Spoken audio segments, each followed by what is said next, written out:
this. Okay, let's see something. Let's see, can we see this one? Oh Lord Jesus, I look a hot mess, but you can't see me. What's going on with the hair though? Like, oh my God.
You know what? How y'all doing today?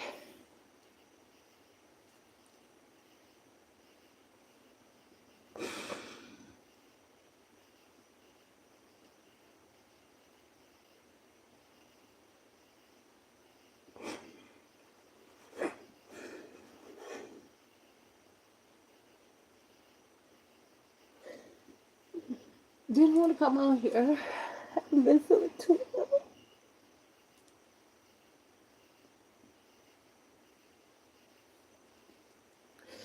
Haven't been feeling too well. Not at all. Don't feel good. I don't know what's wrong. I just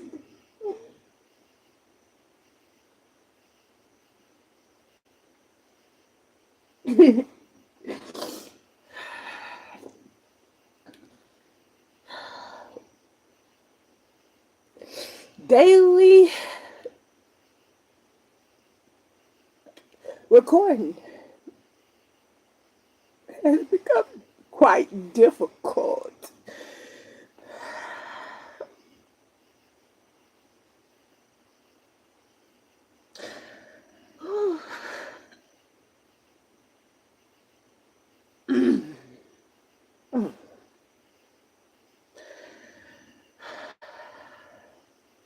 Life is so funny. Life is so funny. Life is hilarious that sometimes. So for the month of July, I have become ill.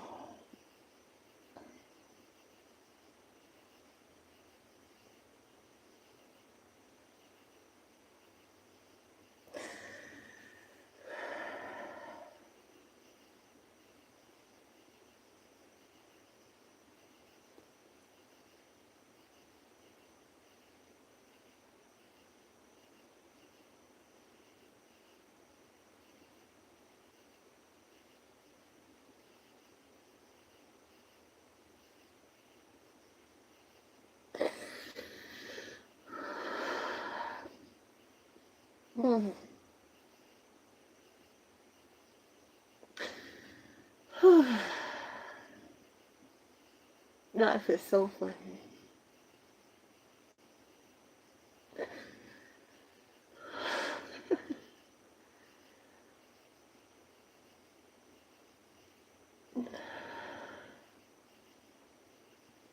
You know, last year I was quite excited last year.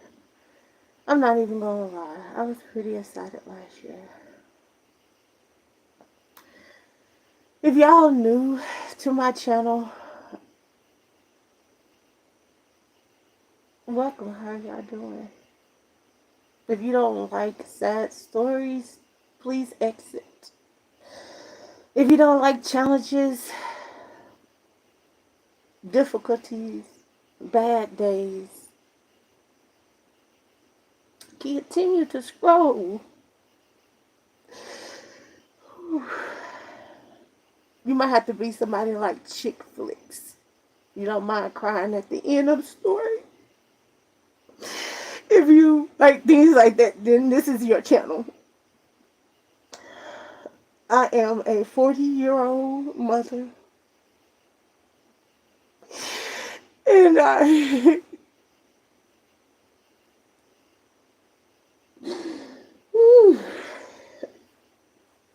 and I am a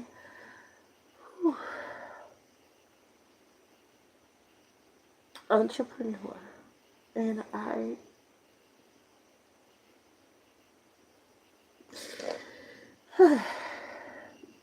and I live in Huntsville, Alabama. And I pretty much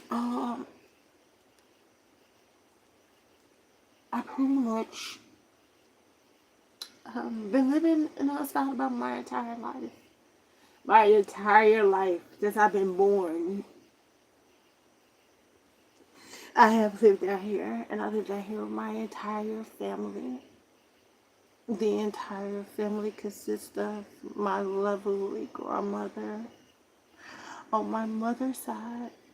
My grandmama on my father's side passed away at a young age due to a drunk driver.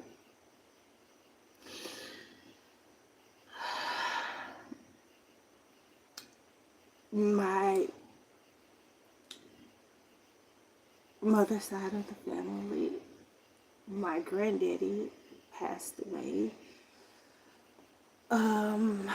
while on death row. He was sentenced to death due to beating and abusing his children. One in particular, his youngest daughter, was beaten so badly that they had to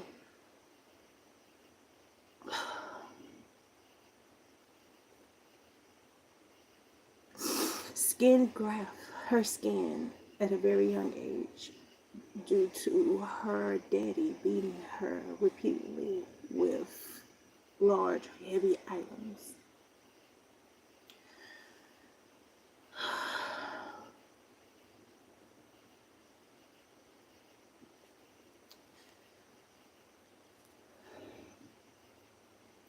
And she is the youngest of 10 kids.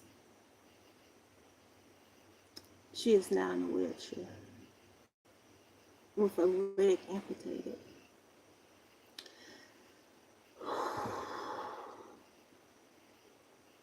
And of course, all of those kids had children, except for maybe 2. And those children, of course, grew up and they all live in Huntsville, Alabama. I have not one family member that do not live in this state, in this city. Half of them has never, ever left this city or state. If they have, it has been temporarily, only for entertainment or vacation enjoyment.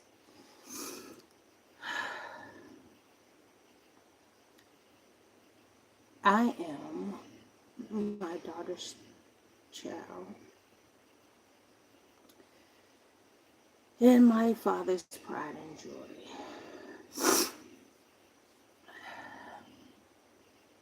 My father has 2 daughters that will consist of me, his elder, and my little sister, his baby girl.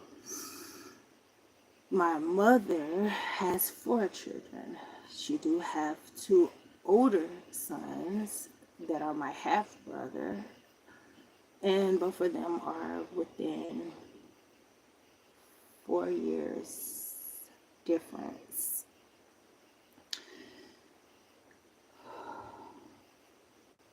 We all did not live in the same household. My 2 oldest brothers, at a certain age, they was out of hand. They could not be contained, so they went and lived with my grandmother. My mother remained raising her 2 daughters by herself as a single mother for a couple of years. She was able to obtain small jobs. So, with her only having a GED, she was not able to obtain high paying jobs. So, it did make it difficult, but I feel like she managed.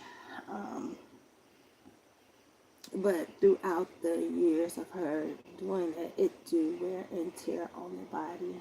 My daddy, he did go and put himself on child support and try to help my mother out in housing and vehicles as well by purchasing it for her to be able to get along. Now, for my upraising, that's the only man that was one of the kids' fathers that actually did things even when they weren't together. My daddy didn't marry her, but he married her after she had us because we do not have his last name. We have my mother's last name.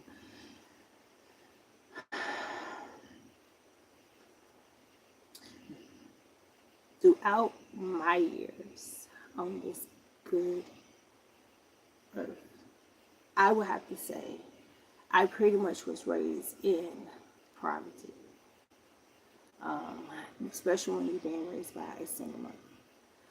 By the time we was in elementary, my mother did find another lover. Unfortunately, he was married. This caused trouble in our family. With it being me, my little sister, and my mother. So at a very young age, I had to grow up while I was a child. This led to a lot of conflict between me and my mother. My mother is someone that I consider a little boy crazy. It's nothing wrong with that, but I feel like if you can't maintain it or if you can't pick and choose what is the more important or relevant things that you need to decide to figure out what you need to do.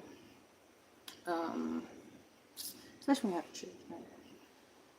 Upon us being raised by my mother, me and my sister also was sent to live with our grandmother on my mother's side as well. Due to, like I said, my father's side of the family, my grandparents deceased at a young age, both of them, that I was sent majority of times with my mother's side of the family, but it's usually just to my grandma's house. Upon us living out there, it was only like us two. For my grandma to have 10 kids, you would have thought she would have had a house full of grandkids. It was nothing, no grandkids was there but me and my sister when we was there. Now that I think about it, I don't even know where my brothers was at. So we came to live with my grandma years later. When we came to live with my grandma didn't have our brothers living in a house with her. Don't ask me where they was at. They was not there. It was just me and my sister majority of the times. Now we seen them, like getting on the school bus, stuff like that, but they was never in the house with us. Okay. And when we lived out there, my grandmother was not dating at the time, so it was really just girls. So this was like around elementary class or something like that. So then it gets to the point where my mom found a man, and this man is wowing her, wooing her while we're not with her. Um, so I guess at some point in time, she tells him that she has kids. Once again, this man is married, but she's not aware that he's married and he has kids.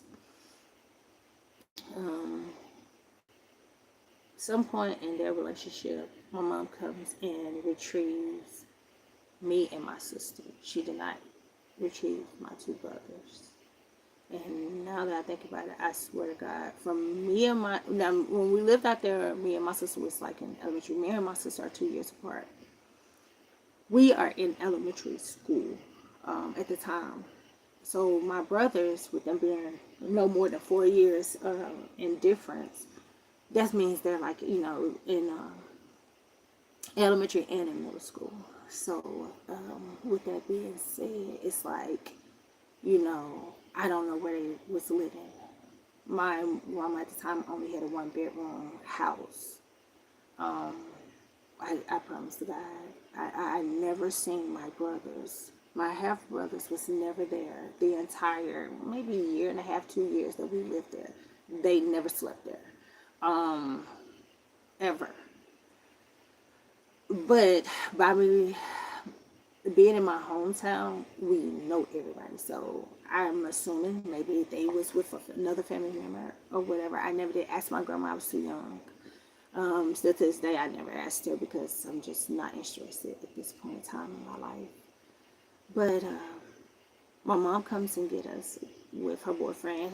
Um, and of course, this is my side of the story. Every story has two sides. Um, I don't think we'll ever get the other side of the story because I think it has gotten too muddy. The waters have gotten too muddy now. My mom, she comes and gets me and my sister. We move in with her and her boyfriend. When we first moved in, we was living down here in like some little cheap little kind of like apartment that was converted from a hotel. Like that, the parking situation was like crazy. Whatever. We lived there for a little while, and then all of a sudden we moved to Tennessee, Chattanooga, Tennessee. Again, we was young, you know. We moved to Tennessee. When we moved to Tennessee, I guess my grandma decided that since my mother wanted to go out here and start a new family with her new man, she had to get her other kids, which was my two older brothers. My mom went and got them, all four of us, and my mom and her boyfriend, we moved to Chattanooga, Tennessee. Um, I don't know. As kids, I feel like children behave based off of how they're taught and how they're maintained. I wouldn't say we were bad children. I would say we definitely didn't have the proper elegance. And like, we definitely did not have that. Being raised in the ghetto is a lot of things that just goes out the window, and I would feel as if we wasn't the cleanest, we wasn't the proper family, so it really was a lot probably on my parents to deal with us.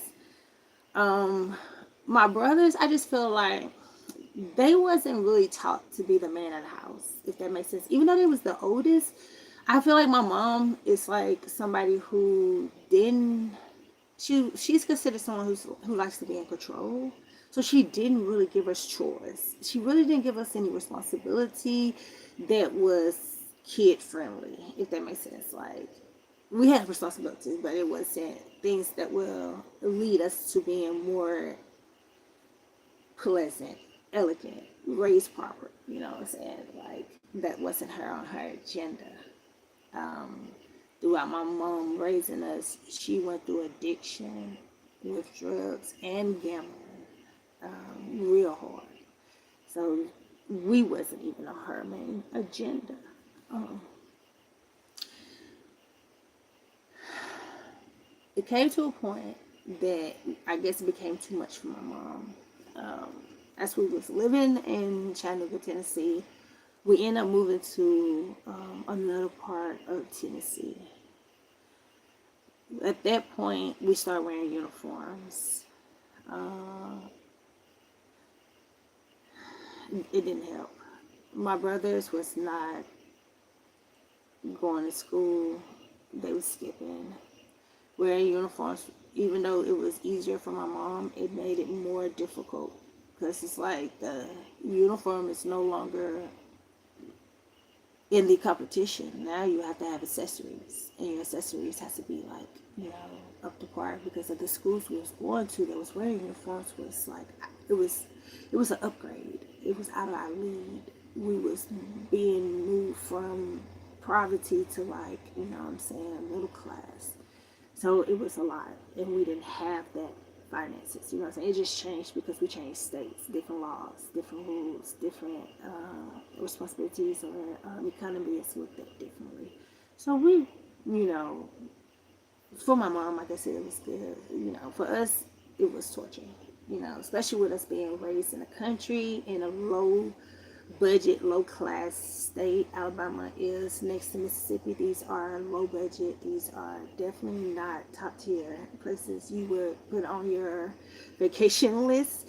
I wouldn't even put them on my visitors list. But by leaving from there and going to Tennessee was a little more popular, a little more edgier, a little more classier. So it did teach us a little more of an eloquent way to live, but it still wasn't gonna let us remember where we came from. We ended up moving back to, I want to say, about the end. We was going to middle school, so we stayed in Tennessee for a while. By the time we started getting ready to go to middle school, we ended up moving back to Huntsville, Alabama. Um, Everybody. So at this time, this is probably the longest my brothers ever lived with me under the same roof my entire life. Was when we was in Tennessee, and like I said, they was a handful. They stayed in trouble. They just, I want to say, just to lightly put it, they just was not kids that was raised to be responsible. Like, they didn't look at them having younger sisters or a working mom. They didn't look at it like, let me do whatever I can to make it easier. You know, in their minds, they were just kids, you know. But like I said, that's how they was raised. By us not having no responsibilities, no chores, really nothing to do. You know, my mom used to lock us in our room while she cleaned up.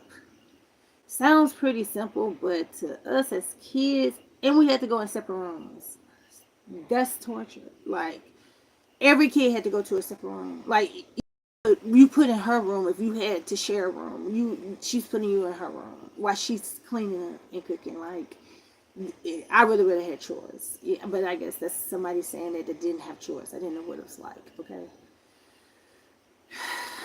it was weird growing up because we wasn't really allowed to play with other kids. Like, we couldn't play with the neighbors' kids. We couldn't go spend the night.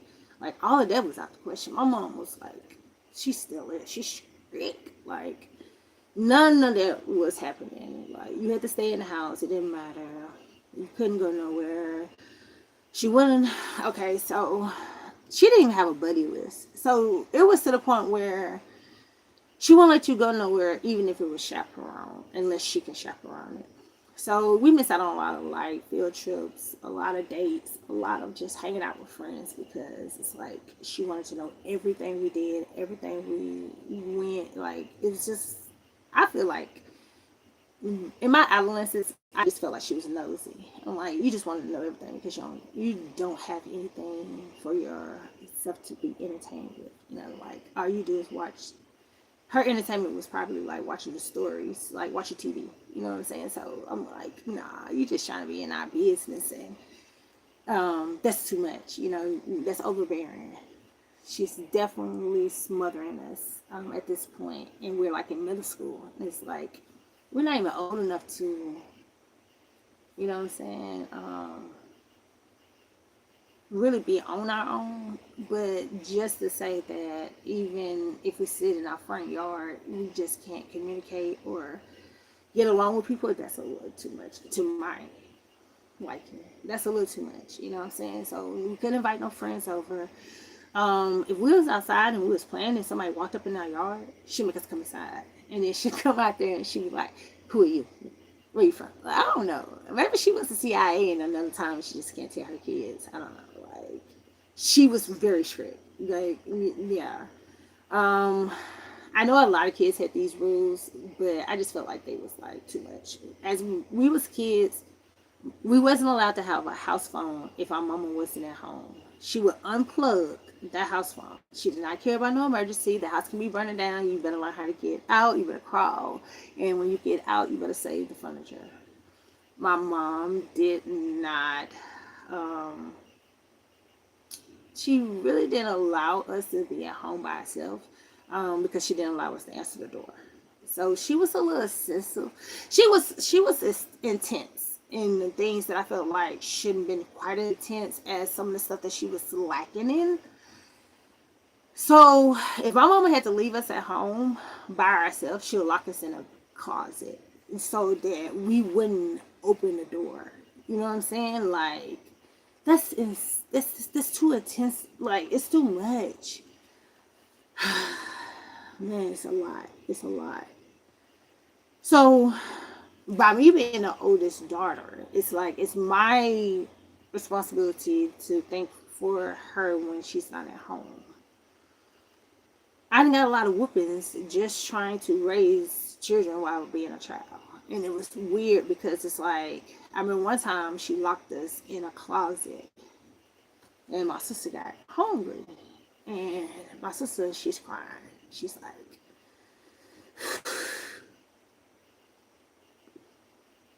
it was a lot. And I'm just like, well, as a mother, what would I do?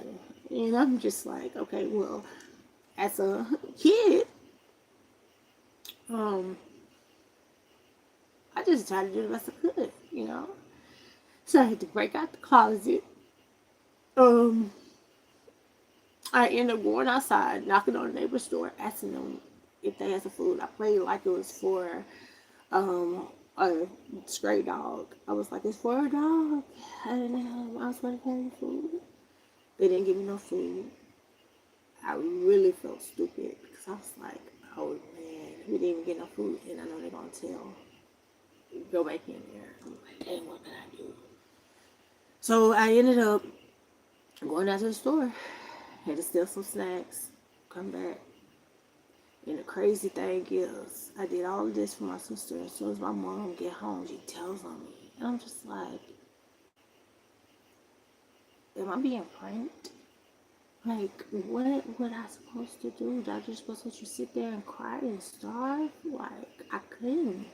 I think that's when my instincts had to kind of like kick in and just be like, am I gonna be a human or am I act like an animal?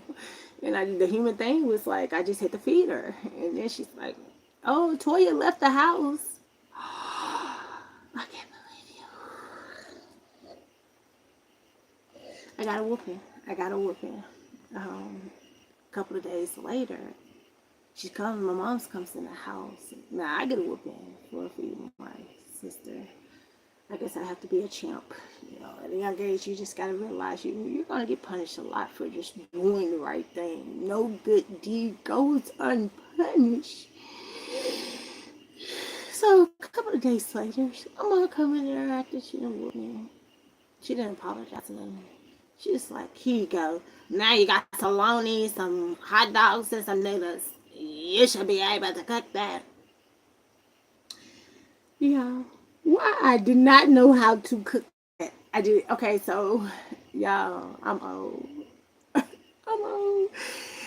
We had a microwave, but we had just got it, and I didn't know how to use it. And it was one of the microwaves. The first microwaves that came out had a dial. If you know, you know. It didn't have those buttons.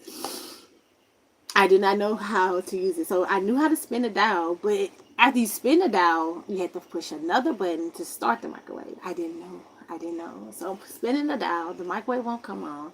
I didn't know how to use the stove.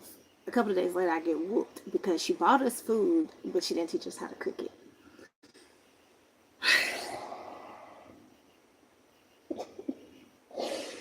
Oh, man. Being raised by uneducated parents is like an adventure that you didn't even sign up for. And every day it's like a punishment that their decisions made for you, and you're destined to experience every single punishment that is possibly made by somebody else. When they say family wealth, they're not talking about money. It's definitely a lifestyle. And it would definitely do good if your parents at least know how to do the basic survival skills and teach you. My mom didn't have survival skills. She always looking for a man to take care of her. And she surely didn't teach us any survival skills. Man, I'm on my last leg. I think I'm on my ninth life. I don't think I'm going to make it. Oh, Jesus. So, throughout my middle school, it wasn't too bad. I looked up, I ran track, so that kind of gave me an outlet. I was horrible at it. That is all I knew how to do. Couldn't run for nothing. Who would have knew? 10 years after I get out of high school, I learned how to run from police. Having somebody chase you helps out making you a good track runner. Nobody told me that. But during my middle school, I sucked at track. Yeah. But, oh well. I did pretty good to stick with it into high school. So I did band, track. Off season, I did volleyball. I did choir, art. I was trying to be in every. I think I'm an overachiever. Where I live at in Huntsville, Alabama, it's a retired state. So being an overachiever, you're definitely out your comfort zone. Like I don't belong here, but I'm stuck here because I was raised here. Um, Bummer, I know. Yeah, being in poverty definitely don't hurt. But so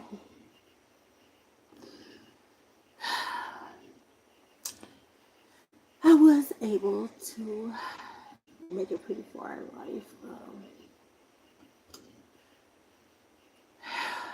By the time I got in high school, I was doing pretty good, making decent grades. And me and my mom, pretty much the little family into it. So what pretty much happened is from middle school to high school, I don't hang around nobody but my mom. And my mom don't take us around none of her family.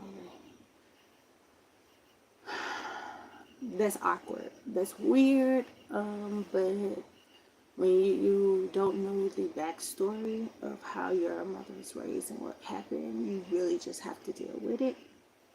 So I've seen like my uncles in passing, but like just sitting around them like all day, or my aunties, no, no. Like us hanging around each other and we're just looking through going down memory lane, no, no. The most I probably hung around my family in total is probably around holidays. My grandma was the one that will hold the event. She'll cook. She'll do everything herself. And all her kids and grandkids were invited.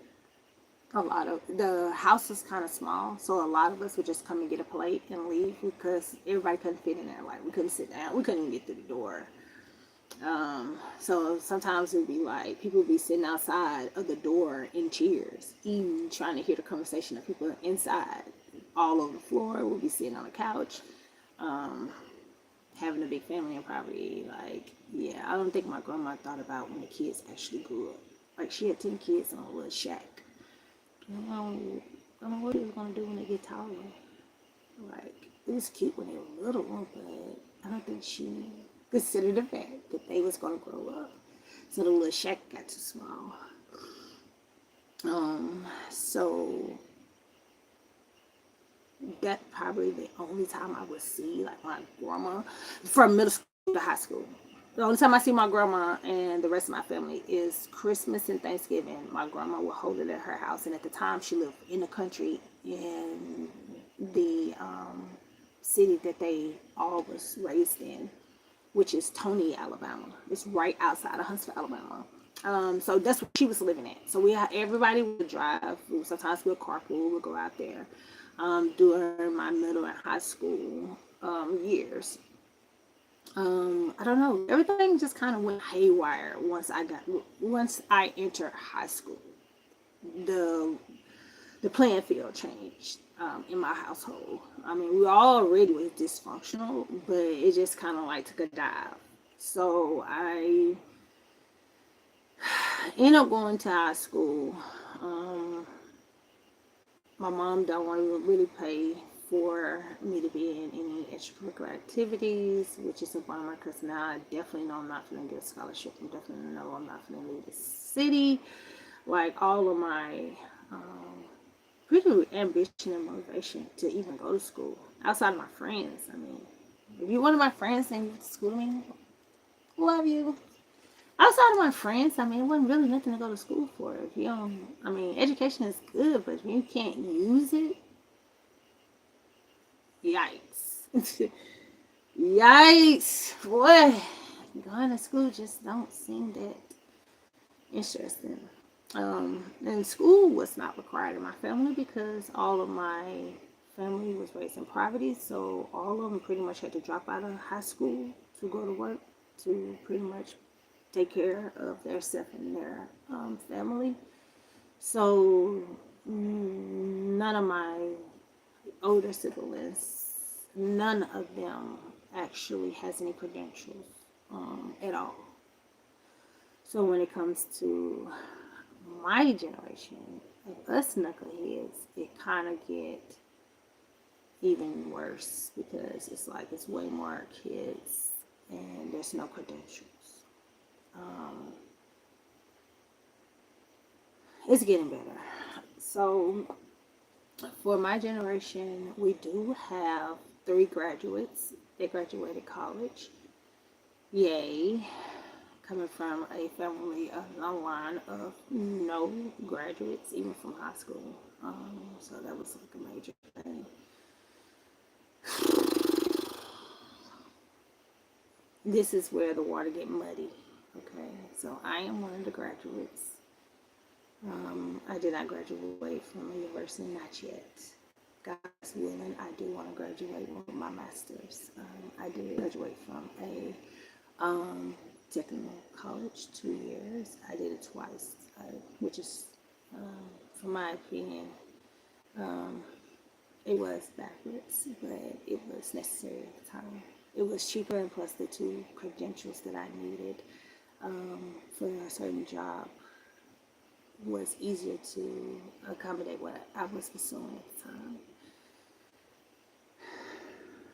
So the water get muddy because from that backstory, after high school in ninth grade, my mom kicked me out due to her boyfriend wanting to be physically sexual with me. In the midst of that, we get to fighting. I get pepper sprayed. The police get caught. The police don't do anything. My mom locks the door.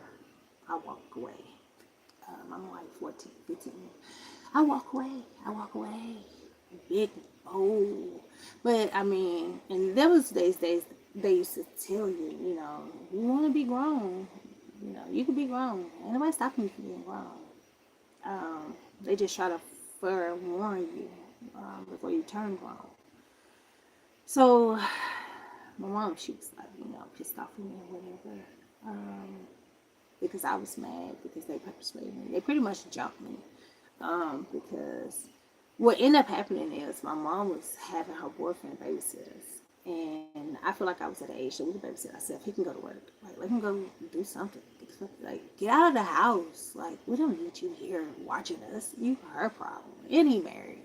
And by this time, my mom found out he was married. You know what I'm saying? So I'm just like, go to your own house. Like, don't come in here funking up our stuff. And then he's sitting there eating all day, and he was just sitting there. You know what I'm saying? And we go to school, come from school. He's not taking us to school or nothing. Like, we was catching the school bus at this time. But he did have a car, and my mom needed transportation to work. So I guess that was more important. So I guess me and my mom, you know, was trying to be cool. And basically, I thought it was okay for me to go and talk to her. And me talking to her, I'm just like, what you see in him? He ugly. You know, I'm talking about her little ugly boyfriend. Ew, yuck. What you see in him? Why are you even dating him? And I guess I had a little feelings. I don't know. Like, that's not my problem. I guess I hurt her feelings. So she come basically, with a little attitude. And I'm like, whatever. And I was like, well, maybe my deliverance was bad. I was just like, well, he trying to push up on me, and I don't want his ugly self. My mom got so mad. She got so mad. And she was like, what? What you say? What you say? Like she was trying to fight me. Like she was getting all in my face. What? What you say? What you say? And I was like, calm down. He just ugly. We're ugly. It's not worth fighting over. Like, girl, get it together. So I walked away. I walked away. And when I walked away, she come behind me. At this point, she yelling. So I stopped and I'm like, chill out. Like, calm down. I wasn't excited as she was about the situation because, I mean, it's hard to tell your mom that your man is a loser and he's interested in children. I don't think that would ever be an easy conversation to have with your mother. One day maybe we could have it over tea, but it's not today. So pretty much I go to my room because I'm pretty much knowing that like we finna get into it. Like I'm grounded. I'm not gonna get in trouble. I don't go nowhere anyway. You know what I'm saying? Y'all, her boyfriend is basically like babysitting kids that don't go nowhere. We go nowhere. And she take the we don't leave the house. And she take the house phone. She unplugs the house phone. And on top of that, she pretty much locking us in the house. Like, what we need a babysitter for? And she been doing this our whole life now. You know what I'm saying? So we used to it. We're not complaining no more. We're little kid, please, mom, can we please go out there and play with the kids? We're in high school. We're classy now. We're like, whatever, mom. Oh. So it wasn't too bad because it was two girls, with me and my sibling. She loved reading books. I didn't mind reading a book, but we was night and day. She was more of, it's so funny. My sister was more of the Olsen twins, and I was more of Lisa Frank. If you know, you know. Like I was more of the colorful, glittery, give me the highlights. Like I wanted the bright lights, and she was more modest and yeah, but it was cool. You know what I'm saying? So, my mom pretty much disposed of me after that. There was no talking. You know what I'm saying? So I actually went homeless at 14, living on the street, making all of the bad decisions she gave me. Like a 14-year-old with no guidance or no parental advisory. So yeah, it wasn't too bad. It wasn't too bad because I stayed in school. I continued to go to school. I kept a job, I was working and stuff like that, so it wasn't too bad. I think the worst part, and anybody who is young will know this, the worst part is trying to get a stable living situation because a lot of companies won't let you get your own place even if you have a stable life due to legal reasons. So it kind of sucks when you have to wait until you're a legal age just to be able to have a roof over your head when you don't have parents. I think that should change. If I could do anything, I would change that. That would be one of my goals, to advocate that kids that don't have parents and aged out of the foster care should be able to get a roof over their head. Like, y'all can do it. Y'all just need to find a way to make it work because that is ridiculous. I had to sleep in a car at 14. I had to sleep in a car. I went about a little cheap little car, didn't care. It ran though. It was a running car. I didn't buy a lemon. It was running. But I didn't drive it a lot because I didn't have a driver license. I had a driver's permit, but I didn't have a license. So I didn't get to drive it. I wasn't the cool kid that could pull up at school with a nice car because I didn't have a driver license. Yeah. And not security checked to see our license. You had to take a picture of it and put it in the security office so they know your car and stuff. So I couldn't do that. So what ended up happening is I started working and I started buying my sister stuff to wear, helping her out because I knew my mom didn't have it. And I knew my sister being in the house by herself was scared. That's a scary situation. So I used to pop up over there and, take my sister and we'll go get something to eat and buy her something. At this point, my mom, she still didn't like me. She'll let me in, but she wouldn't speak to me. And then she'll just be like, your sister back there. And I'm like, oh, okay. Weird. Like, how old are you? 5? Like, are you kidding? I don't know. Seeing the once very strict parent turn into like a 5-year-old toddler was very devastating as a kid. It's just like I have to put up with this. Wow. So, like I said, I still stayed in school. So what ended up happening is I started getting a lot of friends because I pretty much was at school all the time. I was the first one there, the last one, because I had nowhere else to be. And I pretty much was sleeping anywhere. I was sleeping underneath the bridge. Must be nice. And while I'm underneath the bridge, I'm watching my sister and my mom in the house cooking and watching TV. Yeah. So, one of my friends in high school, how you doing, sis? If you watching this girl, Lord Jesus, that's my ex-friend queen. She's a handful. She has been my friend for over 20-something years. Told you I'm old, baby. Over 20 years, this girl has been my friend. And one day she saw me.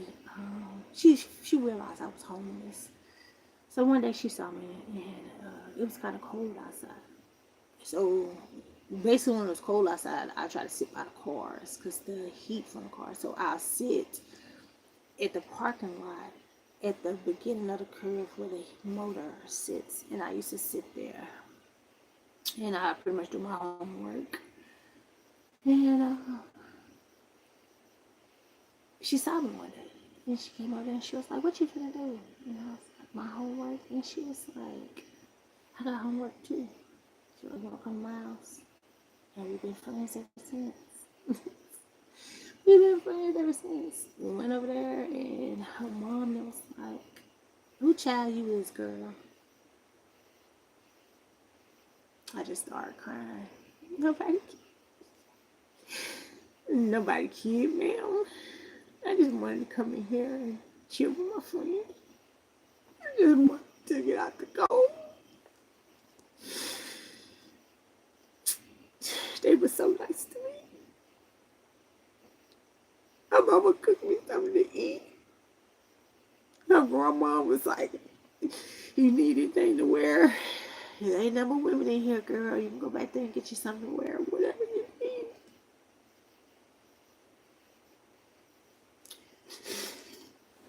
And I was like, "No, thank you, no, you're so sweet." I was like, "I don't want to intrude.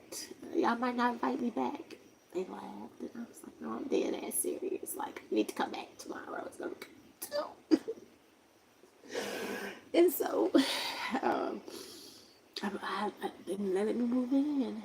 And I'm telling you, I'm in there and never left. So that was like, you know, it's like, "You're alright over here." So, previous to them letting me move in, though, I did mention that I had got in trouble with the law. So some girls invited me to a party from school, and I didn't know that it was for to make fun of me. And so it wasn't my very first time getting in trouble. My very first time getting in trouble, I was 8 years old. And I went to my I was living with my auntie at the time. Again, my mom, another man, another mystery. So at this time, my mom was dropping us off. My mom had a bad habit of dropping her two little daughters off at random people's houses with no introduction. No, like no lie. Like she would literally tell us to get out the car and go knock on the door, and we turn around and she pulled off. And as the people opened the door, which she didn't care if they was there or not. Like they like, where's your mom? And again, y'all, I'm 40. I was born in 1985. We're like, this is the 90s. We're in a time frame where we didn't have cell phones. Like it was just, and I'm like, I don't know. And then like the people yelling at me, cause see, I'm the oldest, so I'm like the representative. I at the lovely age of 6 years old got my very first job. My very first job. I mean, I was the spokeswoman for our family. So whenever my mom wanted to drop us off, I was the one that she told what to say. Okay. So at 8 years old, my mom dropped me off at my auntie house. And my auntie decided that she was going to an appointment that she wanted me to go in the store with her. And I ended up stealing some personnels with her. And they caught me. I hit the personnels. Yeah. And guess what my auntie said? I gotta go. I got a place to be. I gotta be at my appointment. And she left me there. She left me there. She left me in the store. And the people made me stand by the door until the police got there. You know? And so when the police got there, they looked at me and it was like, where are your parents at? I said, she said she had to leave. And she's my auntie. So I go to jail and my mom didn't pick me up. So the people was like, you're not arrested, you're not in trouble. We just had to remove you off the premises because of the request of the owner. Because you stole from them and they wanted to put trespassing on you. They was like, but your mom can come get you. You're okay. Where your mom at? They called my mom. And my mom said, I left her with her auntie. She didn't tell her auntie, come get her. Come and get her. The people was like, ma'am, it seems as if the lady you left her with is not a good influence because she's in jail. Well, that's what I left her with. Little did I know my mom was gambling. She was in Tunica. But anyway, back to the party. So my real charge that I went to jail for, I got invited to a birthday party of two girls that went to school with me. Just so happened these same two girls' mother worked at the bus station. So I would see them at school and I would see them at my mom's job. So I pretty much became friends with them because it's convenient. Like we can sit here and talk while our mom's at work or whatever. That was pretty cool. You know what I'm saying? But they was already paired up before I got invited. And that's not a good sign. So it's kind of like I had to win them over. And my clothes, my attitude, and my lifestyle was definitely not going to win them over. So I asked my mom, can I go to the party? And she told me that I couldn't. So I had the girls to go and ask her, can I go to the party? And she told me I could because she want to be like, she want to be strict to me, but she want to be cool to like the kids on the bus. Because at this time, my mom, she's driving school buses. So she's a school bus driver now. She done upgraded. She got like a little better job or whatever. So we're back in middle class in Huntsville, Alabama. So, you know, it's still bad because we're in high school and everybody knows if you're in high school, you literally got to be rich. Like middle class is definitely not going to have you popular. So the girls invited me. My mom took me to the party early, and I told her don't. I'm like, no, Mom, only the lame, the uncool kids go to the party early. I'm like, please, it's suicide. And she was like, I'm taking you to the party early, and you better be there when I get ready to pick you up. She didn't care about being a cool mom. She never, ever been a cool mom. I don't ever think that woman has ever played with us, taking us to a park. Like, no, never, ever. Who mom you talking about? Like, No, she didn't dress us up for Halloween. We went trick or treating. I mean, who wouldn't want the free candy? We went in our regular clothes. Child, our school clothes were Halloween clothes. That's all the money she had. Girl, you better go out there and trunch your stuff in that school. You a school kid this Halloween. You the kid on the block this Halloween. We went to Halloween in our school clothes. And she had to test the candy before she gave it to us. Like, yeah, she definitely the cool mom, ain't she? Like, who wouldn't want a mom like that?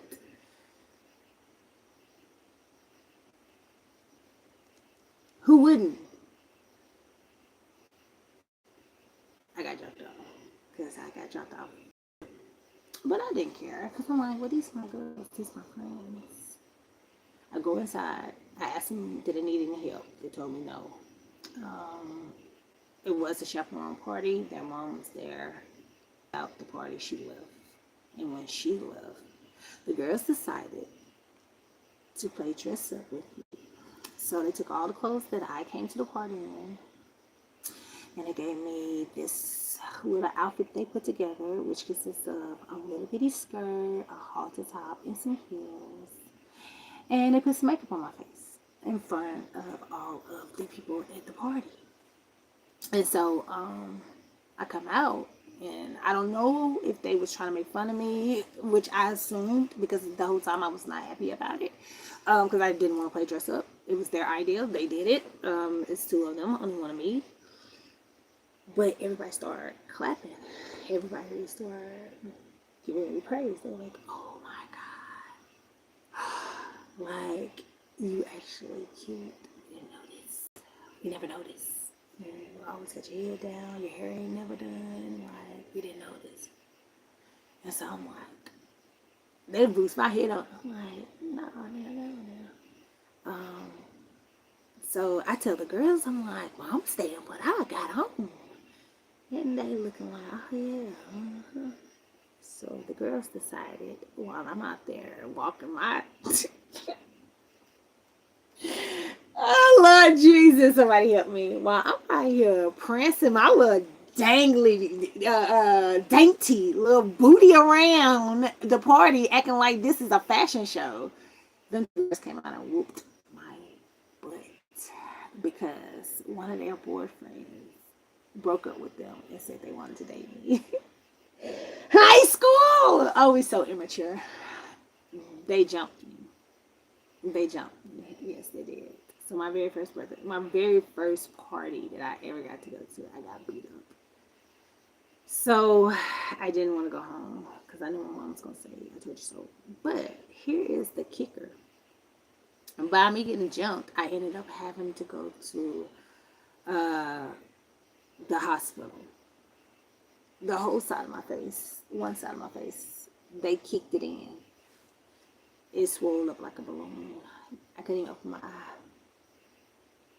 Luckily, I still got all my teeth. That's why I smile so hard. Look at all of these damn teeth they couldn't kick out and was made of steel. Yeah, they get your whole face kicked in. And the swelling in your face protect you from losing a tooth. Yeah, that's something to brag about, I guess. So it ended up, I I met a boy there. He ended up giving me a ride to the hospital, and then he took me to my auntie house. Well, ended up while we was there. I guess somebody had told my family that I had got into it with him or whatever. Um, so he ended up taking me to my auntie. My auntie, she called, she looked for me. Rest in peace, auntie. She's no longer with us as of last year, the year before last. So we go over to her house, and she's like, "Oh my God." She was like, "Where your mama at?" She was like, "Man, nobody gonna see this. If they ever see this, they're gonna kill me." So I'm like, "What's wrong? What's wrong?" Look like, man, when they showed me my face, I just started crying. I'm like, "Oh no, oh no, oh no." My auntie called my mom. Couldn't get in touch with her. So my auntie like, "You just stay here," because they didn't do nothing at the hospital. All I ended up having was a ice pack. They gave me an ice pack. So my auntie, she put me in one of her spare bedrooms, and I slept for like a whole day. So the next day, she's like, "Your mom ain't called you back. Your mom ain't called me back. Where's your mom?" And I'm just like, in my I haven't lived with my mom in like 3 or 4 years. Well, I mean, not 3 or 4 years, 3 or 4 months. You know what I'm saying? So it's like, what ended up happening is when I moved into my friend's house, my mom put a charge on me for running away. So they made me have to contact my mom. So they told me whenever I leave, I have to let her know where I'm going. So it's like I was still homeless, but you know what I'm saying? So when I initially went to the birthday party, like I technically wasn't living with my mom, you know what I'm saying? But paperwork wise, yeah. So I'm telling my auntie, I'm like, don't worry about it, because my auntie don't know that I don't live with my mama. Um, we didn't get in touch with my mama like until 3 days later or whatever. And my auntie was mad. She was like, it's an emergency. She said, what if it was an emergency? She said, it is an emergency. Yo, child, over here. And I was like, calm down, calm down, calm down, calm down. I love you, auntie. Now, that's my mom, oldest, the older sister. She's not the oldest. But that's one of her older sisters, and she used to stay on my mom, you know what I'm saying, about me or whatever. So she was pretty cool. Um, so what ended up happening is after that, my brothers, um, they go over there. They get into it with the people because, like I said, my face is pretty toe up.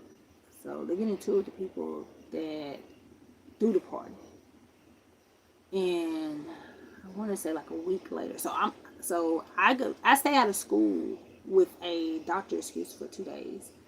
I go back to school and ended up they had a warrant for my arrest.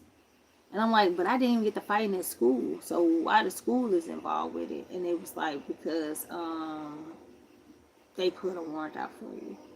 So by me getting to fighting at the party, and I guess when I went to the hospital, the police got involved, or somehow whatever ended up happening. They suspended me from school. So I ended up having to go down to the courthouse.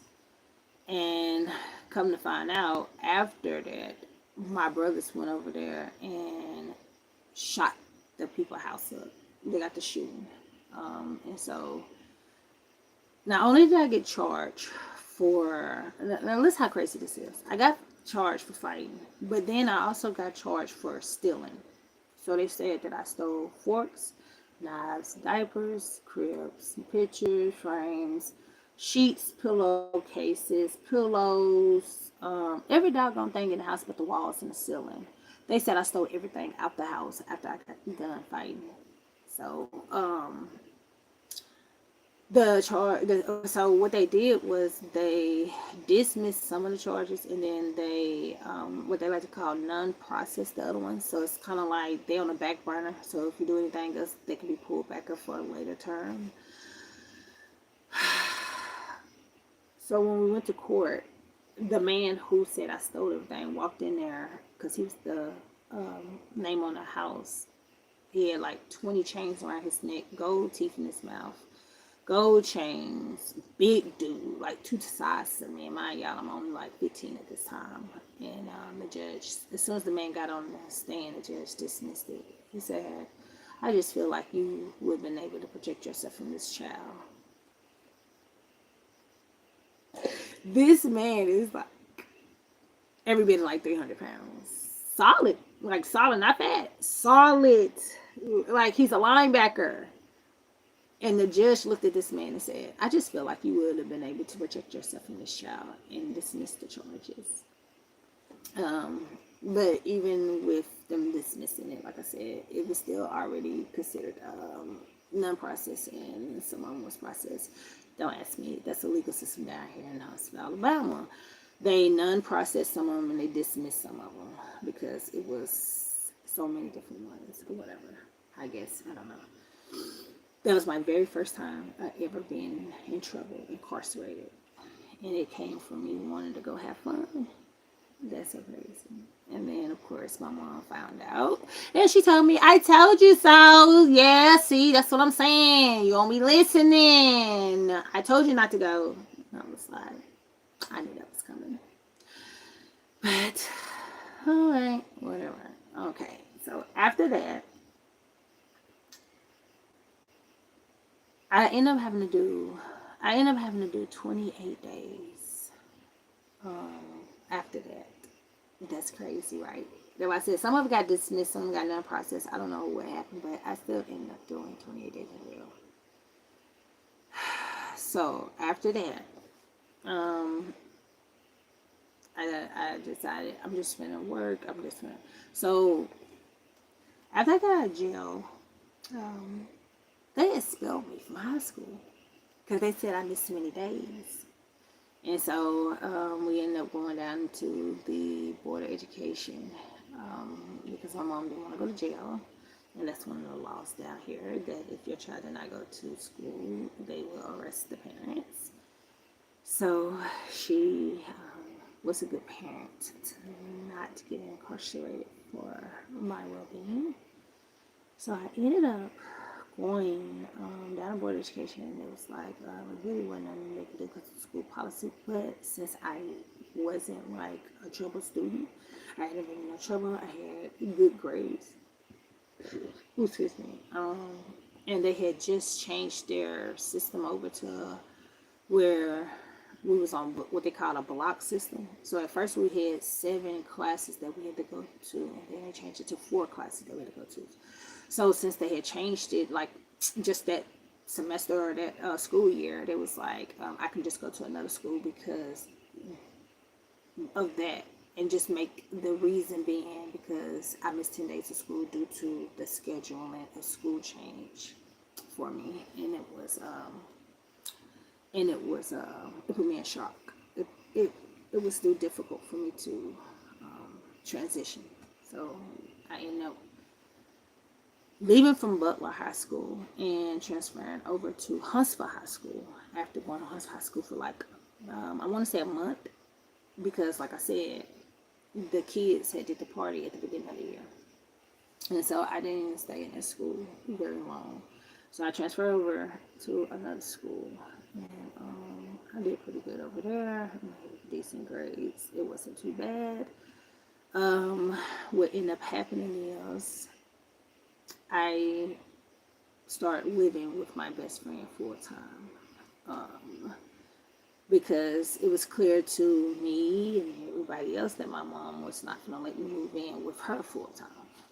Like I said, I can go over there and see my sister, but she was okay. So it got to a point where I go over there to see my sister, and my mom was making us sit outside, and it's cold outside, and I'm just like, girl, I'm sorry, did you hit the lottery? Did you finally hit the jackpot? Because I know your little nasty house is, you saying not good enough for me, because it got to be that. I know you lost your mind. So when that happened, people who was in the neighborhood could see it, because how our apartment set up, like the doors are they facing inwards, but it's staircase right there, so you can see straight through the apartment. So you can pretty much see if you don't know somebody into your house, because you can see straight through the walkway. So people was pretty much saying that she wasn't letting me come into her house at one point in time. She stopped letting me come in there. And I was okay with it. I was just like, this is a hard reality, to see this lady in a different light. It's amazing when you don't look at people as a significant other or a family member, how their true colors look so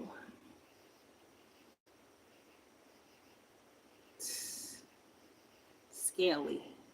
Some real true snakes out here, man. If you're not in love with somebody, you really can see the scales. So I just wasn't in love with my mom no more. I didn't love the ideal of having a mom.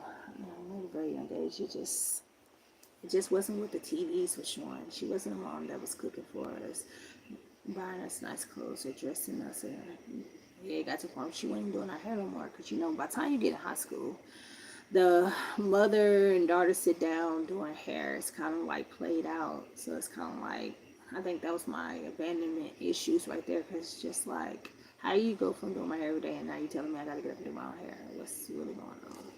But she wasn't too bad about it because she did take me to a salon when she realized I didn't know how to do my hair. Because I'm like sitting there like, so mom, what you saying? I can go to school looking like this?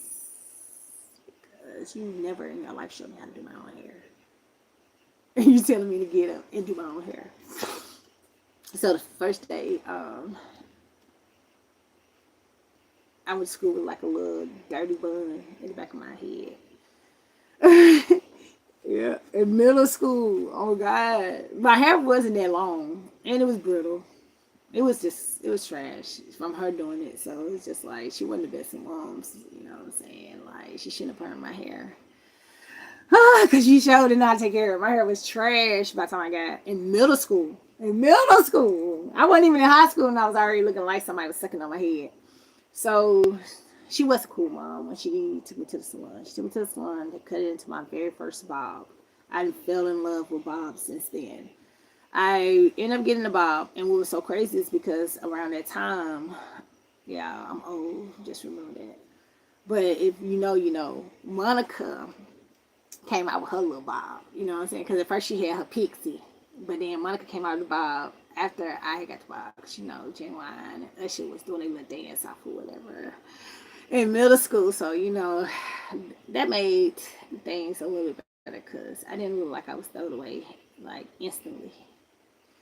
So I did get the little bob in middle school, so that helped me out a lot because that made my hair healthy, and it definitely took my appearance up like a great number. Yeah, because it's nothing like going to school with a slick back in your hair ain't slick. Yeah, so I transferred from that to a bob, so that definitely was a great. I can give my mom some props. Cahoots, mom. You did one thing right in life. I appreciate you. Because now that I think about it, that Bob definitely put me in the game. I had all the little boys that was hollering at me. I had more friends. The girls was like, you can hang out with us now. You don't look so yucky. So, anywho, back to high school. So by me being in high school, living with my best friend now because my mom not letting me in the house, I took it upon myself to pretty much just try to stay close to them. I try to stay close as I could to my newfound friends. They never officially adopt me, but if anybody else, they're my family. Okay? Um, they didn't legally adopt me. But anytime I went to their door, they opened it for me. They let me in, and they didn't never say they didn't have enough. They never nothing, and they was in poverty with me. You know what I'm saying? If I ever become a millionaire, I definitely owe that family every dime. Um, so I started living with them full time. And what ended up happening is when I moved in, it was just girls. It was me, my bestie, her mom, and grandma. And then in a couple of months of me being there, y'all remember when I said I did 28 days in jail? This boy, I see this boy, y'all, this is so funny. This boy comes and busts through. Okay, so I'm going over to my friend's house this particular day. I knock on the door, nobody answer, but the door is cracked, so I freak out.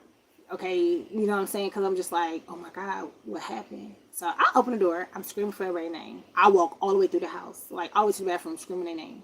I come back to the front of the house, and it's this boy standing at the door. So I'm like, what you do? I'm instantly mad because this is my newfound family, okay? And I don't want nothing to happen to them because they're taking care of me. So I get mad at him. I'm like, you don't even live here. Why are you even in this house? Like, you need to go. And he's like, I do live here. And I said, no, you don't. I've been coming over here for like a couple of months now, and you ain't never been over here. I was like, you need to leave, or I'm gonna call the police. And so he was like, how you gonna call the police on somebody that's in their own house? You don't even live here. He was like, who is you? And I said, I don't live here, but my friend do. And I was like, I might be in the wrong apartment. So as me and this man arguing, my friend's mama walked in the door, and me and the boy like, Tara, we live here, and we said it at the exact same time, and we pointed at each other, and she just bust out laughing, and she was like, "Oh, y'all haven't met?" She was like, "This is my son," and she tell her son, she was like, "This Keisha friend, child." She was like, "This is a new family member." Like that's how she introduced me. They don't know that I already met this man. This boy, and it's so weird now, but this boy sent me a letter while I was in D home doing my little 28 days little bid or whatever. So apparently he was in jail or in D home or whatever because he's younger than me. So he was in D home and he saw me. And he sent me a little note or whatever, and he tells me that he wants to date me, but he don't leave no forwarded address, no forwarded phone number. He don't even put his name on there. He signs it as a nickname. So I'm like, I don't know this little boy. You know what I'm saying? I'm like, child, I'm in jail. I'm not in here making no love match.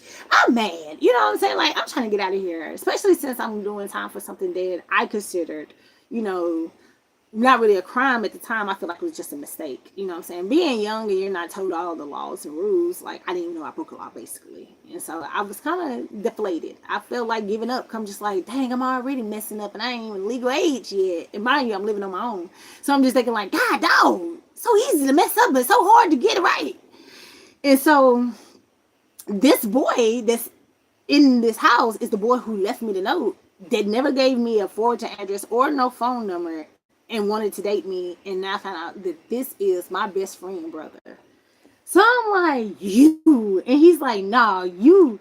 So his mom is laughing because she already see the chemistry. Because we in there giggling and everything, child. His sister is not there yet. She went somewhere with her dad. And so we in there talking or whatever. So when my friend get home, now my friend, she's asking me like, how you know him? Like, if you know my brother, that's not good. Mind y'all, they don't know nothing about me. You know what I'm saying? Like, not for us me going to jail or whatever. So I tell them the whole situation when we going to jail. So his mom was cool. She was like, "Oh, girl, I'd have been in jail for worse than that. Jail for," and I'm just like, I ruined my whole life. I went to jail. Like, I don't understand. Like, your only in poverty, your only dream could be that you can get a scholarship. Like I think once you realize you can't get a scholarship to get out of, and you definitely want a scholarship out of state. When you realize you can't get a scholarship, it's just like, what am I to do now? Like, gosh, like I thought I was going to be the one to make it out the family. I thought I was going to be the one to take our family to the next level. You know what I'm saying? Especially at such a young age, I'm already teaching, well, helping my mom basically fill applications and stuff, you know, and helping my grandma read and stuff. So I'm just like, I thought I was pretty smart. Just end up being another dummy. So I was kind of harsh on myself at a very young age. I was very, very hard on myself because I was just like, I ruined it. You know what I'm saying? Like I ruined it. I'm tainted. I'm damaged goods. I'm never going to be able to go back and relive that and get that back. And so his family was pretty cool. You know, they was, you know, they were making light of the situation, and then, you know, I was still in school, like I said, so they was very encouraging and stuff like that. Um, so it just, I mean, we pretty much from that day forward, thick as thieves. It was just us three. If we went anywhere, it was always me, her, and him. We did anything, me, her, and him. It was just like the Three Stooges. For pretty much a couple of months, for a couple of months at first, because like I said, I ended up transferring schools, so me and her became friends while I was going to Butler. So when I moved to Huntsville High, she was still going to Butler. But by me going to Huntsville High, that really ruined everything, because my mom was driving school buses and I had to start back catching school buses. And then um, I want to say I lived with them for just a couple of months at that time. And then my mom, we lived in the same neighborhood So my mom, she started requesting me to come back home and staying at her job when she get off, and she drive me back home instead of me getting off the school bus and just going to my friend's house, because we weren't going to school together. So like we really didn't know each other's schedule, so it wasn't bad. But this is part of my mom being a narcissist. Maybe I should call this series that "My Mom the Narcissist," because it is confusing. She made my life kind of like just real messy, real confusing, because even with me explaining this and me thinking about back then, she really just making a lot of stuff difficult for me at a young age. Like, how am I 15 years old and you making it difficult for 1 minute you got me out here looking for somewhere to stay, and then the next minute you're trying to let me live with you? Like, you kind of get what I'm saying? Like, she don't mind playing the feel a dumb role of the message, like the masquerade. I don't mind being a puppet, but please know what you're doing when you grab these screens. That's all I'm saying. Please save me the spare me the disappointment. Um, so my mom started making me live back with her after I'm living these folks full time.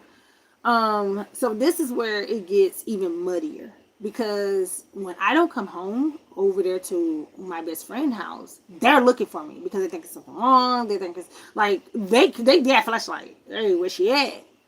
If I don't go home to my mom, she's okay with it. Like, she's not, you know what I'm saying? She's not doing too much. She's not doing too much. And then if she do something, she know where I'm at. She's gonna come over there, knock on my best friend door, and be like, "Tell Torya to come home when she's done over here." And I don't know. I just felt like she was being rude. Like, these folks take care of your child that you irresponsibly had by a man that was not even planning a future with you. Cause how y'all get married? Well, oh dang. Okay, my bad. I got a little too crunk. They got married. My mom and dad, they married. But how you still out here uh, making kids and not taking care of your responsibility though? Like, and you being rude to these folks. Like, she used to knock on their door. Mind you, I've probably been sleep over these folks' house 4 or 5 days. They didn't provide me clothes. They didn't fed me every day. They didn't gave me somewhere to sleep. She'll come knock on the door. When Torya finished over here, tell her to come home, and then she'll walk away. Then ask to come in. Then say hey. Then ask how they was doing. Then ask if we need anything. Get the family okay. Like, and mind you, this woman is struggling with her kids as well, and she has two, a boy and a girl. Wow. Inconsiderate. Mother to mother, that was definitely a low blow for my mom to be inconsiderate like that. You're at your house with two kids and a sorry half man, and she's at home with her two kids and her mama, and you come knocking on the door and you being rude and you're putting your child and your promise off on somebody else. And that was this, I don't know. If I can judge my mom character, I would just say, I don't know. She reminds me of that commercial. She's very dry eyes, teary eyes. Yeah, you need eye drops. Like, she's definitely giving dry. She's very dry sense of humor, very dry attitude. She don't come off very intrusive. Like, she's not all out ghetto. Like, she ain't gonna come to you like, "Girl, let me tell you." Like, she's not coming with the full intrusive ghetto that's kind of like overwhelming. She's more of the dry girl. I heard that such like she love gospel.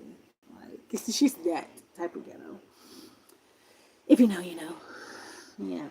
So, anyways, that kind of became a problem. Back to the story. It became a problem because my mom was basically causing ripples in between my newfound family and then my old family. And then, like I said, it became to a point where my mom started taking me from their house and she dropped me off at other people's houses. So she was dropping me off at men's house, women's house, cousin house, friend's house. She even dropped me off at her first baby daddy house. Guess what the man say? I've never met this man. The first day, my mama drops me off at this man's house, and the very first day I knock on his door, he said, "Who is you?" And I tell him my name, and I'm like, "I'm Torya." I'm like, "My mom just dropped me off." In my mind, I'm thinking my mom already talked to him, and she brought me over here for a reason. Because, like I said, my mom was really bad with that, and I'm the spokesperson of the family.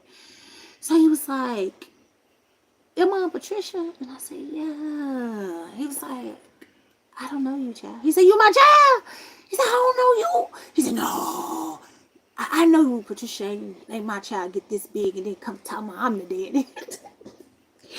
This man was like freaking out, and he's like, "Come on in." I just thank God that people are so kind, because I don't know. It's just weird, you know what I'm saying?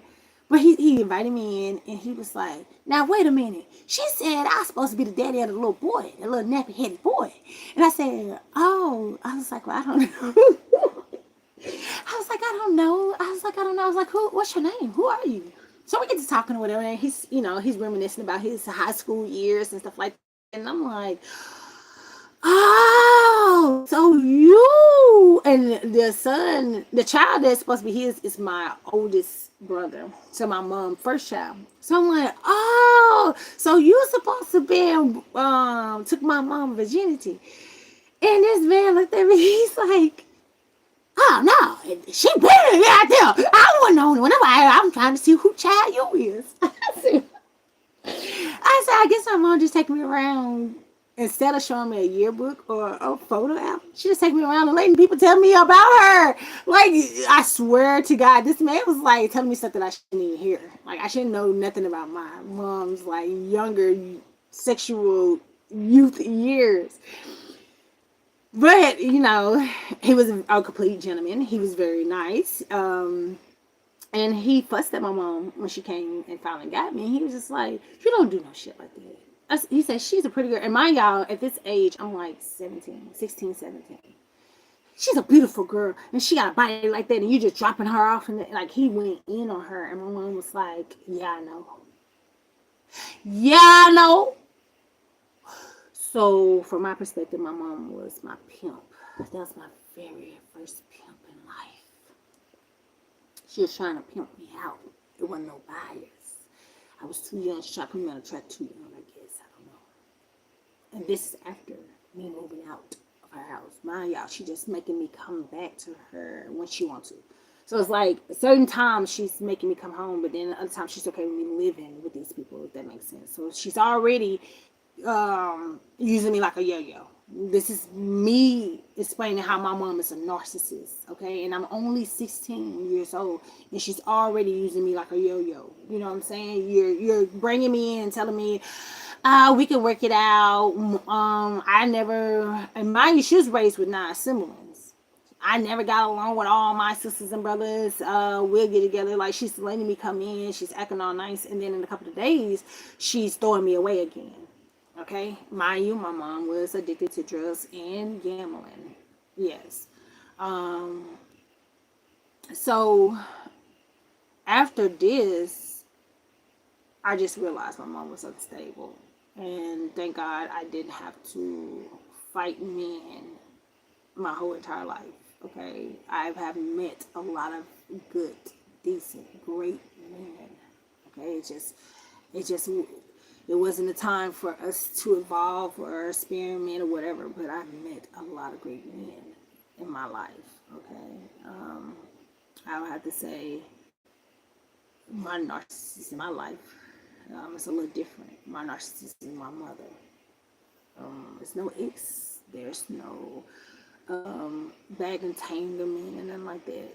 I'm telling y'all the story because it's going to lead to what's happening now, and it's going to make a lot of sense because it don't make sense.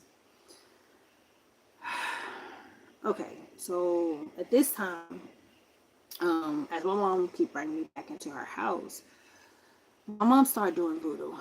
I think she was already dibbing and dabbling in it because it just started being strange stuff in our house. Your mom might decorate with lamps and maybe some flowers. My mom was decorating with animal hair from rats, dogs, candles. They had to stay lit 24 hours, stones, rocks, pendants, coins, little vials of different things. She had blood from, I think, an alligator before. Now, mind you, I'm already moved out from her. She had already turned on me. She don't like me no more. And now she's playing witchcraft. And she got into witchcraft while she was gambling because all the witchcraft stuff is inside of your bingo and your lottery booklets. So if you want to dive deep into the deep dark world, which I do not recommend because everything has side effects, okay, and be careful because everything can be addictive. But if you want to go out here and gamble and play lottery numbers and get these books that's showing you how to beat the vending machine, I mean the slot machines, in the middle of it, it sells voodoo pamphlets of things or whatever. And she dived in deeply. I went to my mama's house one day and she had candles lit all the way around the wall, just lit. So I asked her, I was like, are you not paying, you planning on not paying your bills? You wait for utilities to get turned off? Oh, nah, this is for me to win some money. Win some money? Good. How much money are we talking about? Because I think this is a fire hazard. This is for you to win some money. She just tried to brush me off like I was stupid. You know what I'm saying? Like I was a kid. So this is where the witchcraft come in. If you've been here for a while, thank y'all for watching.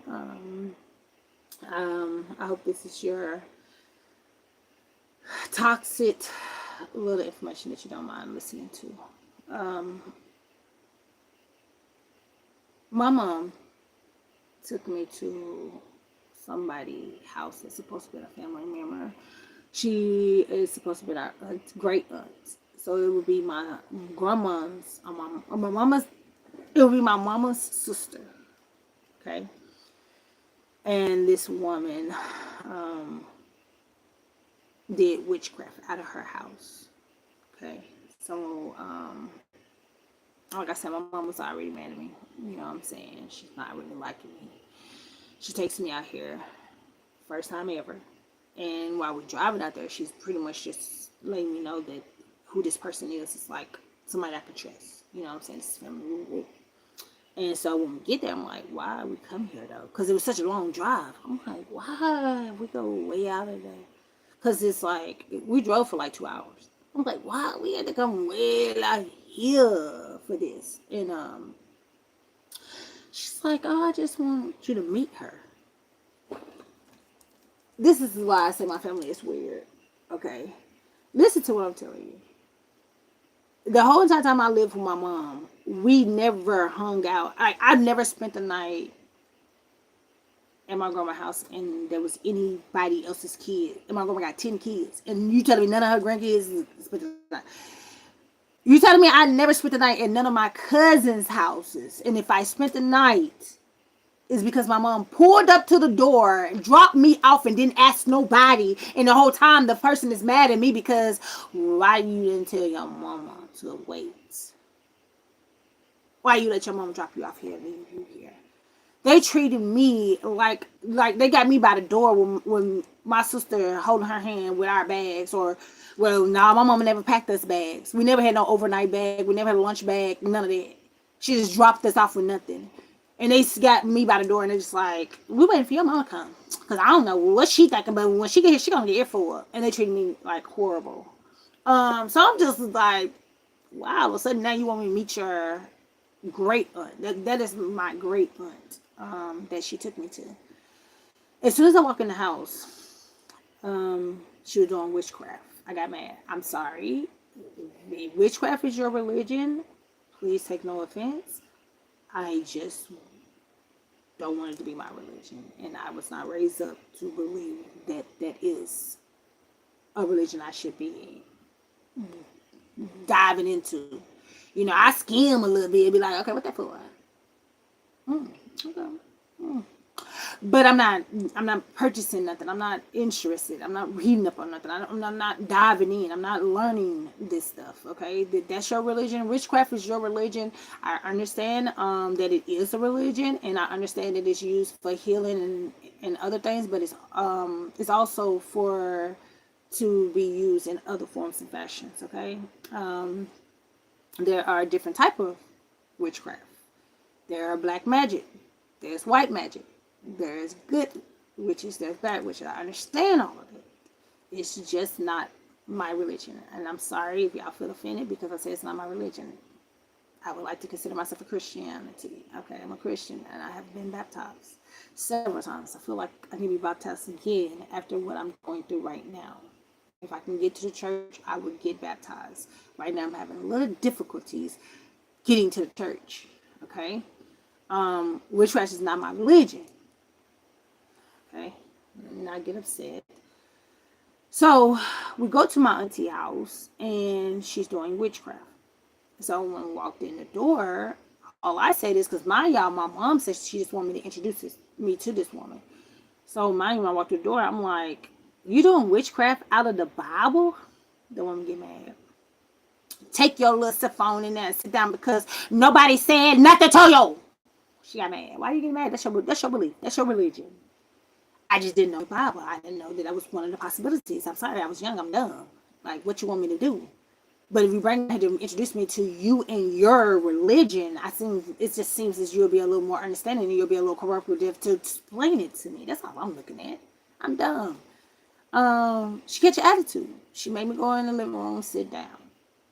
I got my mom in there talking or whatever, and I don't know if they did witchcraft on me or if witchcraft was being done in that house while I was there. All I know is I passed out.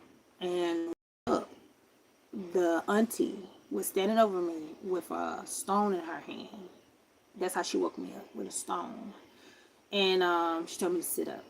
And when I sit up, she told me to be more respectful when you're invited to somebody's house and not say nothing.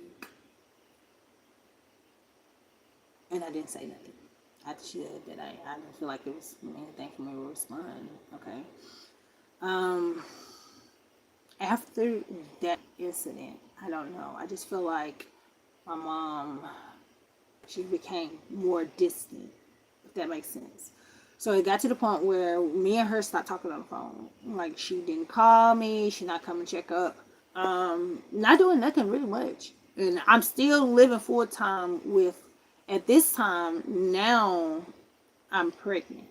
So after that situation, I'm still full time with my friend house, but now me and her brother are dating. Um, Couple of months later, after me and him started dating, okay, so I'm living full time there. Me and him are dating. A couple of months after that incident with my mom, I'm over there at my friend house. It just got a little, everything kind of got broke up after that because it's like my sister, I mean my friend, she's my sister though. She ended up going to live with her daddy, so they kind of made it hard for me to come over to their house and spend a night or stay because it's no one near my age or my sex that could keep me entertained. You know what I'm saying? So it came to a point where I stopped being able to go over there. And then it got to the point where her brother started trying to come in and help me. Whole little thing. He was so cute. So it got to the point where he was trying to help me. He was trying to break me out of my house, basically. So he was a bad influence on me, but his intentions was good. So he started coming to my house and breaking me out, like, through the window. Yeah, because my mom used to lock the front door from the outside. So, like, I couldn't just come out the door. So I had to go out the window, and he'd catch me, and we both fall. Yep, he break my fall. And I was like, oh, you saved me, now how I'm gonna get back in there? He was like, you ain't going back. I'm like, ain't God. And this boy is nothing but like 13, 14 years old. You ain't going back. And I'm like, well, no, at this time, we was older than that. But that's when I met him. He was 13, I was 14. That's when I met him. But by this time, we was like 17, 16 and 17.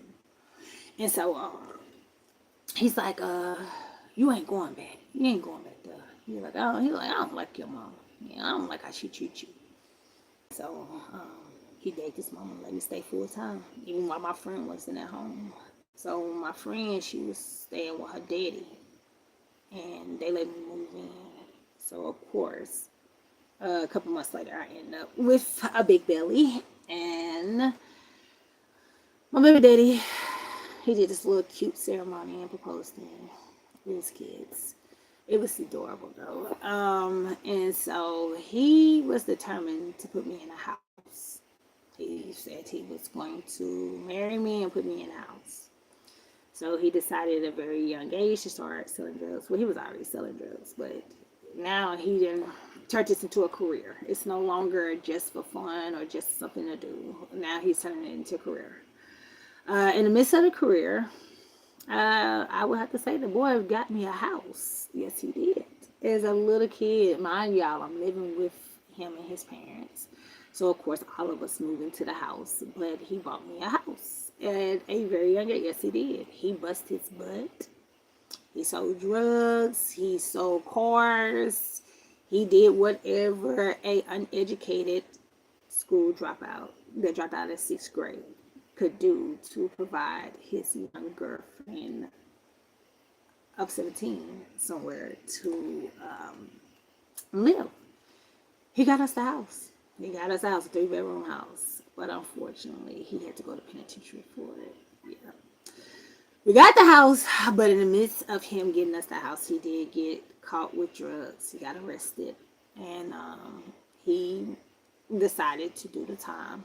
And he had to go to jail. So while he was in jail, I found out I was pregnant. Mind y'all, the entire pregnancy, I lived with these people. Mind y'all, before I got pregnant, I was already living with these people. And at this time, I've probably been living with these people maybe probably a year and a half. Because at this time, mind y'all, I moved in with these people like I was in ninth grade, and I'm damn near in like 11th grade. You see what I'm saying? Like, I was in 11th grade, but I had like a 10th grade homeroom or whatever, and I had one 10th grade class. So I didn't get fully. They started this, I guess it's partial promotion. So they didn't decline. They stopped holding you back for just failing one class when they started doing the block period. So by the time I got kicked out of school, I had 10th grade morning classes and I had 11th grade classes. So the 11th grade must have been held back in the 10th grade, but they let me on because some of my classes I actually was paying attention. But in the midst of that, the school found out I was pregnant, and so they put me in night school because they said that I could not advertise young pregnancy or whatever. And so we go to night class. By this time, so I'm still in school, and by this time, my baby daddy is released from jail. He get put on a program because he's been behaving himself. I'm still pregnant. I'm going to night classes. He's taking me to class, picking me up. He's taking me to the little girl. This man, he did good, y'all. For a kid, he did good. He took me to the classes for the parenting. He stayed there with me. He did not participate. And half the time, he kept walking out, answering the phone like a drug dealer. But you couldn't tell me that because I was smiling from ear to ear because I was a little dumb little girl that just was happy that my life was going good. You know what I'm saying? Yay. You know, coming from a bad, dysfunctional family, now I get to make my own little bad, dysfunctional family. Hey. Yes, he was very involved. He participated. He bought me the little maternity pants. Yeah, even made fun of me when I put them on. Yeah. Um, bought us little matching outfits. He did that. I mean, he really was the breadwinner because I was working, but I'm not gonna lie, I pretty much was saving all my money up for to get my own place because I'm just like, yeah, now we gotta move out. You know what I'm saying? It did not work like that. So I was working, I was saving my money up, and ended up when I had my baby, I started selling drugs. So what ended up happening is, my y'all, this man put us in the house. Drugs are just one of those things that you have to be careful with. They can become addictive. They do have side effects, just like anything else in life. His mom got addicted to drugs, and his grandma got addicted to drugs. Too much drugs around, too much money around for people who was raised basically in the backwoods. I just have to always remember when my grandma was born, cars weren't even invented. Like, there was no Chryslers, Lincolns, nothing. You know what I'm saying? Like, she's old. So having my mom now coming from, especially in Huntsville, Alabama, where there's more forestry than um, skylighters, yeah, they was raised in the woods. You know what I'm saying? So being around that much money and them drugs and that type of lifestyle, it do have the cons. And one of the cons is you can get addicted to your own supply. I do not recommend that anybody sell anything that you would not consume yourself or you would not try out on your own self. I go back to when they had that trend when all of the corporate owners to these franchises was taking bites out of their burger. Yeah, you need to be selling something that you would putting your body on your body or you use yourself, because selling drugs would definitely have you out here turning into one of your own clientels. And that's just anything that's put into the world for to do harm. So we was out here harming people, and we wasn't intentionally trying to do it. And if we harmed you and you're watching this, I do apologize. We was definitely not able to think in that mindset at that time. But we did stop selling drugs, so we're no longer harming anybody. Okay. But anyway, so by the time I had my daughter, I ended up start selling drugs myself. I ended up getting my own place. Once again, I was still too young to get a place in my own name because a lot of the utilities, a lot of stuff they would say you had to be 21. Like some places they were like, oh, you can be 18 as long as you got the money and the documents and all of that. But then some places like 21, it was just a lot. And like I said, if I could do anything in my life, I would like to advocate that that should be changed because due to circumstances, kids should be able to have a roof over their head. I'm just saying, all kids do not have the luxurious lifestyle to age out or live with their parents to the 18 or whenever. Like some kids, unfortunately, due to circumstances, lose their parents at a very young age, and they are not allowed to be a responsible adult that their parents was training them, teaching them to do. So let's just put that out there. So anywho, I ended up having to get my own place. So what ended up happening is, like I said, his parents got pretty heavy on drugs. So it became to a point where it was just a lot of chaos. It became where they was breaking into the safe, stealing money. Um, it was a lot. You know what I'm saying? Um, like I said, they was good people to me, but they was not perfect. So they did have their flaws.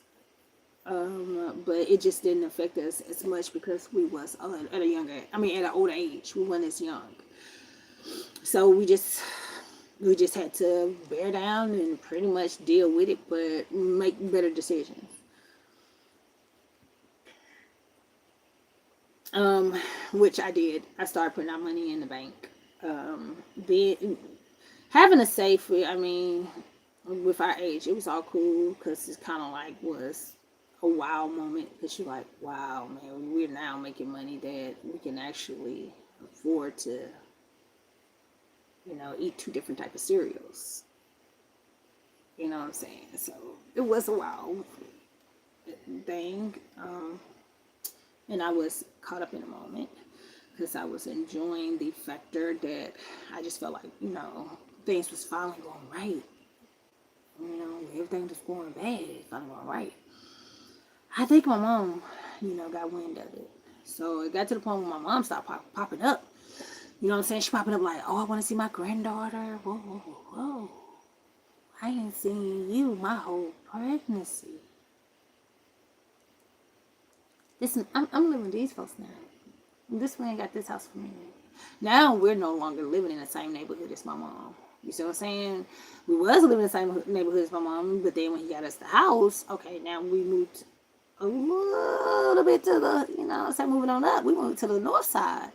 And so now we're in a different neighborhood. She finds out through somebody else. And she don't have my number because we not communicating. She's mad at me. My mama did not see me pretty much none of my pregnancy. And after I had my baby, she's the first one that's trying to come and see the baby. And you didn't even come to she didn't even show up at the hospital. She didn't give me a baby shower. I did not get a baby shower. I repeat, I did not get a baby shower when I had my daughter because my mother did not see me my entire pregnancy. And the only reason that his family didn't throw one for me because they bought stuff, you know what I'm saying? But like initial like baby shower, that moment was taken from me because the my mother-in-law, she was like, that would need to be something that my mom conduct. Plus, like I said, my mom's older, so a lot of things needed to be signed by my guardianship. And she, as my mother-in-law, didn't want to take those steps because she was like, I ain't getting into the legal stuff. She was like, I don't mind helping you out, but I ain't signing nothing. You know what I'm saying? So to rent a venue and get us a building so that we can do like the proper baby shower because our apartment was too small, too cramped, and for everybody to get there, we literally had to do it outside, and outside was like mosquitoes. It was like we really ran down. You better hear grass. So it's like, no, that's not happening. So we didn't do a baby shower, and then when I went into labor, I was with my baby daddy and his family. He was so excited. Y'all, he almost wrecked. But I went in the car with him. So my water broke while I was at the pool with his mom and auntie. So just so happened, we like, because the kids was asleep. They had already been in the pool. And just so happened, we was like, let's go down here to the pool while the kids sleep so we can actually get in and don't have to worry about splash. As soon as I get down there, before I can even walk into the water, my water break. And then my auntie, his auntie was like, dang, you got in the water fast. And I was like, no, this liquid coming out of me. And she's like, your water broke. So we called him. And he was with his friends. We get in with his auntie. We jump in her car. She flying. We get in the car and we head out. He coming towards us. This man do a big U-turn. And there was so many cars that was coming. He scared us. I swear to God, I could have went in labor right then. He did a big U-turn and got behind us to run to the doggone hospital. I'm just like, don't kill yourself and you end up in there while I'm trying to have labor. I'm just like, boy, calm down. Like, get your mind together. So we rushed up there and none of my family came to the hospital. And his mom tried to call my mom to tell her to come up there and she never did answer. And they pretty much called her the whole day. She never did answer. I don't know what her excuse was why she never did show up. Because even if she didn't answer, I mean, I don't know how weird it is. Back then we didn't have social media, but the word of mouth was really strong. Like everybody, and then in this little city, I mean, yeah, this little city, like everybody know everybody. So I definitely know she got word of mouth that I had my baby, but she never did come up there. Nobody in my mama's side came up there when I had my daughter. Um, so then that was another that I don't know. It's kind of confusing with that too. Okay, so I have my baby, and I'm in there clowning because I'm like, this is not my baby. This chocolate baby is beautiful. She was she was beautiful. Um, mm, but I think y'all gave me the wrong child. Like to the point where I'm ready to jump in the wheelchair and roll around here and see if I see somebody looking like this baby that y'all just gave me, and let me see what her child look like. You know what I'm saying? So when I have my daughter, I ended up having an emergency C-section. So unfortunately, I did not get to see my daughter when she first came out. My baby daddy did. I was put to sleep. The next day, I wake up. My baby daddy mad at me. He is mad at me. He done turned his phone off. He will not come up there to the hospital. He won't talk to nobody. He's pissed off. So when I get to see my baby, they had to come and get me, put me in a wheelchair, and roll me down the incubator because she was put in ICU due to her heartbeat roaring down. When I get into ICU, these people show me this chocolate baby, and I said, "Oh, that's a pretty baby. Well, my baby." Yeah, my daughter said her daddy looked like a Mexican. He has green eyes. I'm looking for, first of all, my doctor told me I was having a boy. Okay, so I'm definitely looking for a different sex. Okay, I'm looking for blue. I'm not even looking at the pink bows. Anything they got pink, I'm not even looking inside of their incubator. I'm looking for nothing but the boys. They had me a girl. Oh, that's cute. That's not mine. Where's mine at though? Ma'am, this is your child. I just started crying. I know. I just cried. That is not my baby. That is no, ma'am. So the lady was like, "I'm gonna give you a minute, and I'm gonna let you calm down, and I'm gonna let you visit your baby again." So they take me out of the ICU because they were like they didn't want to upset me in front of the babies in there. They set me in the chair, and this white lady came out there, and she just looked at me. She said, "Now, do you want to go and learn how to breastfeed your baby?" And she took me in there. I said, "I might as well. Y'all gonna give me the baby any doggone way after I said it wasn't mine." Shoot. I leave. I told you that wasn't my baby, y'all. Our mama knows when it's her baby. That woman said. She said, "Ma'am, do you want to put the baby up for adoption?" Why? So you can make me look like I'm a bad person? Because I don't want a black baby, and I'm black. Now I'm a racist. That woman left out of there. And when I got a black nurse, I pissed her off. She's out of there. I'm so sorry. If you're a nurse and you're watching this, I'm so sorry. I was just so disappointed. Y'all, I only been with my baby daddy. I lived with this man before we even fornicated. I stayed with him the entire pregnancy. And afterwards, my baby is jet black. With jet black. Baby don't even look like me. So I'm sorry if I sound horrible. But I'm just sitting there like, this baby don't even look like me. And I thought it must be my mama's baby, daddy's maybe. We're trying to question it if it's the mama. Y'all need to come and investigate this. So I'm inside the hospital, clowning, mad. Nah, y'all gonna just give me any old child. Let me go ahead and walk around the incubators and find the one I like. Maybe I can find somebody kid that I want to take. Since y'all want to give me somebody else kid. Because I told you that's not my child. That child is too dark. Why are you steady handing me this same child? And take that bow off of her head. Why you even got the bow on there? You up there just gonna be handing people kids out? You need to have them more presented. No, take the glue out of her head. You ain't finna give me no bald headed baby. At least she got some hair on her head. I was so, so confused. I was only a kid. How my child, like, I don't remember this in science. I understand certain genes genetically skip errors.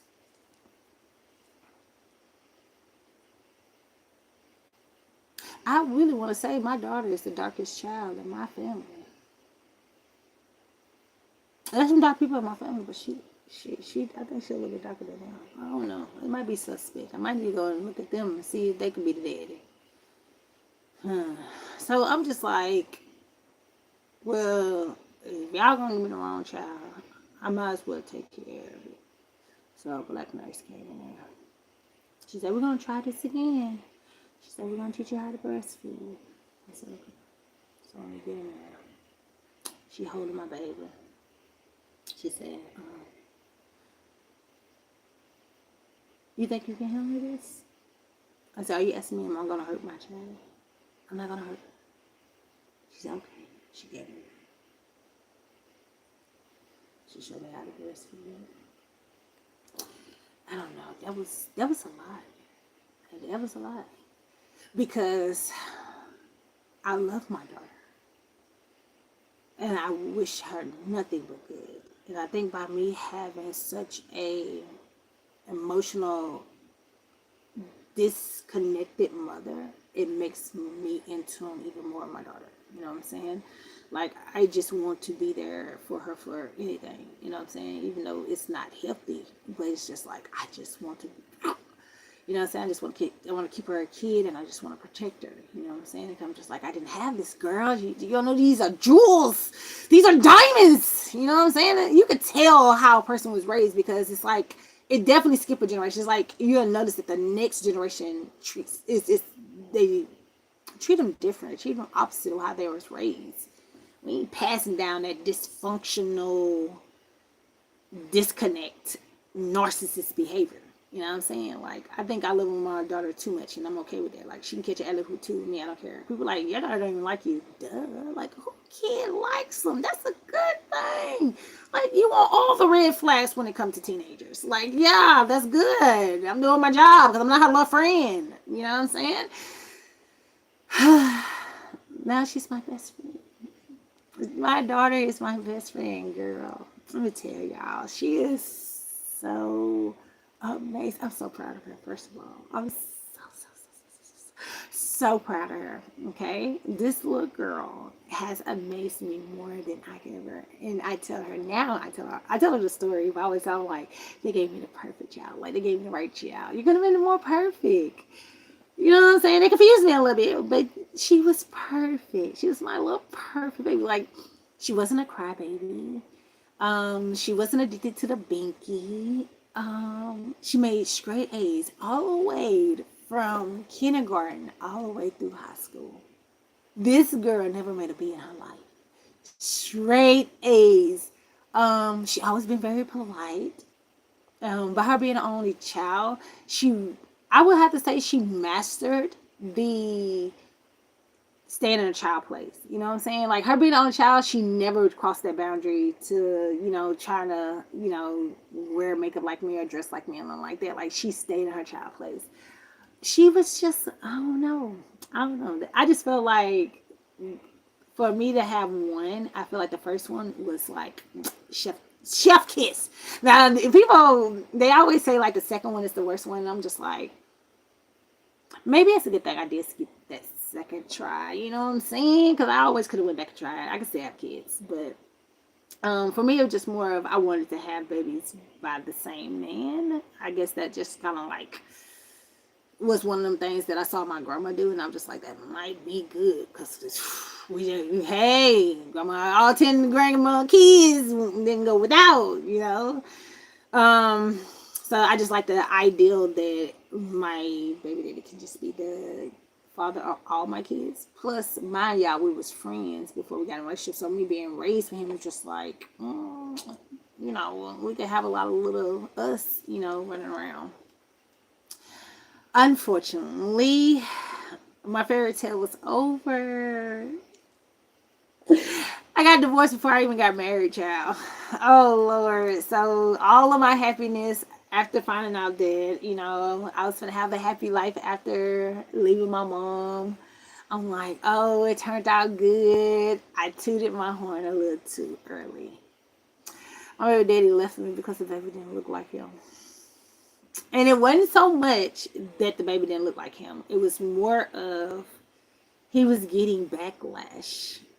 So pretty much everybody in our community was smiling in my face and telling him that I had to been cheating on him. I slept with some damn body. And they wanted us to know that they knew that I must have slept with somebody. I snuck somebody in the bedroom. I must have snuck out. I did something wrong. So here I am again beating myself down. Come like I can't do nothing right. I can't even have a kid and start a happy family correctly. Like I'm definitely the biggest loser in life. I'm messing up so early and so young. You know what I'm saying? Like I'm already going to jail for going to a party.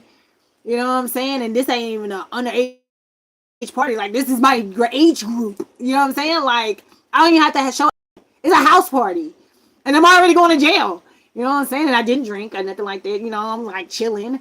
And then it's like, okay, now I messed up because I lost the love of my life for either having a kid too young because I didn't understand the genetics of the body economy to tell me why my child came out the color it did. And I'm also not financially literate to understand why I have to go through all of this. Yeah. And guess what my mom came and told me? Told you so. Man, ain't shit. Mm. So I came and told her, why did you have all these kids just to realize that you can't count on a man? I didn't never understand it. Like you see some young puppy love, why would you ruin it?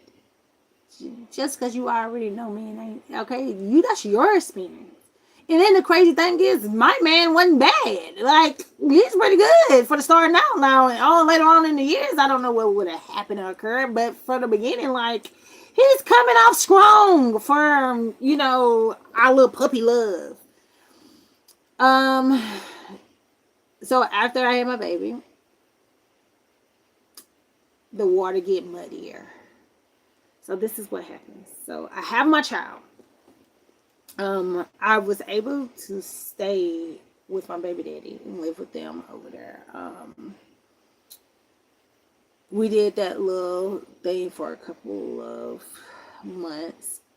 By the time my daughter turned 2, we pretty much was like, it's not gonna work. So, throughout the time us pretty much dating, it just really was to the point where I just had to stay in the house. It was hard. And then I wouldn't even blame him. It was just hard because it's like, we really couldn't go out as a family because it's like somebody was bringing it up. You know what I'm saying? Or somebody was saying something. Or people was acting like, oh, you need to leave her and stuff like that. And my baby daddy just came to me and was like, look, I'll take care of my daughter. I don't have no problem with taking care of her, but I'm not going to take care of you. So he kind of like treated me like I cheated. Listen, y'all, my daughter is going to be 24 years old in the next couple of days. I never cheated on a man. I never did anything with anyone but this man. And I lived with him. I had this baby, and this is his child. It makes me happy that he still claimed her as his daughter. He still took care of her. He did the responsibilities. He bought her first car when she graduated. He was there majority of her life. He even took responsibility of raising her after she turned 12. So, he still did his due diligence, and I respect him for that. But he won't get no respect from me for abandoning me, knowing that he didn't have no solid evidence that I did something. But I'm sure a lot of older men was telling him like, that young girl trying to play you, man. I'm telling you, she did something. But I did not. Okay. I was just as devastated and scared and mad and deflated as he was. Which I think that's why we stayed together after we had it, because it's kind of like that what helped our relationship together, because we were just looking at each other like, how, man, how the hell? You know what I'm saying? But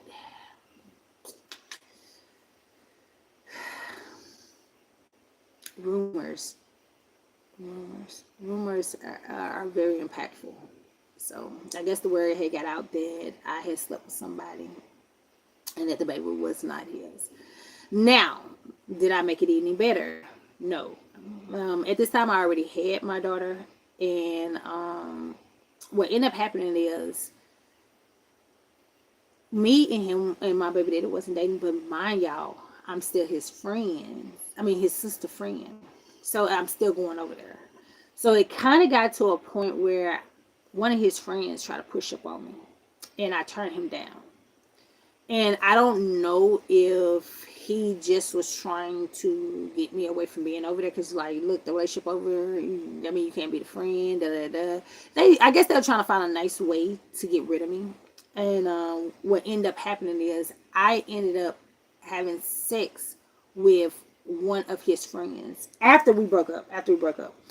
But later on, found out that he was like his cousin or something, or they claim each other cousin, because technically when I asked them are they related, they said no. But then when I asked family, like, they is like seven cousin, because such and such married and had sex in a baby by such and such, and it's just like, oh, one of those situations. Welcome to the ghetto. Now this is how crazy this is. I did not have no interest with the friend. I felt like the friend was like too reckless, too wild. No. But no, he was a wild card. I felt like he was a wild card, and I don't know, with that age and with everything I was going through, like, I'm having mother issues. I'm not really having dad issues. So I wasn't really looking for the bad boy. You know, usually people who have daddy issues, you're looking for the bad boy.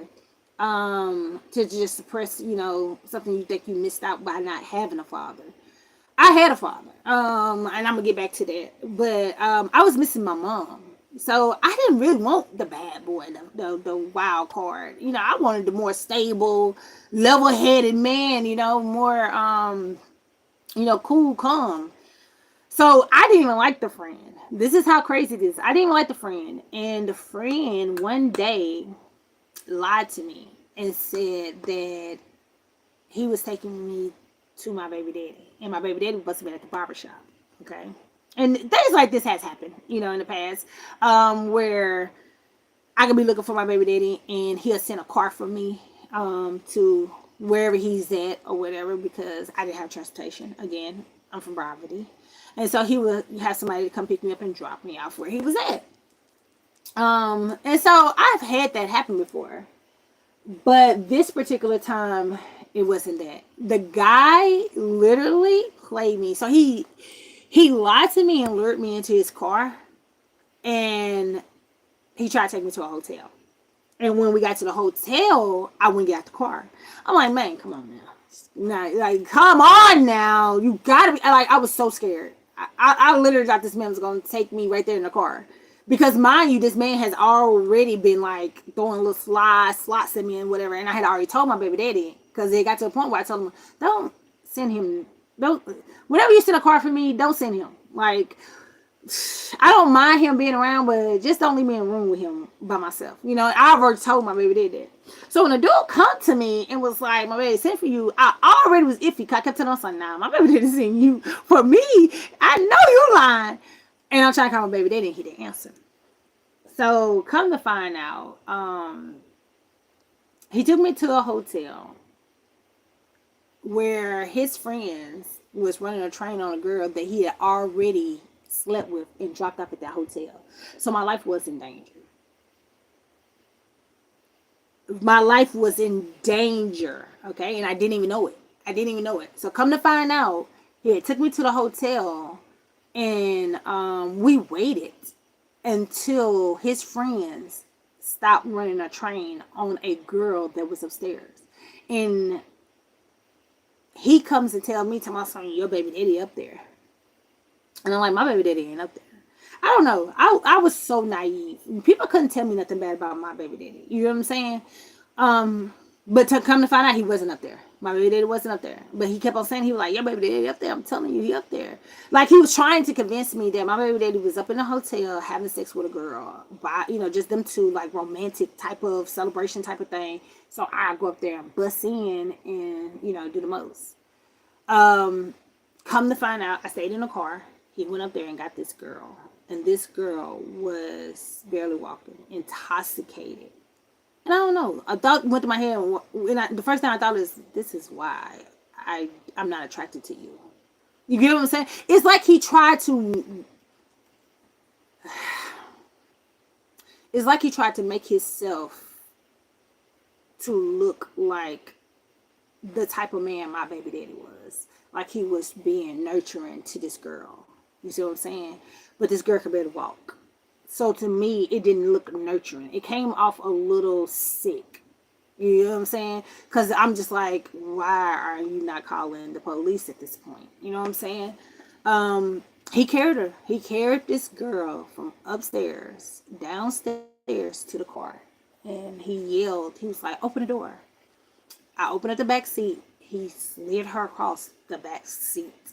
This girl. And she looked young. And I'm just looking like, just like a kid. Like, young. And I'm like, what in the world you done got yourself into? Mind you, I do not like this guy. And this is why I don't like this guy.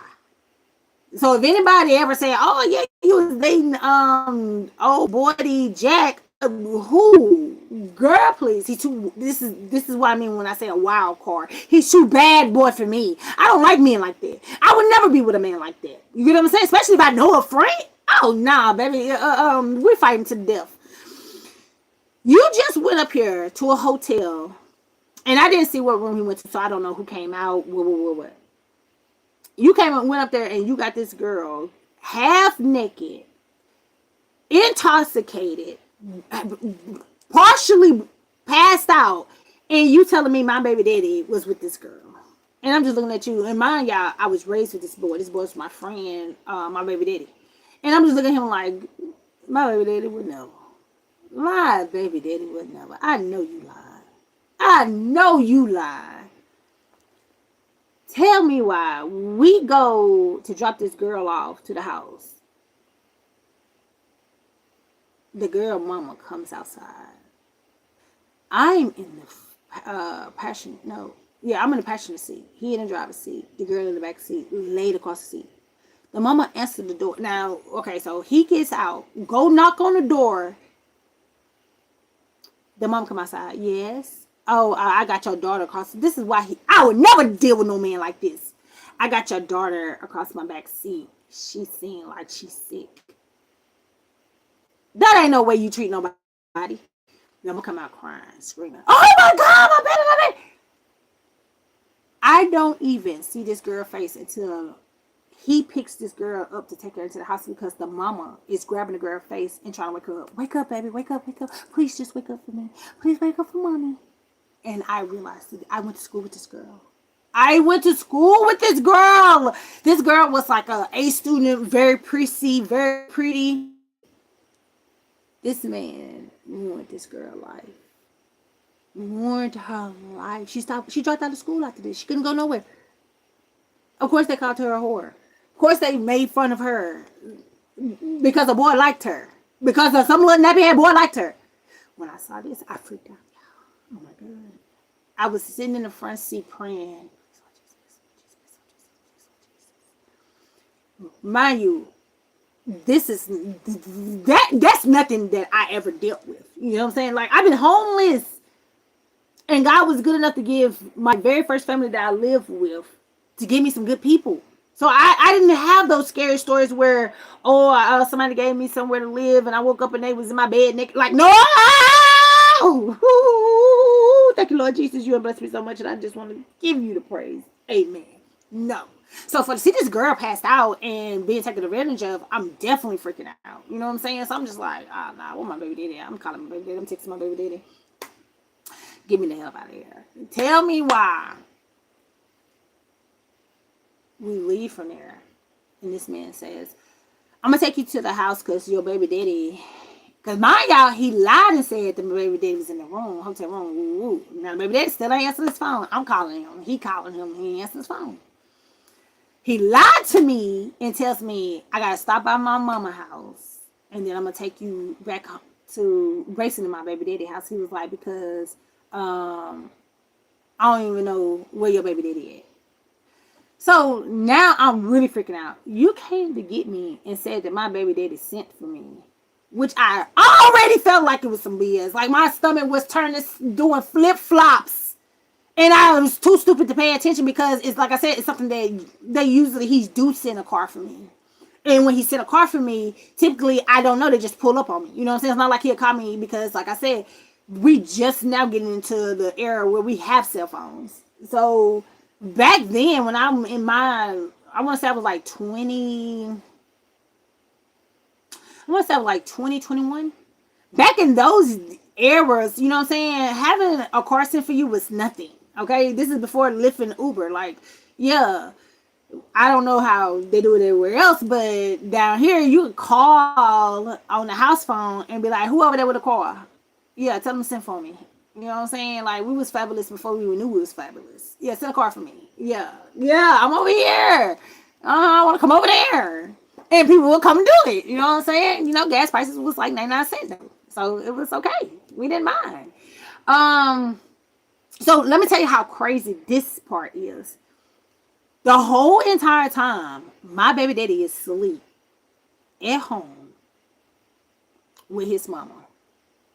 He's at the house, sleep with his mama. Okay, and then we calling him.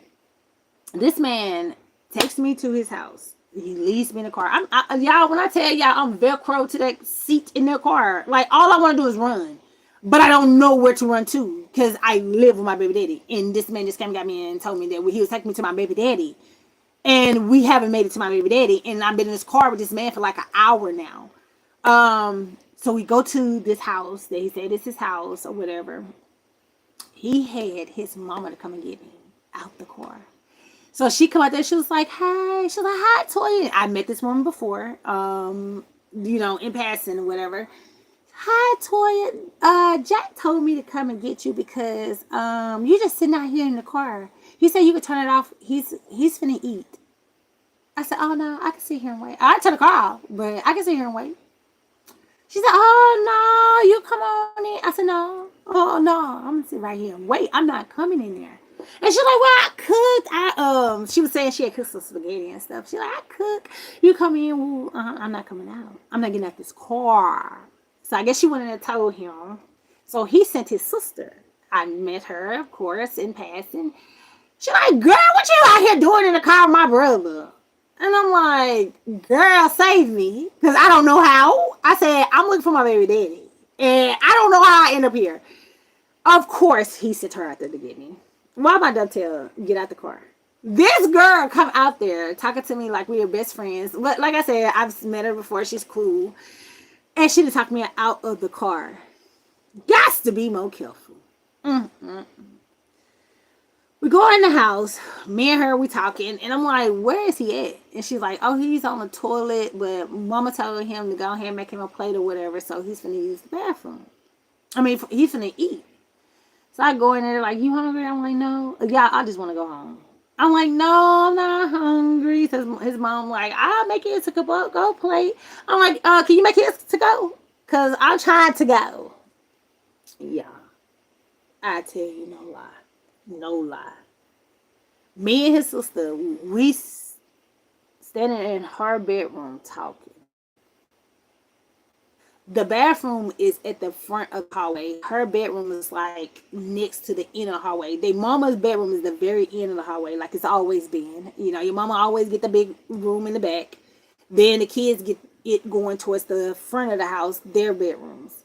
So it's the mama's bedroom, her bedroom, his bedroom, the bathroom, and then the living room. Why this man left me over there? He comes out the bathroom and his sister didn't say nothing. She looking at him as he's probably sneaking behind me, tiptoeing out the house. She's talking to me. Girl, I ain't seen you in a long time. What you been up to? And you say you saw my brother. Where you get in the car with him? Like, because we're not known for hanging out together like that. You know what I'm saying? This man left me over there. Left me over there at his house for 3 days. I'm not even gonna lie to you. I pretty much slept with him just to get away from there because he literally was not. That man was not fit to let me leave there. I swear to God. And his mama and his sister was on the board. Girl, you can sit up here with us. Oh, no, no, no. The vibes wasn't the same as the house that I just came from. I've known these people since I was 14 years old. And at this time, I'm like 20, 21. No, I want to go back to my baby daddy house. I've been around him and his family since I was 14 years old. I want to go home. Like, that's what's coming in my head. I stayed over there for 3 days. I stayed over there 3 days before I slept. For me and this man fornicated. And I pretty much fornicated with him just so that he would take me home.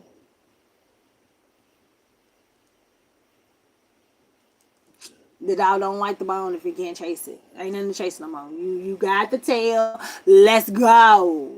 Like, yeah, let's go. For real. Oh God. And that's pretty much how me and Jack relationship came about. How long it lasted, 3 days, and how it ended. So after he dropped me off, this is when I found out the girl that was at the hotel, he picked her up and told her he was going to take her on a date. He ended up spiking her drink. He ended up spiking my drink too. I just looked up, like I said, no, he did not rape me. He didn't do anything to hurt me, but he did spike my drink because he made me stay over there for 3 days. And I slept for a whole fucking day. I knew something wasn't right, but I didn't know at the time. He spiked the girl drink. Yeah, I had to be careful. Back then, that was kind of like popular. People spiking your drink. He took a girl out on a date, spiked her drink, took her to a hotel, took advantage of her, had fornications with her, and then called his friends up there and told them to run a train on her because she was acting stuck up. So I'm assuming she didn't want to have sex with him. So he got mad after he spent his money on a date. He got mad, and then he got mad because he spent the money on a hotel, and so he basically had his friends to do her in. I did not know at the time. If I knew at the time, I probably wouldn't be a free woman. I probably would have hurt him. I would have hurt him. I know I would have. You see what I'm saying? And all of this was introduced to my life just because you like me. I never liked this man. He liked me. Oh my gosh. So I was very grateful that nothing didn't happen to me like that. I really wasn't too shook up about having to fornicate with him to get away from there because, I mean, at the time with our ages, we're at 20. I mean, a lot of people out here are fornicating and, doing stuff like that. And I hate to say it, but when we was coming up, a lot of our friends was fornicating with each other friends. You know what I'm saying? I hate to say it, but down here in Huntsville, Alabama, they don't mind backwash. Ugh. They love some backwash. I'm not so particular fond of backwash. Okay? I've been in a situation where I didn't know there was any backwash. And I'm just like, I thought it was a fresh bottle. But down here, it is known that somebody will go behind you and fornicate with somebody that you already fornicated with. But like I said, I was young, so it wasn't no big deal to me back then because I was just like, I just know who to hang out with, who not to. I bet you I won't never get caught slipping, okay? And I almost got caught slipping. So a couple of months after that happened, I'm out in, bad neighborhoods, the projects, the hood, and I end up losing my car keys. I knew where they was at, but I couldn't get in touch with the person who I had left them with. So the guy that I fornicated with, that is the friend of my baby daddy, he comes out there. I did not call him. He just pops up, and I'm out there, and I'm in my car, head deep in the car, looking for my keys, or trying to find a way that I can crank up my car. Because I'm just like, dang, I need to move my car, because where it was parked at, I wasn't driving the car. You know what I'm saying? Like I said, I'm 2021. I'm still young, and how Huntsville, Alabama is set up, it's still a lot of walking areas that you can pretty much walk around. You know what I'm saying? Especially back then. It wasn't so much of every transportation had to have public transportation or a cab or something. Like, it's literally, we had what we like to call cuts, where you can walk through a trail to get somewhere shorter. So we had ways around. So I didn't need my car. So I parked there, but I knew that I was going to get a ticket if I left it parked there, because I don't live out there, and it was in a no parking. I mean, in a like one of those daily parks areas. So I'm out there looking for my keys. This dude that I fornicated with, fornication ain't nothing. That don't mean nothing. Mug will fornicate with you and then turn around and take your life. Like, I fornicated with this man. Uh-oh. I fornicated with this man to get away from him. And I guess he took it at like that, because after I fornicated with him, I didn't communicate with him anymore. I didn't contact him no more. This man came a couple of days later. I'm in a project. I'm not, I'm in a public place, but I'm not somewhere like safe. This man comes to me and get mad at me. And basically, I guess he set the dogs on me. So he had one of his friends to come and kidnap me. Yeah. So one of his friends come in the neighborhood. Now, I'm no longer head down, face down in the car. I'm sitting on top of the car. Because the person who, like I said, I lost my keys, but I knew who had the keys. And I couldn't get in touch with the person. So I'm sitting on the car trying to figure out if I can push the car. Like, I'm coming up with a plan B of how, because mind you, I just want to move it. I don't want to drive it. I really just want to move it. You know what I'm saying? And so the dude I fornicated with, he came out there and he seen me out there. He spoke to me. Like, I didn't call him, he didn't call me. Like, it just so happened like we at the same place at the same time. You see me out there, you roll down your window. What up, little mama? What you doing out here early? Shit, I'm straight. I'm good. Nothing. I'm cool. He pulled off. He spoke to me. This man spoke to me and pulled off, and then called and put a hit out on me. In the next couple of like minutes, I'll say like 30 minutes, 20 or 30 minutes, a car come flying down the same road that old buddy just left off of.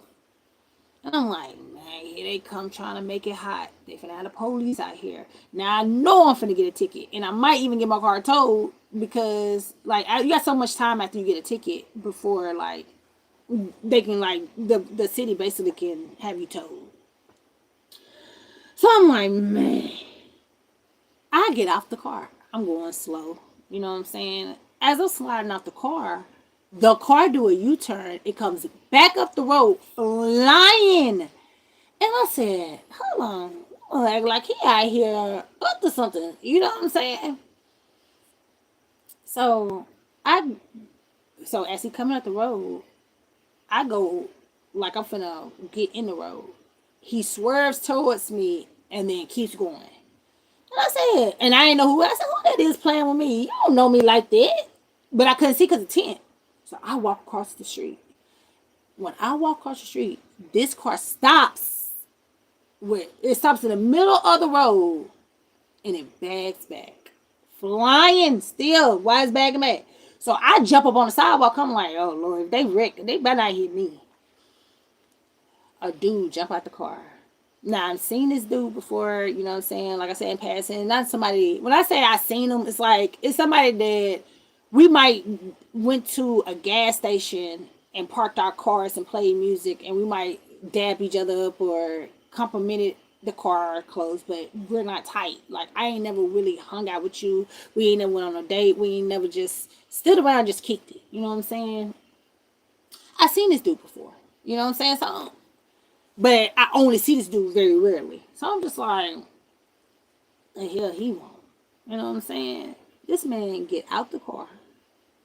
He leaves the door open, walks around so calmly, picks me up from behind, and try to throw me in the back seat of the car. So basically, and I always been petite.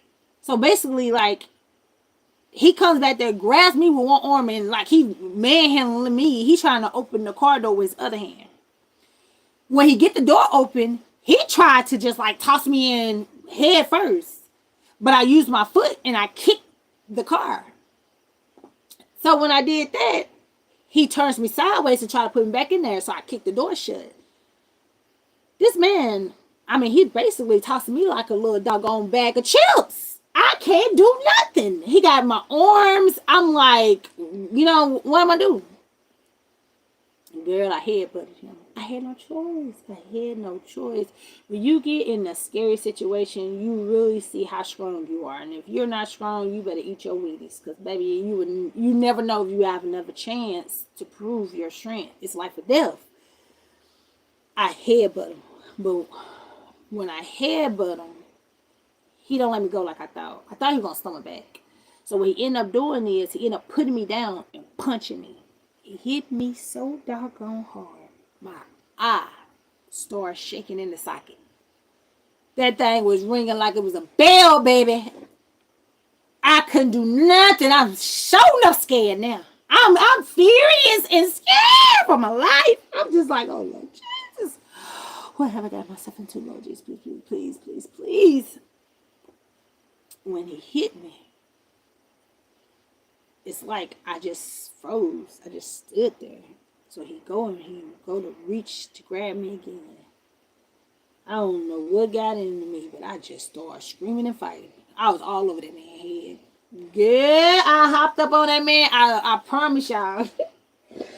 I hopped up on that man like a freaking cat on a doggone scratching post. I was clawing at him.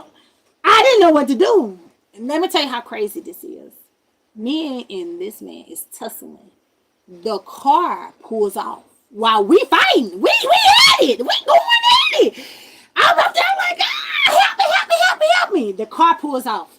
It goes down. It do a U-turn. It comes back and it opens the passenger side door. The back door closes that was open for me. They yell in there. I never did see the people inside the car because the tent was so dark. They yelled in there and said, get in. This man was still holding on to me trying to get in the car. I had to literally push him off of me for him to go ahead and get in the car. And I'm literally on the ground. Because at this point, because he never did let me go. It's just he stopped me from being in the air. So I didn't have no choice but to pounce back on him and literally start clawing at him to get him off of me. Because I'm just like, what the hell? Girl, I fall on the ground. They pull out. I'm sitting there like, what just happened? Mind y'all, it's like 5:30 in the morning. Ain't nobody up. Crackheads ain't even up. Don't nobody be up in the projects at no 5 o'clock. Nobody in the projects got no job. Are you serious? They take your rent up. So I'm like, what just happened? I'm sitting on the ground. I'm just crying, shaking my head. I'm trying to think of what just happened. I'm trying to think of who to call. I'm trying to think of what to do. And I'm just like, what the world? And then I realized I don't even have my cell phone. I done locked my car up with my cell phone in it because I didn't have the keys. And what stupid thing to do? Why would I even lock the doors if I didn't have the keys? But I locked the doors because I didn't have the keys because I knew I would get the keys later and I didn't want nobody who saw me going through the car, you know, probably looking out the window or riding through there to go through the car, so I locked the doors. And my cell phone was in there. And back then we had like a little bitty Nokia. You know what I'm saying? So it couldn't do all of that, find my device and all that. So, yeah. Why I decide to leave the car. I can't get in it no more. You know what I'm saying? Like, I can't even use the car for a defense. Why I get ready for to leave the car, and the car that just pulled off, flying down the road, comes back. So when they come back, I run. Okay, so my car is like on Bram, it's on the main road. So I run to what we like to call, like I said, the cut. It's just back alley, back roads, back passageway to get to another location. Why this man who just tried to kidnap me jump out the car and start beating my car up? He stumps the windshield. Y'all, I just went to move the car. I just wanted to move the car so the car wouldn't get a ticket, so it wouldn't be towed, because I wasn't driving the car. The car was drivable. It's just like I prefer not to drive with drugs because that's how you get caught. So I'd rather walk. This man, not only did you punch me in my eye so doggone hard that it shook, this man comes and demolished my car. He jumps on the top of the roof. He dents that up. He busts the windshield out of it. He knocks all the windows out except for the two little bitty ones in the back. He stumps the hood into it's literally bent up. He punches the tail lights out. He dents up the hood. I mean, listen, that man towed that car up. Towed the car up. Ripped the headrests, the armrests out of it. He demolished the car, okay? And it was a, I can't even think of the car now. It's a car that everybody didn't hit. If I said it, everybody would be like, yep, I hit one of those. He demolished the car. The car was a little burgundy. Dang, it almost came to me. Gallant. A little gallant with the flat hood with the square body. It was burgundy. And it had burgundy fabric interior. He tore that car up. So hear me out. Listen to how crazy this ends. He tears the car up. So while he tears the car up, mind y'all, I already ran. So I, being stupid, I run to the gas station and call the police. Yes, there's somebody out here trying to attack me. They tearing my car up. They didn't already punch me in my eye. Please help. Come in. Where you at, ma'am? I'm at the gas station. I give him the address because it's on the phone. The police comes and drive right past me. So I'm like, oh, it's okay. I know they got to see that car. They're going to stop at that car. I'm finna run down here, which I'm kind of like far. You know what I'm saying? It's really not a walk. I mean, it's really not a run. It's really a walk. So I'm like, let me run down here. So by the time the police stop, I can tell them my side of the story and they can arrest this fool. As I'm running towards my car, that half of it is in the road. Headlights busted all over the road. The police go right by my car. The police drive right by. I called y'all out here. Where y'all going? So I started screaming, help, help, help. They kept going. I said, ain't that all? It's my luck bad or what? They kept going. Let me tell you how bad my luck is. I'm running down the main road that these people just did this to me. And I see them. I turn around and start running the other direction. Oh, hell no, this is gotta be the next day of my life. Nobody help me. I start screaming, help, somebody help me, please, somebody help me. It's like, by this time, about 6 o'clock in the morning. Girl, ain't nobody. Girl, everybody went to the club last night. You ain't finna hear nothing. You ain't getting no sympathy. I started running. Y'all, I dived and jumped into some bushes in like a little creek, a little ditch. Somewhere I knew they couldn't drive their car to like hit me because I could hear it come behind me fast, but I can't see them. I ain't got no... Listen, I don't have no magic powers. If you here on my channel because you think I got some magic powers, you're sadly mistaken, okay?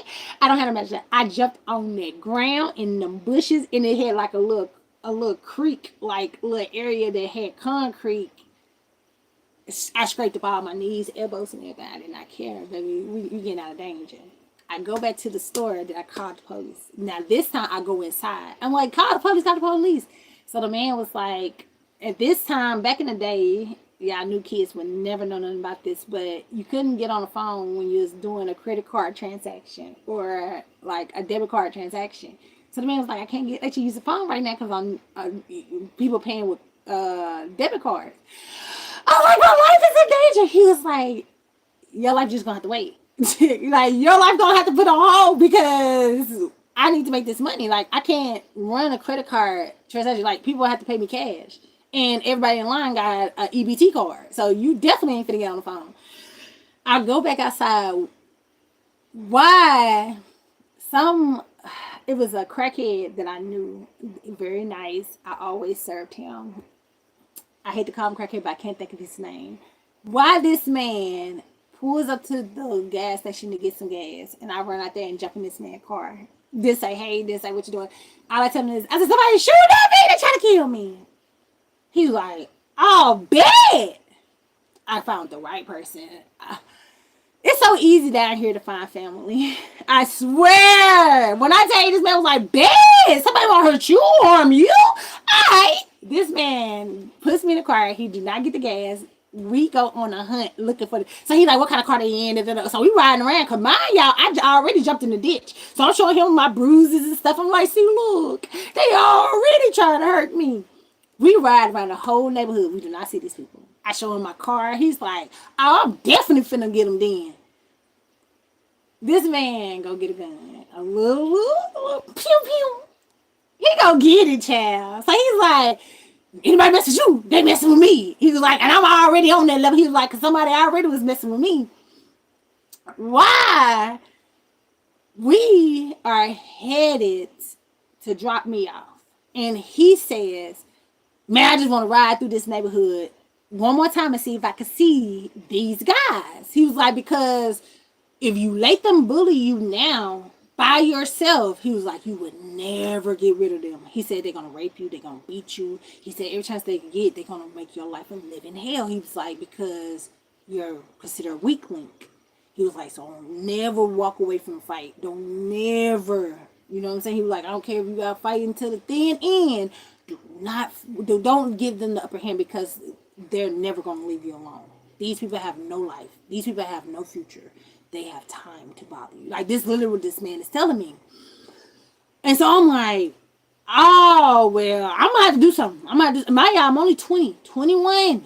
The latest. I might have been 21 years old, just now turning legal. We go through this neighborhood. And as we turn into the neighborhood, I see them. I said, there you go. They at the gas station that I had used to call the police. I said, there you go. They at the gas station. We pull up.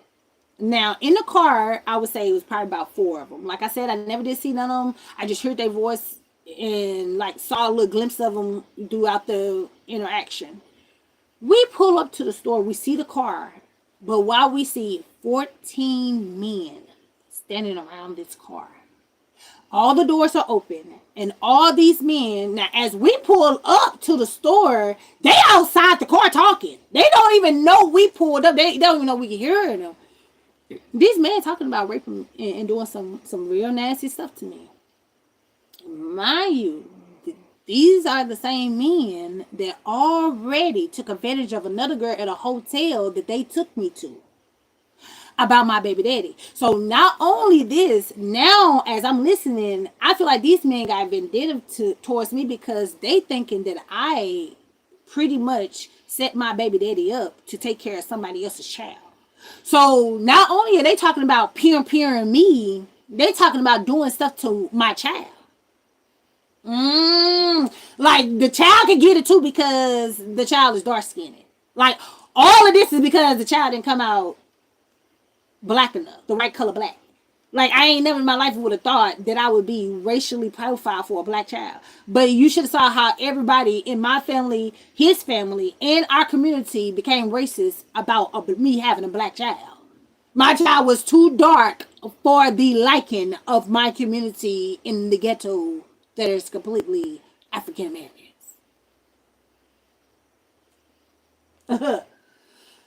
So as I'm hearing this, as we pulling up in the gas station, I tell him, I said, you ain't lying. These folks ain't gonna never leave me alone. He pulled out the gun. He said, yes, they is. He take a bandana. He wrap it around the bottom. He said, I'm finna get rid of them. I said, nah, you can't do it. He said, nah, you gonna have to do it. Put the gun in my hand. He put the pew pew in my hand. He said, you have to do it. I said, they ain't gonna never let me out of jail like that. He was like, let's not find out. Let's go. He hyped my head up. He was like, let's go. They want you. Show them who they messing with. He was hyping my head up. He was like, let them know who they fucking with, because they messing with the right one. I'm like, oh my God, I'm going to jail. I was like, dang. I did not want to do it, y'all. I handed the gun back to him. I said, man. I said, I'm about to catch him slipping, man. It's too many of them. I said, man, they going to come back and they going to tear me up. He said, do it. He said, because if they come for you, they going to come for me. He hyped my head up. I went on and did it. He said, hurry up, hurry up. I said, pew. I said, let's go, let's go. He said, you ain't dead. That's enough. I shot the little pew pew one time. It was enough. It was enough. He didn't want to leave, but we left. And as we were leaving, all the men was on the ground, crawling. They were running. You should have seen them look like little roaches running there. And it put a bullet hole in the back of the car window. I went to jail for that. I sure did. I went to jail for that. But that time, I did that crime. And I'll stand 10 toes down with my head up high to do it again. Them boys had no good intentions. And the sad part is, I never cheated on my baby daddy.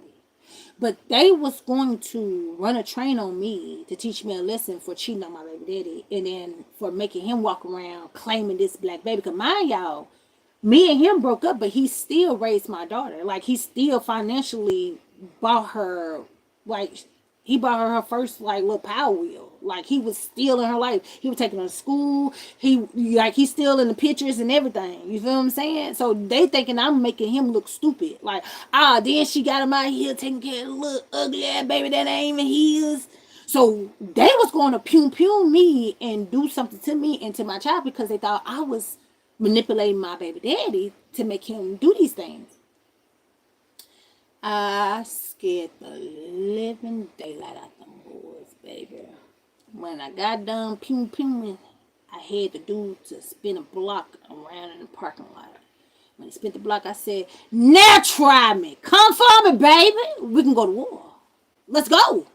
When they saw it was me, you should have seen how wide their mouth dropped. Like, what? And they caught it on camera. Yep, they used it in court. And I was sitting in the courtroom while I was getting sentenced. They sentenced me to 5 years in maximum penitentiary for protecting myself when the police failed to do so. The police rode by me. The police left me out there to die. And mind y'all, it was nothing but men. It was not one girl. And back in the day, how it used to be, men used to not fight you. They'll go get their little sister or their cousin to fight you.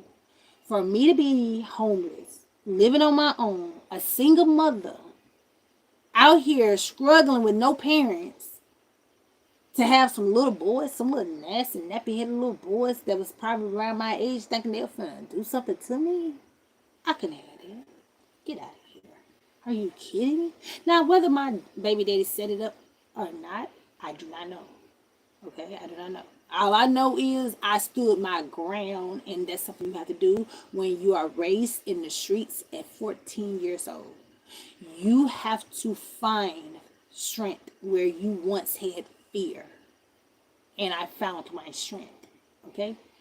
I ended up getting sentenced to 5 years, but I ended up doing a year on probation and the rest in a halfway house on what I call because I got good behavior and I graduated college while I was incarcerated.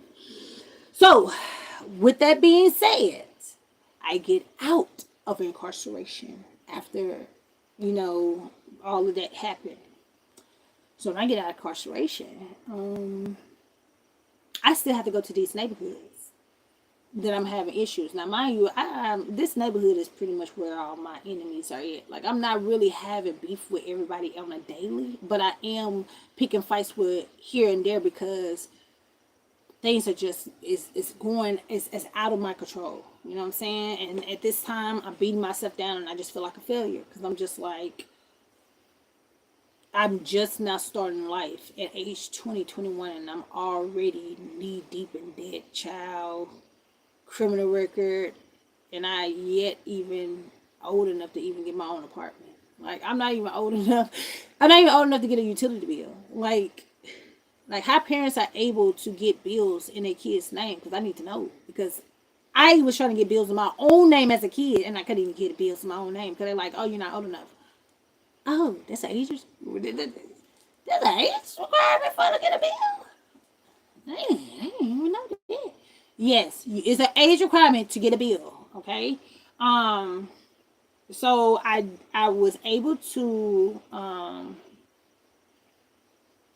EOS my sentence. I ended my sentence for shooting in a occupied dwelling. That was my charge. So I went to penitentiary for that. I went to a penitentiary for that. I sure did. For saving my own ass out here in these streets. So when I got out, um, my daughter at the time was living with my mother. And so when I was released, my baby daddy and his mama, they reached out and called me and was like, your mama hasn't been letting us see the baby. And so I'm like, really? And they're like, yeah. And then they was like, we really want to see her. If you want to, you want to drop her off or you can come over here. So even though I was having criminal records and I was having bad luck, it still wasn't making everything it wasn't where it was making everything impossible for me to maintain with my daughter. So, you know, a lot of people, they be like, oh, you had that whole life. I didn't have a secret life. My life was out in the open and my daughter was a part of it. It was unfortunate, but I think that was a part of why I only had one kid. And I think that was very fortunate that I did have one child because I only wanted to be able to have enough kids that I can afford. You know what I'm saying? And like I said, with my dreams being shattered at a young age where my daughter didn't look like the daddy and we didn't stay together, then it already came to a point where I just made sure that as I provided for my child that she was safe. So I never left her with nobody because my mama did it to me. She dropped me off at people's houses. So I did drop my daughter off nowhere. And if she was going anywhere, I just felt safe that it would be with her daddy. If he do something to you, then he already know what to expect. You see what I'm saying? So I just left her with her daddy. And all of them requested her over there. Usually when I go over there, I stay over there. I don't just drop and leave her. If I did leave, I'll still stay there for like an hour or two. Because if y'all don't like me, you don't like my child. Like, I would still stay there long enough to see who all coming, who's coming over. Like, yeah, because like I said, they was already talking noise. I'm like, it wasn't his child. You know what I'm saying? And it took my baby daddy to be like, that is his child, and he's gonna take care of it. Nobody gonna stop him to take care of it. For people to start respecting the fact that she's gonna be here and I'm gonna be here. So it was a whole bunch of mess. So in my 20s, my early 20s, it was a whole bunch of mess with me and my community about the color of the skin of my daughter. Now, this did cause a lot of conflict because this changed my reputation.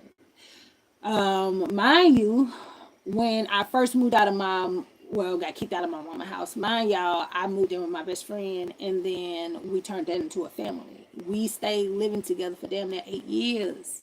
Um, and then you're telling me that we went from starting this new life and everything going right to overnight everything just went wrong. My baby daddy ended up leaving me.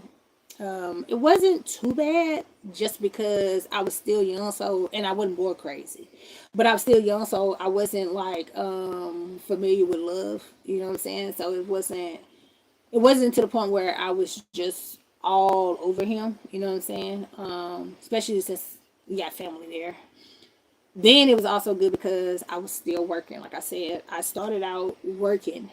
I had a 9 to 5 before I started selling drugs. I was working a 9 to 5, and just so happened, as I was working a 9 to 5 to get my own place, it was just being hard for me to get my own place. So I literally started selling drugs just to get a roof over my head. Because when I moved out, so when I moved out with my baby daddy, I was like 22, 23, 22. I think I was 22. Um, by this time, I had already been down to prison, so I had been incarcerated. And after I was released from incarceration, I was able to move back in with my baby daddy and his family. And so a couple of months after that, um, me and my daughter, we hanging out, everything's getting back to the norm. So I just went on and started working and preparing myself to get my own place, which is what I did. I went and got my own place. And the crazy thing is, me and my daughter is living in our own apartment, and we get a knock on the door. Oh, excuse me. We've been living there probably just a couple of months. I'm gonna say we're probably there about 5 months. In 5 months, after being incarcerated, um, I I really got on my grind. So I went and got 2 jobs. I went and bought 2 cars. Like I said, I had to get somebody else to put everything in their name.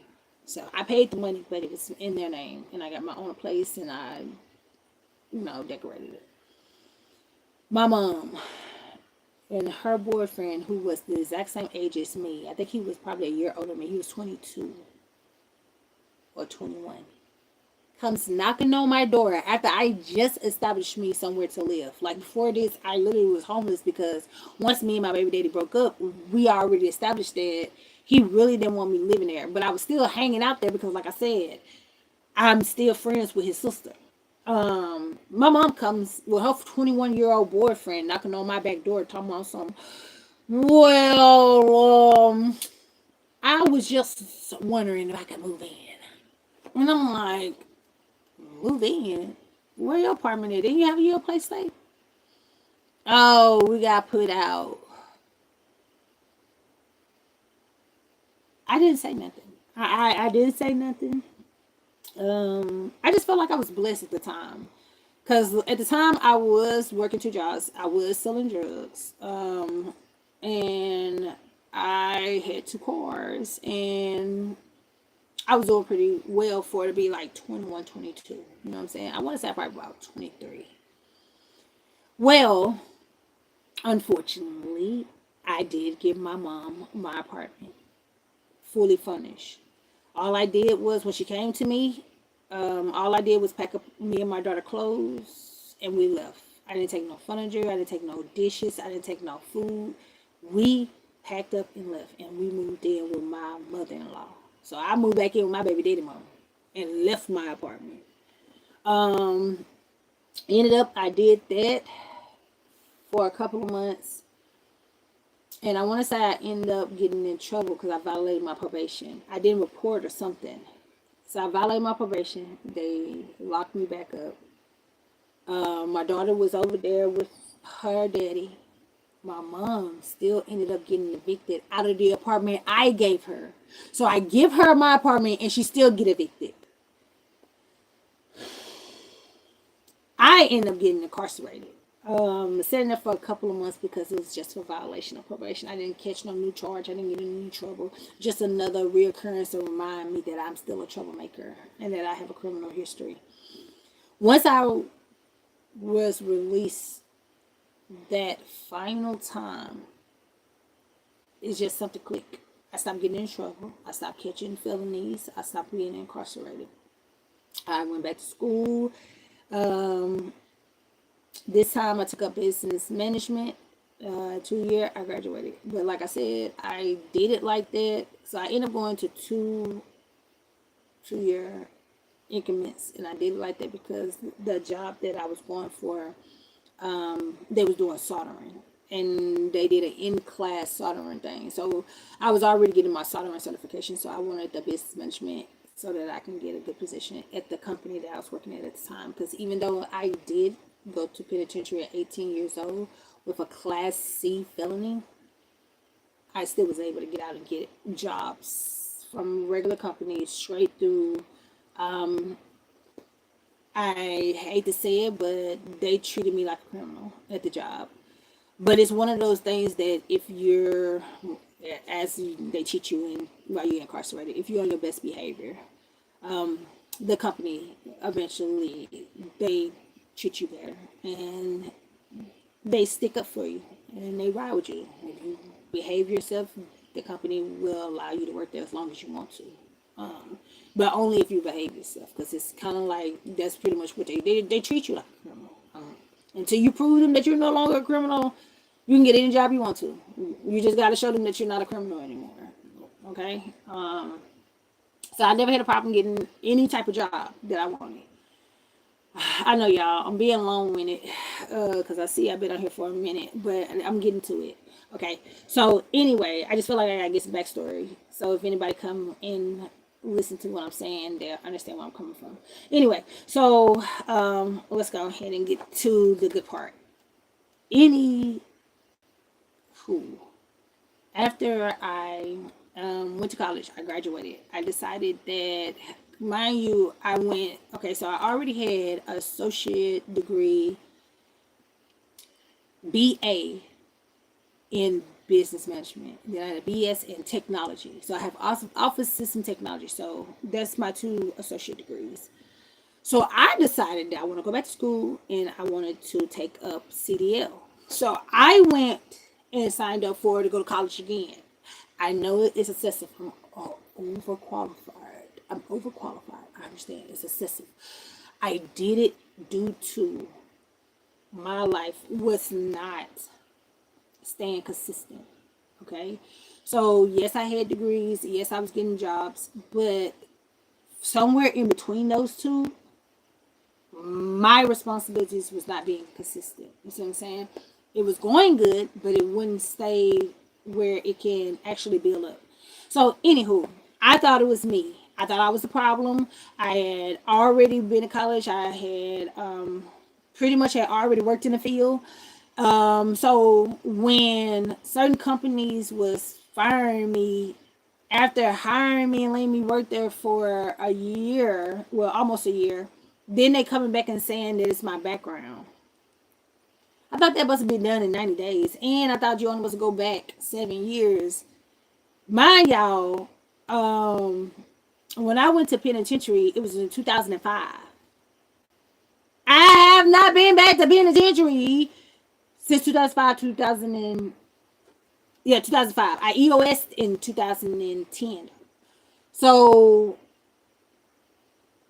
since 2010, I have not been incarcerated in penitentiary. Okay, I've been in no major trouble. You know what I'm saying? So when I saw that in 2010, when I EOS, knowing that it was so long from when I was a bad girl, that image, I just felt like that image was gone. You know what I'm saying? Like, I can't be the bad girl no more because I haven't been on the streets. I haven't maintained that image. So I had to change my image. So I went to college. This time I decided, let's go get my CDL. So I went and got a commercial driver license. So the reason I went and did that is because it's more pay. It's over the road. So it's not so much of somebody standing over you, and it is more challenging, and I wanted a challenge. I go and get this CDL. I take my time. I spend my money. I get prepared, and as soon as I started driving on the road, I get my first gig. It gets to the point where now it's like the companies don't want to work with me. You know what I'm saying? Because here's one of the things. Okay, so you can have a CDL with a felon. The only catch is you have to work for a company that don't go inside of Canada. That's the only thing. Canada do not allow felons to enter and exit. If you enter, you cannot exit. You see what I'm saying? So you cannot come back out once you are entered inside of Canada. And once you inside, you can't have legal rights to anything. You see what I'm saying? So long as you work for a company that is not tied with Canada, or you let the company know, so the company will never give you a route to Canada. As a felon, yeah, you could definitely do that. Because 9 times out of 10, depending on what route you take, you might be a no touch freight. Ain't nothing for you to do. All you can do is drive because the item that you're transporting is locked up tight. You can't do nothing with it but take it to where it go. You hear what I'm saying? So it's no um it's nothing out there to tempt you to break the law, to be bad. You get what I'm saying? Because they're so strict and so comfortable with their companies, making sure that everything is nice and tight and closed up. Okay. Anywho, so after me going over the road, I decided I didn't like it after being out there for a minute. It was a lot of really just womanizers. Like it's really set up for a lot of men. The company is pretty much advertised as a dominant male industry. So it's very nasty because a lot of places is not equipped for co-ed, men and women. It's a lot of perverts out there. It's not safe. I guess I'm just a very good looking woman because I was attacked while I was out there. And when I called dispatch, they're like, just get somewhere lit. Girl, I could be right. And like, I could be, this could be my last breath that I'm wasting on you. And you're just telling me to go somewhere where it's lighted. Help! And mind y'all, if you're on the trucks, a lot of times you're going to be dispatched to the police that's near you, and sometimes you're not. And it's just set up there with your phone signal. In a lot of places I went, I didn't have a phone signal. And if I try to dial out, it was giving me nearby connections. And I was talking to people I didn't even know. And I'm like, what's your area code? I was like, because I know I didn't push no area code like that. And it's like, oh, well, yeah, you called me. And it was because I didn't have no signal. So it was bouncing off of the area code that was nearby. So that just in case if you were wondering, can you call 911? Yeah, sometimes you can, sometimes you can't. Because out there, if your truck is not able with satellite or a backup Wi-Fi, you might not have any service on your phone. You get what I'm saying? So that was another big thing. You can't always depend on yourself. You got to depend on dispatch. Dispatch is like your parents out there on the road. Dispatch is the ones who's going to tell you what route to take. They're going to tell you where you're loaded. They're going to tell you, different little stuff to keep you in line. Your company, your job is just basically your boss. They're just going to tell you when you fuck up because that's what they love to do. You see what I'm saying? They don't never want to award you for doing good because, duh, you're supposed to do that anyway. They just come around and they remind you that you're not perfect. Anywho, so I went out there on the road. I drove for a little while. End up that became difficult due to really my company. Because like I said, it just got to the point where it was a lot of misconnections between my dispatch. You know what I'm saying? It became dangerous. Like I said, and when I get back to the terminal, they acting like ain't nothing happened. I can't do nothing about it. They didn't want to give me my money back and reimburse me when it was situations that I had to come out of my pocket. It's just a lot. And in that field, it is best if you already have money set aside for emergencies. And I didn't have money set aside for emergencies because I pretty much just packed up and took myself out there. So I was not prepared. Even though I had somewhere up here to live, because I had bought me a little mobile home and some land out there on the street, out there on the road though. No man land. Okay, so I went and did that. When I came back from that, I felt pretty deflated. I felt, because for one, I didn't stay with the company as long as I needed to in order for to find successful employment when I got back here. A lot of companies, they did fool with me. They put me on probation, but they didn't like the fact that I didn't stay over the road for a whole year. That's one of the requirements if you want to go in CDL and you want to do any type of trucking that is dedicated or local. They want you to have 1 year of the road. Anywho, I only did 8 months. Okay, I did 8 months of the road. I came back. It was just like I said. It was just a lot of stuff that was going wrong. Boom. I come back and I move back into my spot. While I'm out there, this is when I want to say by this time it's like 2020. maybe 2020, 2019. This is when it started being an issue with the ghosts. This is when I'm starting to. So, mind y'all, I bought a house. It's just like a little mobile home. I leave, go over the road, drive for 8 months, come back to my house that I live by myself, and all of a sudden, I have unwanted guests. So this is kind of like how they occurred. But in the middle of them occurring, I am doing pretty well in life. I'm trying to do the best I can. You see what I'm saying? And like I said, when we had one daughter, it wasn't too bad because I can go to college anytime I want to. I go to work anytime I want to. It was nothing to put my child into daycare, or it was nothing for to use them finances for my child to make sure that she had the education she wants. She was in every after school program. I remember one time I had 4 jobs, and my daughter was in after school programs until 9:30 at night.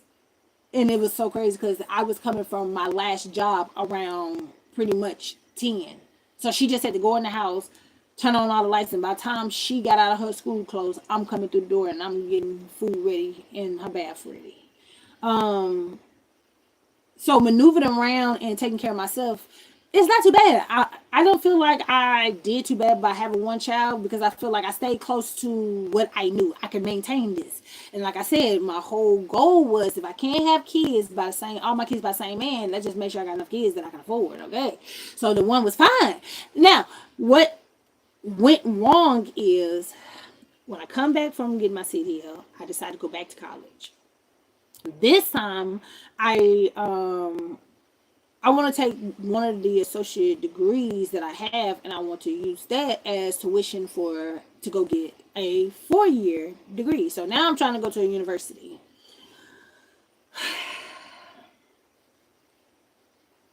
That ghost that I'm telling you that I didn't initially get introduced to and meet in Somerville follow me back to Huntsville. So let's just say I thought the ghost was in the house or was connected to the house. I packed my stuff up and moved. This is really the truth. I'm telling you, this is like some conjuring stuff. I pack up all my stuff from Somerville out of the mobile home that I was living in for 8 years. And in the midst of them 8 years, I moved to Tennessee and lived in Nashville, and I lived in Knoxville. Is it Knoxville? Yeah, Antioch. Antioch. That's it's gonna come back to me. Listen to me.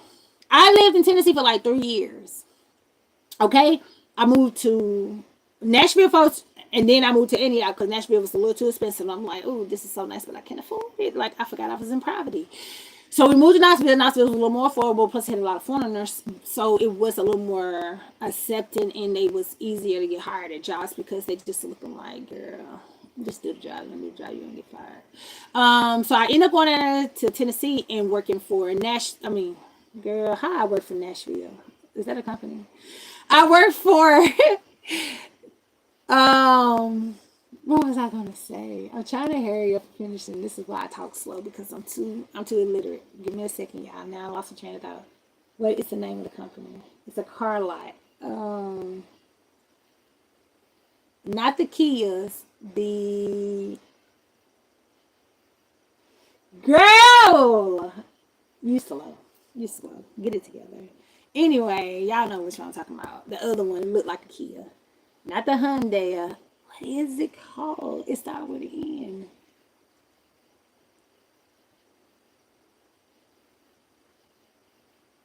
Yeah, as much as I see that car. Anyway, it's not important. I'm trying to hurry up. Let me get to the point.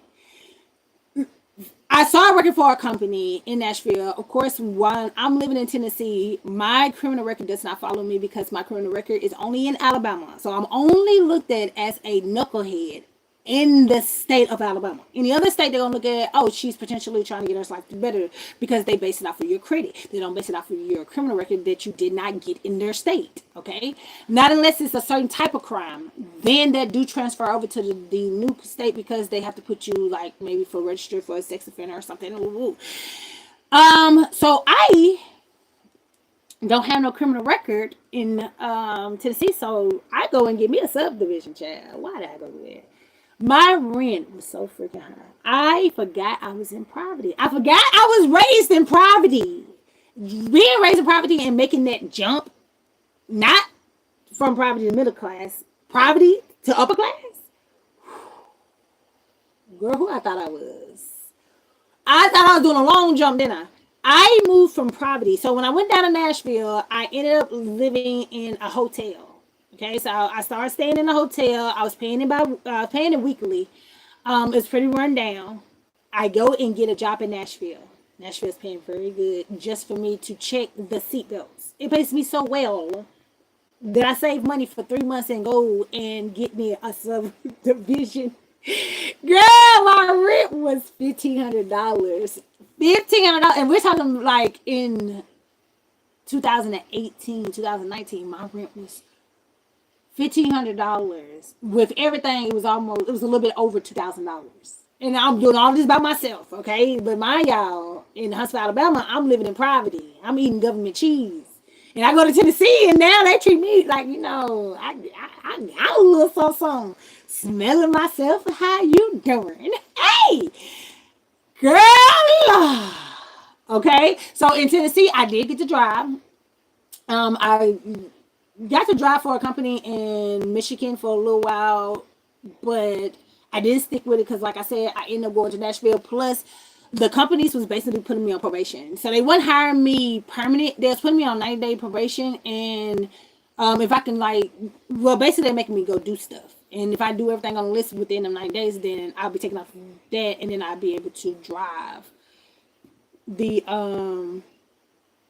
52-foot trailers, the trailers that go onto a bobtail that has to be dispatched and attached, and it was no touch freight. So that's how it's supposed to win, but it didn't go that way. Boom. My life started going downhill since those ghosts came into my life. Okay. So I'm out here getting jobs. I'm working hard. I'm busting my tail. I'm buying stuff, and stuff just coming up missing. Okay. So I'm telling y'all my whole backstory so y'all can understand that I'm not lying about these ghosts. And I don't feel like they're spiritual. I feel like they are literally humans. Okay. And they're running around in something that you probably would consider to be the Harry Potter cloth, the cloak.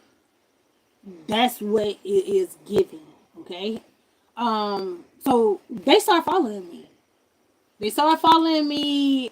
I want to say a couple of years after moving from Somerville. Somerville is a hit town. So when I first started seeing things coming up missing in my house and things happening, I really thought it was a racist situation. So I was like, I moved out there with them white people, and they was so nice to me. And they tricked me just to put a conspiracy on me. You know what I'm saying? Because why? But let me tell you, this how crazy it is. Now, while I'm living out there in Somerville with my Caucasian friends, they're telling me that the ghost is the government. They saying it's the government. They're like, girl, the government. That's the government bothering you. I said, the government. Yeah, listen. What the government want? What the government want with me? And at the time, mind y'all, I have a good job. I'm not on no government assistance. And even if I wanted to be on government assistance, you can't even be on government assistance without having kids. Mind y'all, my kid at this time of me living out there, my child is like 17 years old. So I'm just looking like, what the government? I hurry this story up.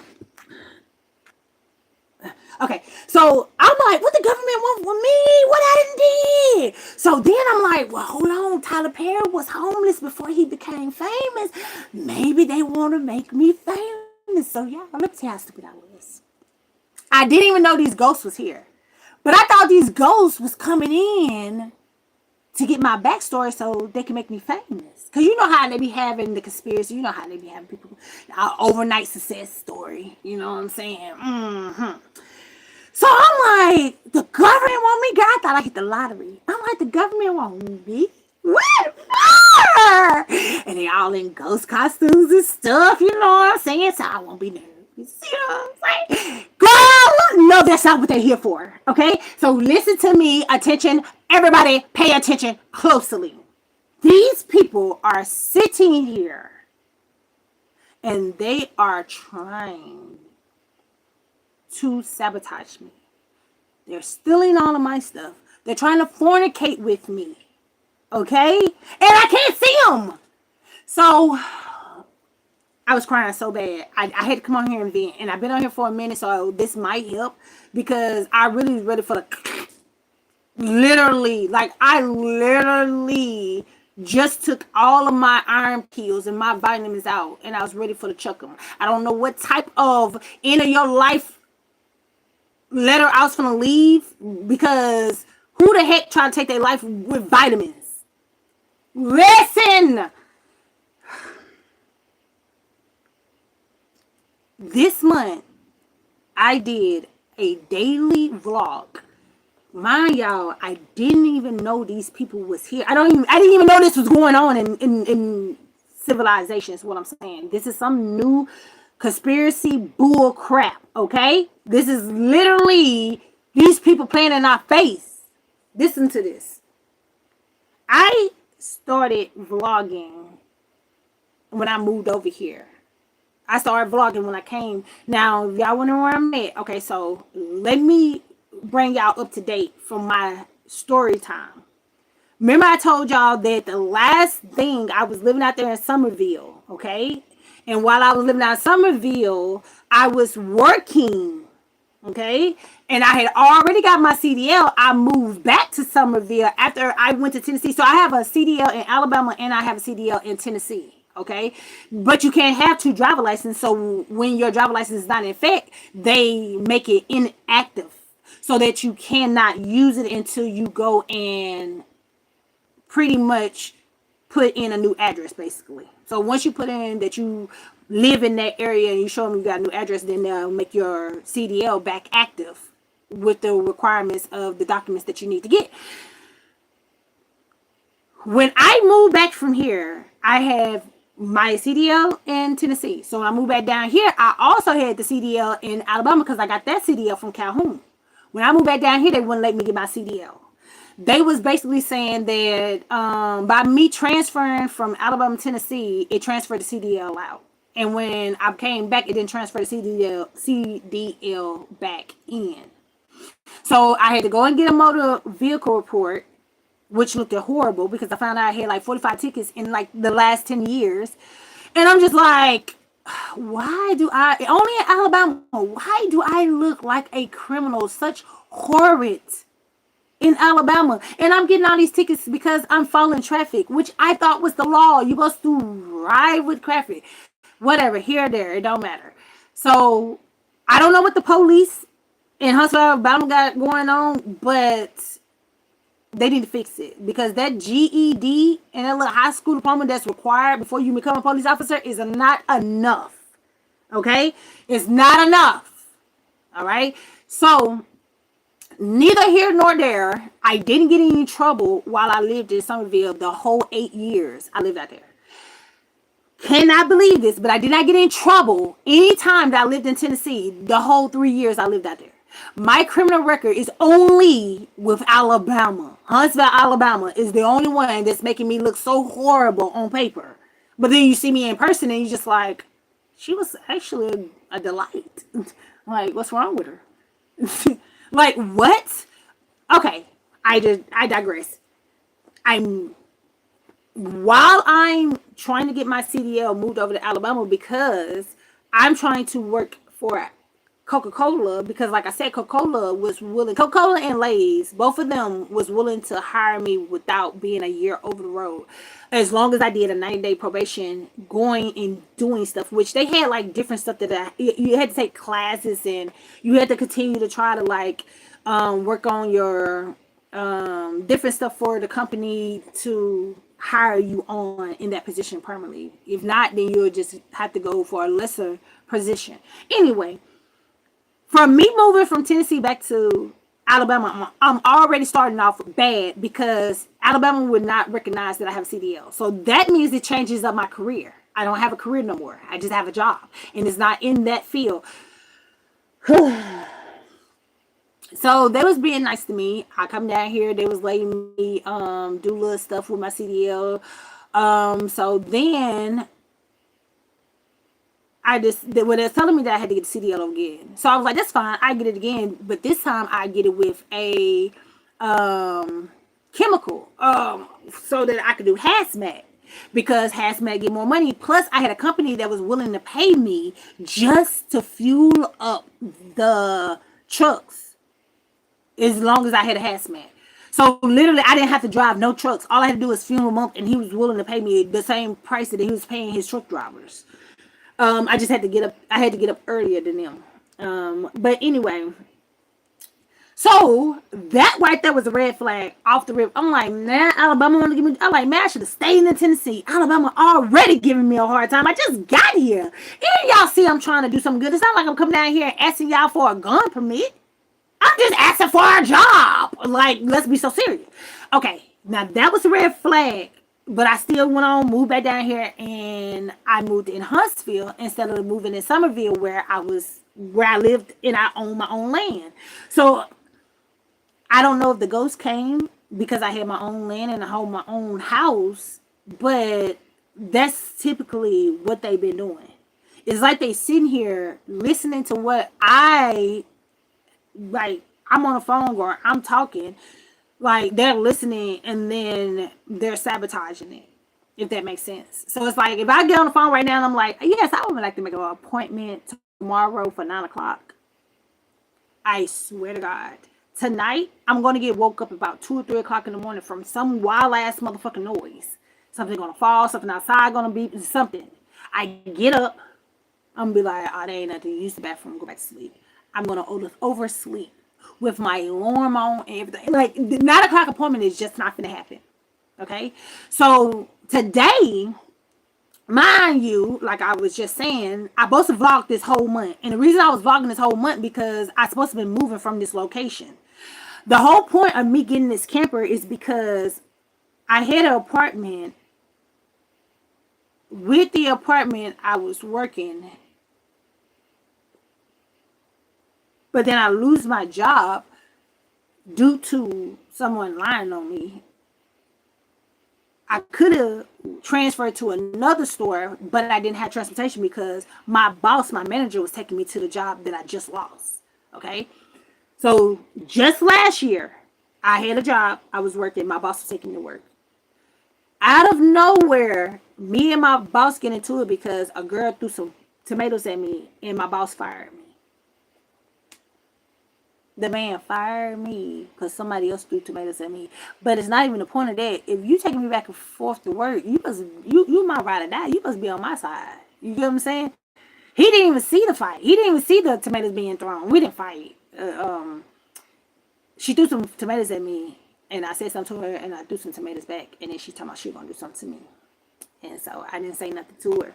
And then somebody told him, and then he come to me, and I work on his shift. And then you fired me. You told me to leave. You brought me to work. If anything, I feel like he should have handled that a little bit better. He should have talked to me. He probably should have got like a little more information from me. If I'm in a car with you, which I've been trying to talk to him about it, but he was just like, leave it alone. That's all he kept on telling her. I was like, man, when you ain't at work, they're trying to play me. They being mean to me. He was like, don't worry about it. He was like, don't worry. Like he was gonna handle it. Like, don't worry about it. I'm the boss. You know, that's how he acted. As I'm trying to tell him, like, this girl, like, is like, what's her deal? She's throwing stuff at me. You know what I'm saying? Tomatoes, like, are we kids? And then when somebody come to him, tell him, then you just fire me. So I didn't get into it because the GM told me that I could transfer. She was like, listen, you don't have to be fired. She was like, you only fired if you don't come to work on the shift that we changing you to. And I went up there on the shift that she changed me to on my bike, my little electric bike. And they didn't even have me on the schedule.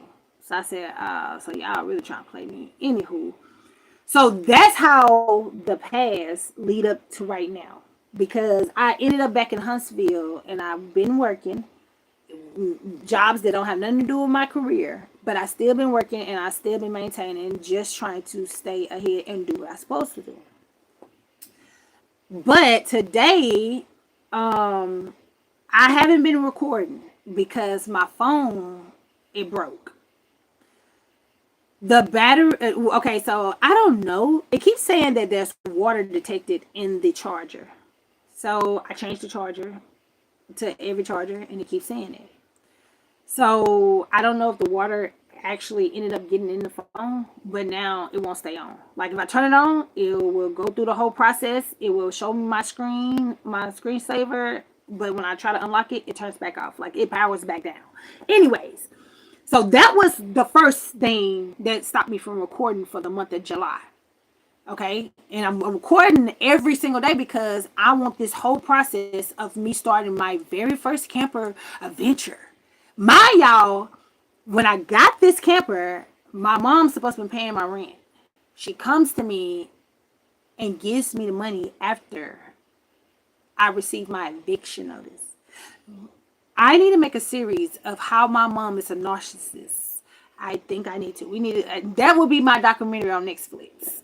How you can have a narcissist as a mother. I'm trying to avoid having a boyfriend that's narcissist. And look at them. I get raised by one. Good God. And y'all thought they only came in men form? No, some of these women are really narcissists. Anyway, how I ended up over here in my grandma's house living in a camper is because before this last year, when I was working, I ended up losing my job.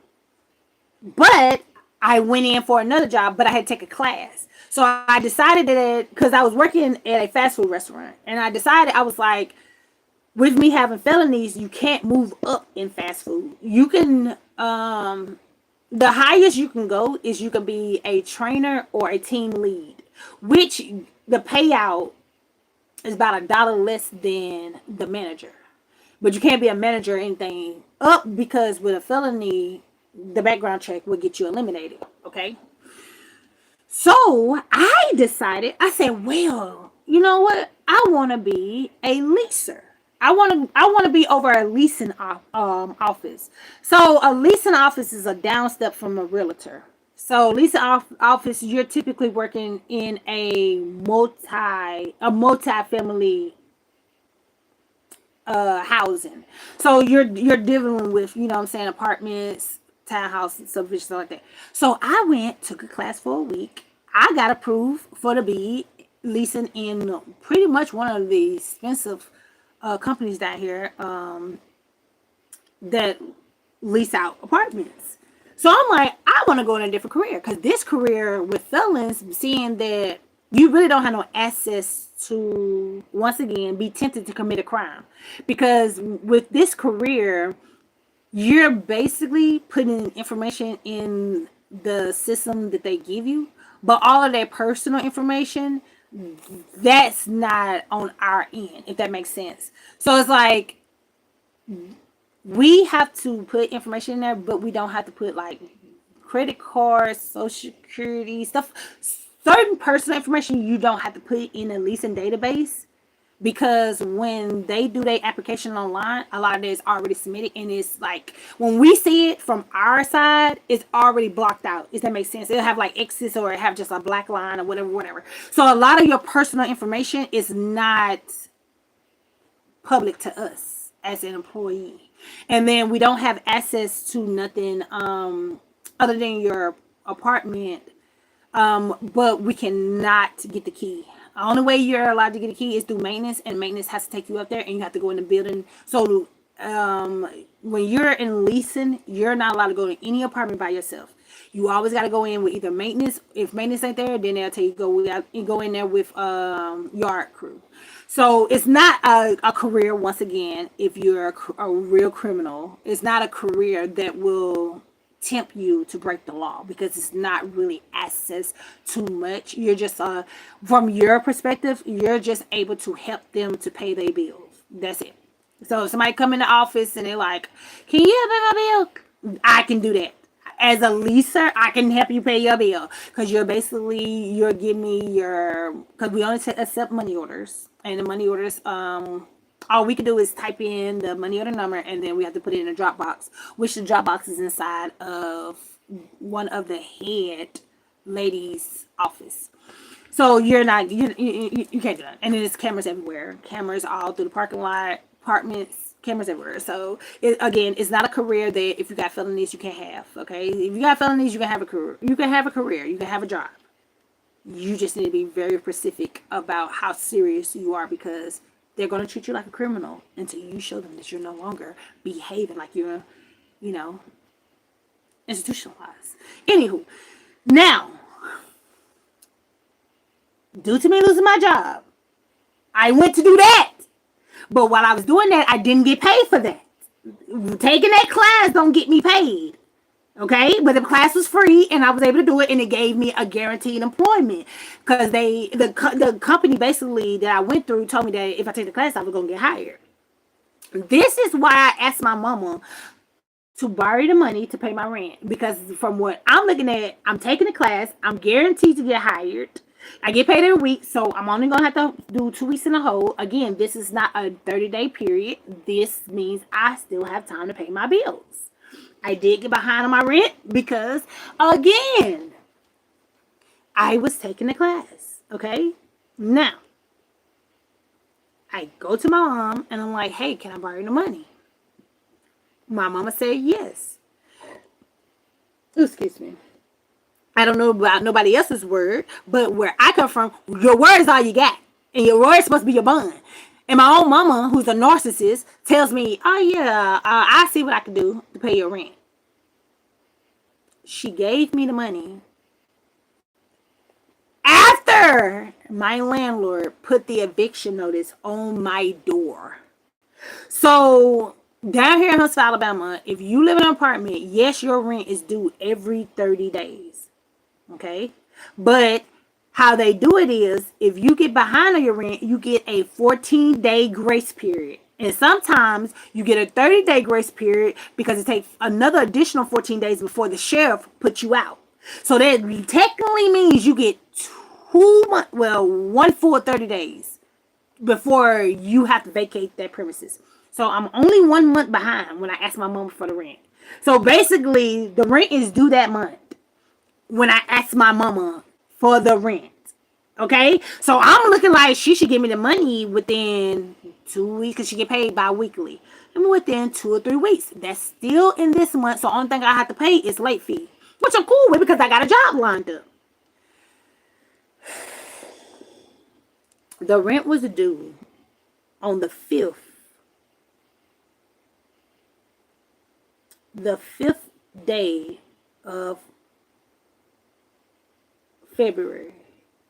Mind y'all, it's cold outside too also. Okay, so that also limits me from being able to really get in transportation, because mind y'all, I only have the electric bike. The e-bike is all I transport unless I'm doing public transportation, which consists of you still standing outside and waiting an hour before the bus arrives.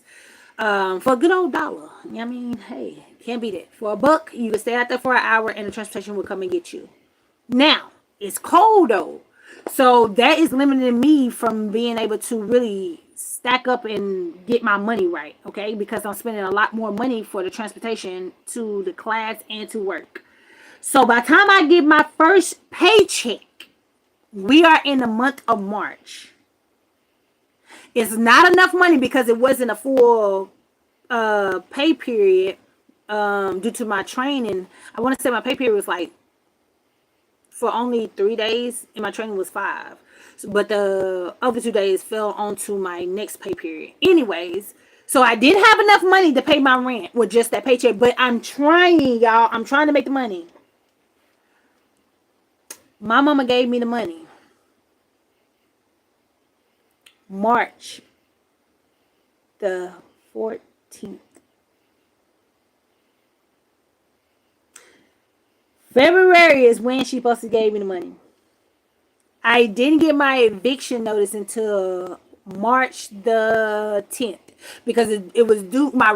So on March the 5th, my rent was due, but it was 2 months behind, plus 1 month of late fees. So when March hit, I told my landlord, I said, I might have to move out because for some reason my mama came with the money, even though she told me she would. And so she was like, I think your mom is the problem. I said, oh, nobody ever said that. I said, everybody just feel like your mom's supposed to be good to you. Like, I just supposed to have like Mary Poppins because she's the mom. Like, she's horrible, but I try not to say this, Because people just look at me like, I can't believe you said that about your mom. You ain't met her. You must not have met her. She's just a delight. So anyway, that's not allowed. You're not allowed to have a bad mom. You know what I'm saying? You're only allowed to have a bad dad, especially down here in Alabama. So anyway, this woman gives me $1,200, which was not enough to cover my rent and my late fees. Okay. The 1,200. No. I take a lot back. No, the 1,200 did cover my rent and late fees. It didn't cover for the month of March. Okay. Okay. So hear me out though. I know I only asked her for February, but hear me out. She didn't give it to me in February. So that changes the game. Okay. Now, even though I have a job and I have money, it's not enough to cover for me to stay there. So basically what the landlord is basically saying is, even if I paid her for the month of February, month of March was already behind. And by the time I would have got enough checks to have enough to pay it, because I'm behind. Basically, I'm playing catch up. I would be in debt again because if we rent and do again. You see what I'm saying? Like, I was too far behind, is basically what I'm saying. So if my mama would have gave me the money in February, which is when I got the job, then what it would have done is it would have gave me that month of February to get my finances together so that I could pay March on time, which would have gave me the entire March of getting paid to get my next month. So basically I needed the entire month to make the amount of money to catch up my bills because I had late fees and I didn't have that. So by the time I got my second paycheck in the month of March, I was already evicted. Okay? And I didn't have enough money to pay the month of February and March. So my mom ended up giving me the money March the 13th. And they put the eviction notice on my door March the 10th. Now, I couldn't get mad at her because I told her, I said, well, you still gave it to me. But what ended up happening is I gave it back to her. Because I feel like you're playing in my face. You know what I'm saying? I don't care about you being my mama. Man, respect is respect. Respect is respect. And you need to earn it. Just because you brought me in this world don't mean you automatically get respect. Especially when you ain't earning it.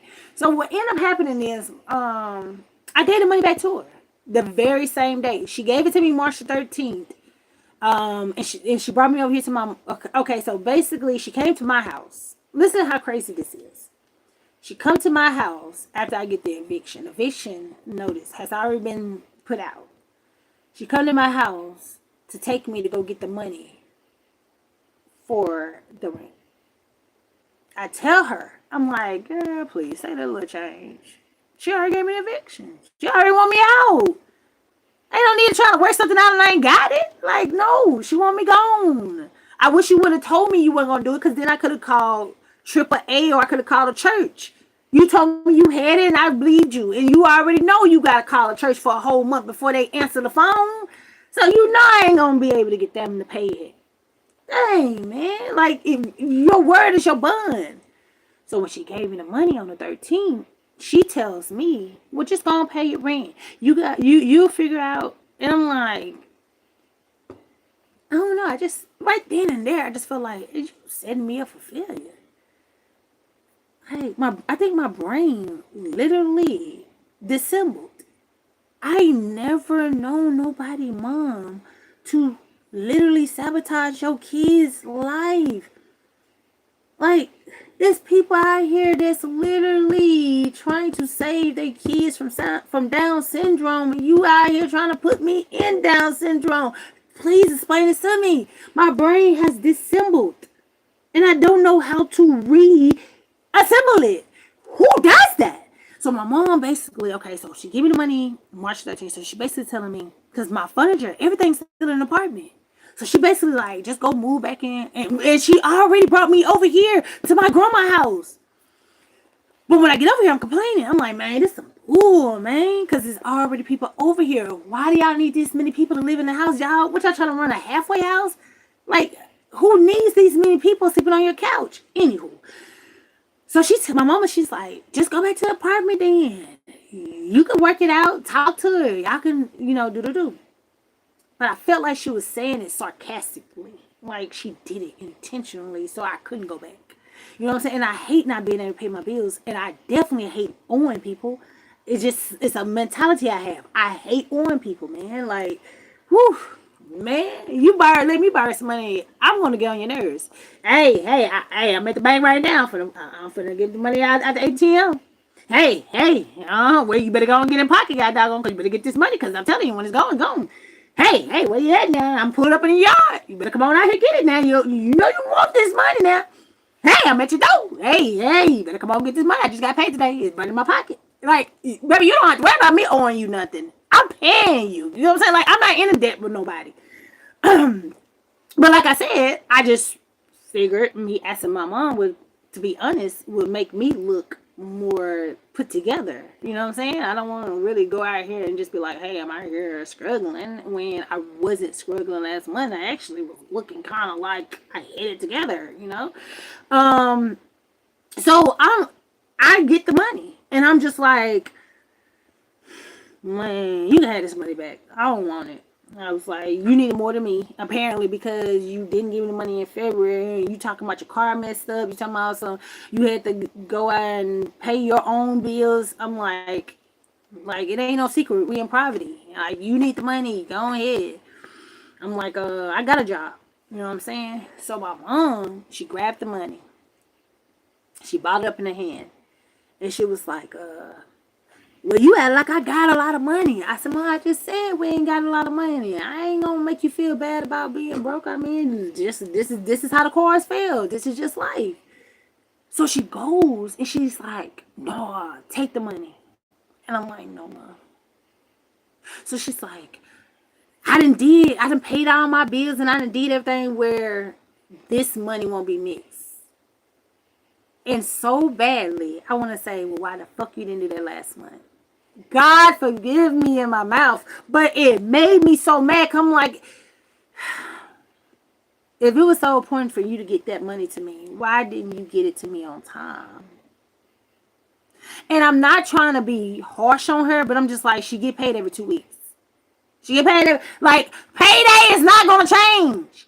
And she could have moved some stuff around in February to make it work. Long story short, I lose the apartment. I go back up there. I tell the landlord the situation. And so the landlord, like, basically telling me, like, well, that's not going to be enough money. You got to at least come with half of what you owe. Mind y'all, the landlord, they already put the next month on your bill before the 5th. So she already looking like, she's already putting the money on my account that she's expecting to get from me for next month. So she's like, that's not enough. She's like, that's not enough money. And I have to respect that lady. That lady was so nice and so real with me. Older white lady, she was like, if you pay me, you actually will put yourself in debt. She was like, because now with your paychecks coming in, now you're really going to be trying to come in here every week and basically pay me. And she was like, so how you going to eat? How you going to pay to get to work? Like, she was talking to me like she was my mom. She was being more rational with me than my own freaking mom. She's like, how you going to buy food for the month? She's like, how you going to eat lunch? She's like, if you give me all your money every week, she said, you still will be behind because the next week, the next rent is coming up. She's like, because you let it get too far behind. And I'm like, well, yeah. I'm like, but why have I been coming in? And she was like, I'll work with you. She was like, I'll work with you. She was like, but I wouldn't advise it. She was like, not unless your mom going to help you with another month bill, while you're trying to play catch up. She's like, now that would help. She said, now if you come in here and you give me every paycheck for this next month, and then your mom go ahead and pay for the month of December, she was like, then you'll be straight. She was like, I have confidence that you can do it. She's like, I just don't want to put that much strain on you, when you can probably find somewhere better that's cheaper. This is what the landlord said to me. So this is what I tell the landlord. I said, I I have all my stuff in that apartment. I said everything I own, everything to my name, and I just bought it. I bought it for this apartment. I said I don't know if you pay attention to your cameras, but I didn't come here on a U-Haul. She said I remember. She said you came here on a bike. I said yeah. I said my electric bike. My whole move in into my apartment was on an electric bike. I only had to get the U-Haul to go get my couch because I bought the couch cash. And the renter center, they was telling me that by me buying the cash, they are deliver it whenever they have an opening. And they was trying to make me wait a whole week before I get my furniture. And I'm just like, I wouldn't mind, but like, I pay cash. Like, no, I want mine now. So I ended up having to get a U-Haul, which wasn't bad because it was like $30. But I had to get a U-Haul to go up there and get my own furniture because they were saying that I wasn't top priority since I wasn't paying a car, or like a note. I wasn't paying like a monthly fee, a weekly fee, or whatever. Outside of that, all my clothes, all my dishes, all my food, I literally put it all in a trash bag, tied it around my handlebars, and moved myself in my own apartment by myself. And you'll say, why? Because I can't trust my own family. You see what I'm saying? And if I do it on my own, I just know it'll get done. Okay? Now, I moved in on a bicycle. Moving out, my mom came and got me. She don't, and now that I think about it, she don't never move me into an apartment. My mama has never been there to move me in an apartment. Like, never. To the point where she's like, never put a blanket on her back seat or a pillow. But she always come to move me out of an apartment. Ain't that something? Like, you ain't never there for my celebration, but you there for my downfall? What type of mom are you? Like, and then she got mad at me. She mad at me now, but she basically got mad because I said, why whenever you come around, it's like a bad energy. It's just like, ooh. You know what I'm saying? So, I don't know. So, she pissed off at me because I told her that she got a bad energy around her because they just go bad when she's around. Okay? Well, I'm sorry, but it is. So, anyways, so she came and picked me up March the 13th. We went to the ATM at the bank. She took the money off her card and she handed it to me. I gave it back to her. She left my grandma's house. Came back. No. She went inside the grandma's house. No, she went inside my grandma's house and talked to my grandma. She came back and she gave me the money. She came back. We ended up going to get me a pizza. And we ended up talking because I was like, I'm not finna get this money. Because my guy had already talked to the landlord. And I basically told the landlord, you can have everything in that apartment if you will put my rent back to zero. And she agreed. So basically I told the landlord, I was like, I can't sell my furniture because I don't have no transportation. And I was like, everything in there new. I just put it in there. You pretty much saw it. And I was like, if I leave all this furniture in here and I'll pack up all my clothes and all my knickknacks and the dishes and everything you can keep. I was like, will you erase me owing last month? Because she had already, okay, so by me leaving out on the 10th, she didn't charge me for the month of March. Thank God. See what I'm saying? She was so sweet to me. Oh my God. She's such a lovely lady. Okay. If y'all ever in Huntsville, Alabama and need an apartment, go to Redstone Station. Your girl is a gem. She really do work with you. But so she already had took the month of March off because she was like so basically the rent is due on the 5th. And I got the eviction on the 10th. And I moved out on the 13th. So she was like, well, since you didn't wait the whole month to move out, she was like, I'm just going to take this month off. So she took the month of March off. And then she only said I owed her for the month of February. So I told her, I said, I think my furniture is worth more than the month of February. And I was like, I feel like you will make more money off of that. And so she was like, what you suggest? I said, I suggest you keep the apartment styled up. Because I posted pictures of the place. It was basic, you know what I'm saying? But I basically was showing the pictures that I could take care of myself by myself. This is how I live when I'm by myself.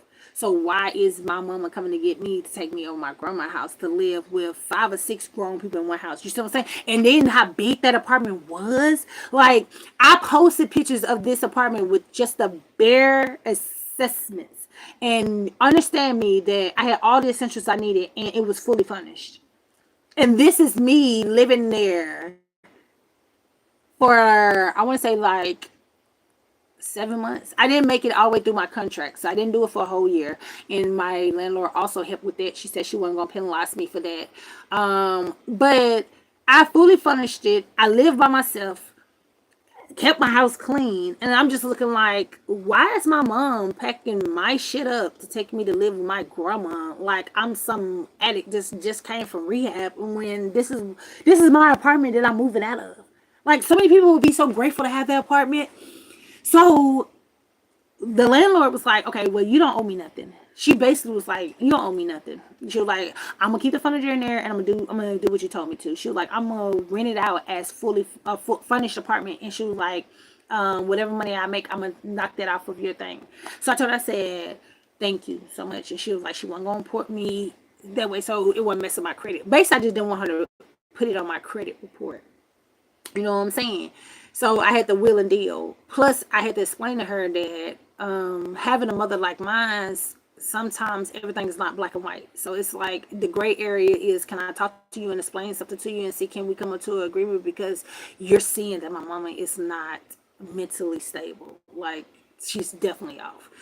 And so she agreed, because she agreed that my mom is definitely off. And she agreed that I should not be penalized for asking your mom for help.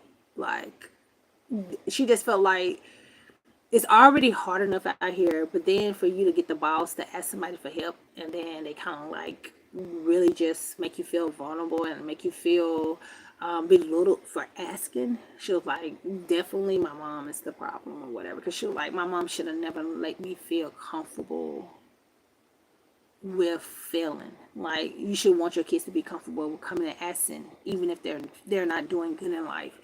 So I was like, definitely. Like, even if my mom was broke, even if my mom didn't have the money, I wouldn't have been mad if she said no. Like, I don't know why she told me yes and didn't do it, or decided to do it when she wanted to. But I just took it as that was disrespectful.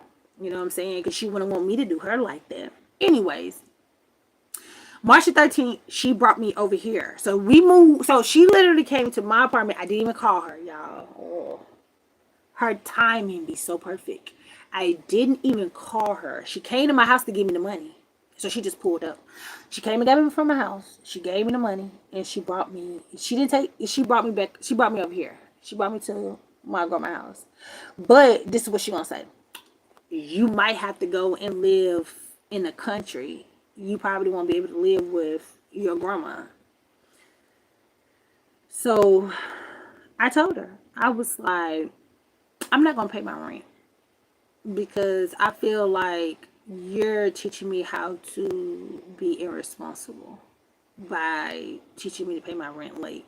And I was like, I don't want to make that bad habit, because we see that it didn't work out for you. So I don't need to, let's not do that. So I told her, I was like, I'm gonna be smart. I said, because I don't want you to think that I'm dependent on you. And I was like, and I don't want you to think that your bad timing is going unnoticed, because I'm definitely disappointed in you for giving me this money at such a late date and not giving me any basically update. And I told her I'm gonna buy a camper. But my plans on this camper was get the camper, fix it up, tune it up, do whatever it needs to be done. I didn't want an RV because I didn't want my camper to have a motor on it. That way, so I wouldn't have to basically put all my stuff in here and then unfortunately had to take it to a car shop or something like that, and then I'm not being able to access my stuff. So I definitely wanted one where the vehicle detached, because I wanted to be able to move around and my house still stay connected, and like I said, everything still stay safe. I already had planned to get this camper and go and move in an RV park. There's an RV park that's in this city that's not far from here, and they only charging $500, and they got so many accommodation. So it's $500 a month, and it's like it had like a walking trail. It has little lounge area. It didn't have no pictures, so I don't know what it looked like. I feel like it's gonna look run down because why not take pictures? But $500 is not bad because my one bedroom apartment that I just moved out of, my rent was $863. See what I'm saying? So that was my rent, and then for me to go now and move into a camper for $500, I'm just saying that's still affordable, especially when we're talking about I'm a responsible adult and I just need help to get my foundation stable. And my foundation is being pretty much shaken because I am not being given the opportunity to do my best. Why? I don't know. Okay. Anyway, now I'm over here at my grandma's house. Okay. And I've been over here. So when I moved over here, my uncle told me I had to pay $250 for being in his yard. So I told him it didn't. I said that's fine. It don't matter. I don't care about paying. Like, when has it ever been a problem with paying? It's never been a problem paying. The problem is we need to have the communication to make sure that everything that I'm paying for. So the first month comes. I go to hook up like my sewer, my water, my electricity. My grandma ain't having it. She's like, "Oh, you can't keep that connected." Girl, they gotta be connected. Like, that camper is nothing. It's a freaking shell. It's a storage unit. Without having connection, it's not a house. You can't keep that. Don't keep that running. You can't keep that connected. So she comes out and she tells me I owe her $50, but I didn't keep nothing connected. So I go to my mama. I'm like, go ask grandma what she charged $50 for her. I'm not gonna ask her because I'm not trying to pay it. I was like, you pay it because I went to her when I moved her and I asked her how much I owe her for living here, and she told me nothing. She told me to worry about Lawrence because my uncle Lawrence is the one who charged me for being in his yard. But I did not know that I'm paying $300, $50 to my grandma, and $250 because my uncle said I gotta pay whatever they say. $250 to my uncle, but I don't get no sewer, no water, no electricity. And you tell me I can pay $500 and I can get all of that? Nah, I want to go. So my uncle gonna come out here. Okay, so I end up not paying him, and I told my mama to pay. I said, since you still practicing your payment arrangements, baby, don't you learn that in your 20s? I was like, since you still learning how to pay bills on time. I was like, you pay them. They your family. Yeah, you go pay them. Shit, yeah, please. She didn't pay him. My mama didn't pay him. Like it's a surprise. Girl, that ain't no surprise. So my uncle, he get mad. He come out here. Whatever your mama, this is what he gonna say to me. And what type of shit this is. Okay, so he comes out here and he runs into my camper with his lawnmower. So he hits, I said, no, this motherfucker lost his mind. Why you gonna hit my stuff? You know I knock on the door like a normal person? So when I come outside, I'm already mad because I'm ready to cuss him out. Because why would you run into my stuff? What if we would have dented it up? What if the whole wall would have failed? You don't care? Because I do. Nobody don't do your stuff like that. I don't do nobody's stuff like that. So when I open the door, I already had the attitude. And he gonna say, whatever your mama gave you for me, you can keep it.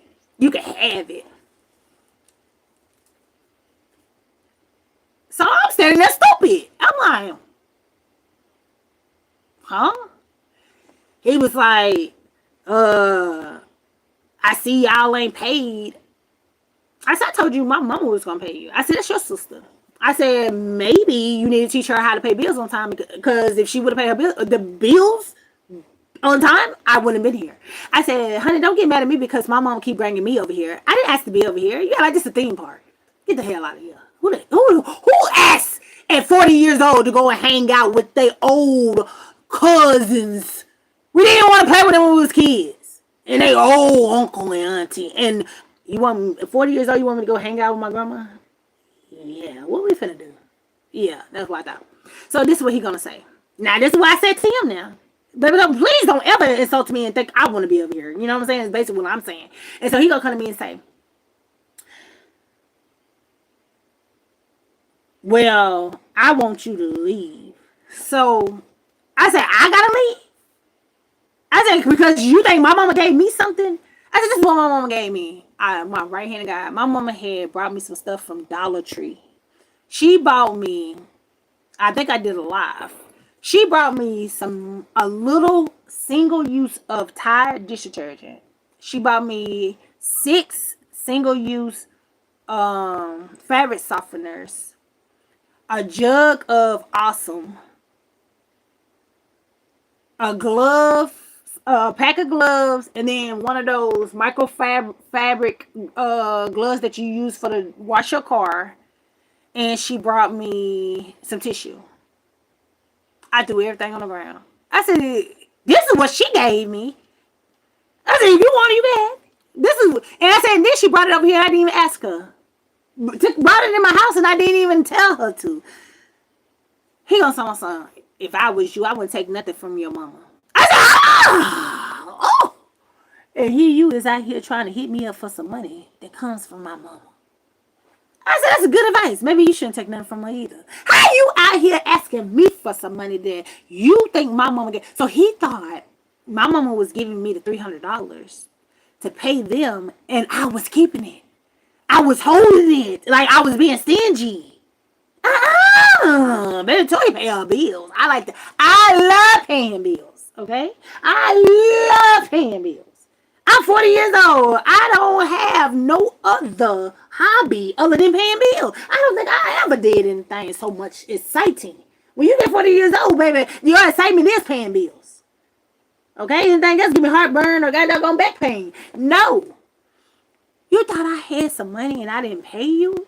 So I tell him, I said, um, maybe you take that with my mom because you coming to me. Now don't get me wrong, y'all. Yes, I'm on his property. Yes, I did ask him before I moved on his property, could I move out here? And yes, he did tell me I could move out here if I pay the money. But when I moved out here, my mama was out front. And I had my mama in front of both of my grandma and my uncle tell them that she was going to pay.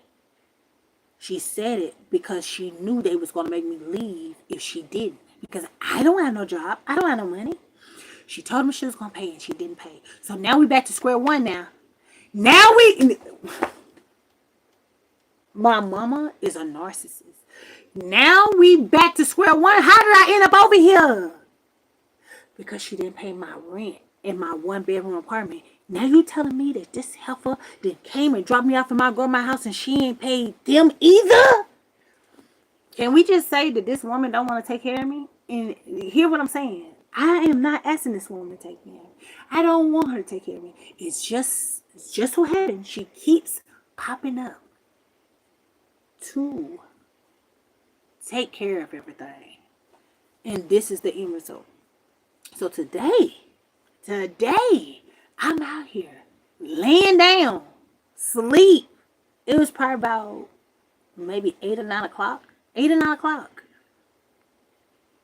I hear some rumbling. I look out the window. It's my cousin, Gary, the one who live over here with my grandma. Another one that ain't worked in about 5 or 10 years. Well, oh dang, in about 5 years. This man ain't had a 9 to 5 in 5 years. And you sitting over here with your grandma. And you ain't number 3940. What you waiting for? What you waiting for? Anyway, they out here stealing from the next door neighbors. So I get mad. I said, see, this is shit I'm talking about. God, no! How are we ever gonna evolve and get out the doggone hood and y'all still out here doing the same? You ain't 12 no more. You ain't 20. I feel like it should be a certain age when you shouldn't have to steal no more. It's certain stuff, especially. They 40 years old out here stealing the basketball goal from next door. I got so goddamn mad. Shit you! When do we get old enough to realize that our stupidity is from the decisions we make, and this is why we have not made it far in life, and you still out here as old as you is making the same decisions? Oh no! Then you got a sidekick. Your own cousin ain't learned nothing. So I've got to be the reasonable one. Get your ass from out there, folks, yards. Got my blood pressure up, okay? So I hear him. I say something. I don't say it to their face. I yell it. I yell it out the window. Get out them folks yard. Leave them folks shit alone. Okay? Dog it. Why? After I say that, I come back and lay down. The ghosts come in my house. So my cousin Gary is the one who was the last person I yelled at. So I say, Gary, get out my goddamn house in that goddamn ghost costume. You're making a fool out yourself. I said, you're going to make a fool out of everybody but me. Go ahead, run around. I said, let me catch you on the camera. I'm trying to get paid. Then I remember back in the day, they used to say you catch Bigfoot on camera, you get paid. Do you get paid for catching the ghost on camera? Because I need to catch this bad boy. I'm telling y'all, I'm aiming for it. I need $1 million. I'm trying to catch this regular cock pop-eyed son up. I'm trying to catch him on camera. So this is how crazy this is. I'm laying down. I ain't sleep. I'm just laying here now because they woke me up. And all of a sudden, they leave. My cousin and Lee, they leave the basketball goal outside. The basketball goal is standing against the fence. They leave. After I say something to them, they leave. Just so happen, I'm laying here. I don't get up. I don't know they left. I just don't hear the noise no more, okay? All of a sudden, inside of my camper, nobody came through that front door. Somebody walked in here talking. And you can't hear them talking like me. It sounds muffled. So it's like, oh, you talking like shit, bitch. That's exactly how it sounds. Oh, you talking like that, bitch. So when I hear it, I jumped up. I swear it sounded like somebody was standing outside. You know how like when you inside your house and you hear talking outside, but you know it's not inside. It sounds I know. It sounded like that. I jumped up. I set up right here. I'm looking around. I said, Ghost, you ain't coming here for a minute. What do you want? What the hell do you want? I said, because since you been coming here, I pretty much been living my own life. You just coming and sabotaging it. But what is you gaining? You know what this mother told me? I swear to God, that mother told me, I'm your husband. I'm your husband. I'm sitting up, y'all, on the floor. I swear to God, this man said, I'm your husband. I said, what? I said, you telling me that God blessed me so well that he gave me a husband that I can't see? I can't interact, can't have intercourse, can't do nothing with. That man said he could come in here and fornicate with me. Guess what I said? I said, you telling me that you come in my house and you can fornicate and you can be married to me and I don't got no say so? I control you. That man said, I control you. I said, I don't want no broke ass man. I got up and I said, I'm finna take my life. I swear to God. Before I lay down and be married to a broke, sorry piece of nothing, for you being such a sick and low profile man that you okay with getting in whatever clothes you getting in, walking in my house, and you acting like that you have a relationship or a family with me, you gotta be a sick summer. Y'all, I was ready to go to the other side. I was ready to go to heaven. I feel like I've earned my keeps. I feel like today I would go to heaven, even if I was breaking every 10 commandment and committing sins. I feel like I deserve to go to heaven. Because you're telling me that there's some man that I cannot see that's inside of my house, living with me, sabotaging my life. What? And these 6 men down here is molesting kids and sleeping with their own doggone flesh and blood. Now, if I don't want you where I can see you, I surely don't want you where I can see you. Telling me that I got some sorry man. Now, don't get me wrong. Huntsville, Alabama got a lot of good men down here. Just don't get you one from poverty that was born and raised in Huntsville, Alabama, because baby, they don't know nothing but dirt roads and the tough life. Ain't no soft girl life over here. Do not date none of these men that don't have no income in Huntsville, Alabama. I don't care how much he look and act like an entrepreneur. They will fool you. Do not date no broke man that do not have no income. Okay? Never in your life. I've been blessed. Every man I ever had has always put me in the house and always taken care of me. That's why I was a little confused when I was out here like, hold on, baby. When I start paying my own bills and I hear DIY. Ooh, Lord. I wasn't doing that in my 20s, girl. That definitely come with old age because I definitely didn't start that until my 30s.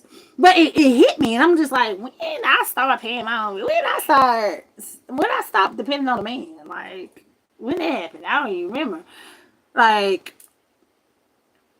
and I realized I stopped depending on the man when the ghost came. My last man that I had to put me in the house and took care of me was in 2012. No, 2016. That's the last man that I dated. Moved me in his house and let me run the whole house, and he paid all the bills. I ain't had to do nothing. If I didn't want to work, he didn't make me work. I want to say every man I never dated, pretty much, I ain't never worked. Who? If I get a job, that's my money. That's not our money. That's my money. I'm toxic. Yeah, please. But they know this because we get to know each other. We're friends. We're gonna sit around and we're gonna laugh at the Ninja Turtles. We're gonna go out on 6-7 dates. We're gonna hang out at the playground. We're gonna hang out the basketball. We're gonna exercise together. We're gonna get to know this because they're gonna know before they get in a relationship with me.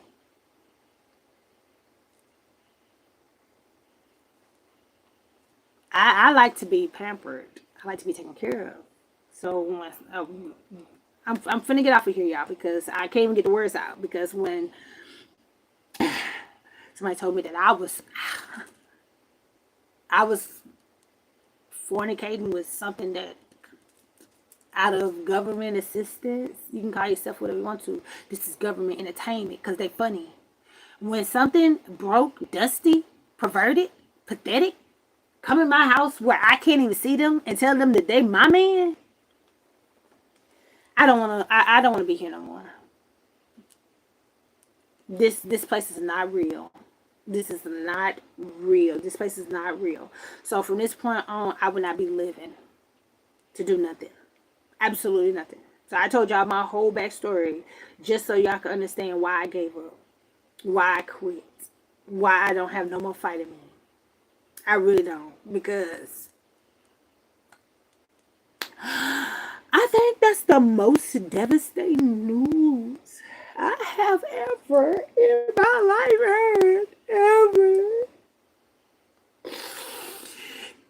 That I have lost my privilege and my right to go out here and find my own husband and my own man. That I guess my in-laws, my family is down here trying to have sex with their own family members. They're fornicating with their own family members.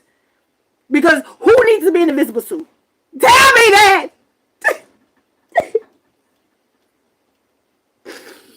Who needs to be in a visible suit to be with the opposite sex? Only person that I feel like need to be in a visible suit is somebody who's related to me, because you don't want to be seen being a sick son of a bitch. So you telling me that I'm sitting here in this house and I cannot leave this house, y'all? I swear to God, I cannot leave my grandma's backyard. And they keep bringing me over here every year. They bring me over here. They keep stealing my stuff. They keep messing with me. And like I said, I have not heard nobody else's story in Huntsville, Alabama, where there's somebody in a ghost costume that's bothering them. But you telling me that I'm the only person out of a fucking billion people that I got somebody that's in here trying to live with me? And I'm living in, and listen to what I'm trying to tell you. I live in my grandma's backyard while her house is full of 2-3 grown ass men. So you telling me that they're bringing me over here, got me sleeping in my camper while they in the house just so they can get dressed in the house in some goddamn costume so they come out here and they can be incest? And you're trying to hide it because you don't already know that you're trying to fuck your own niece, your own cousin? Because why am I keep coming over here to be with y'all?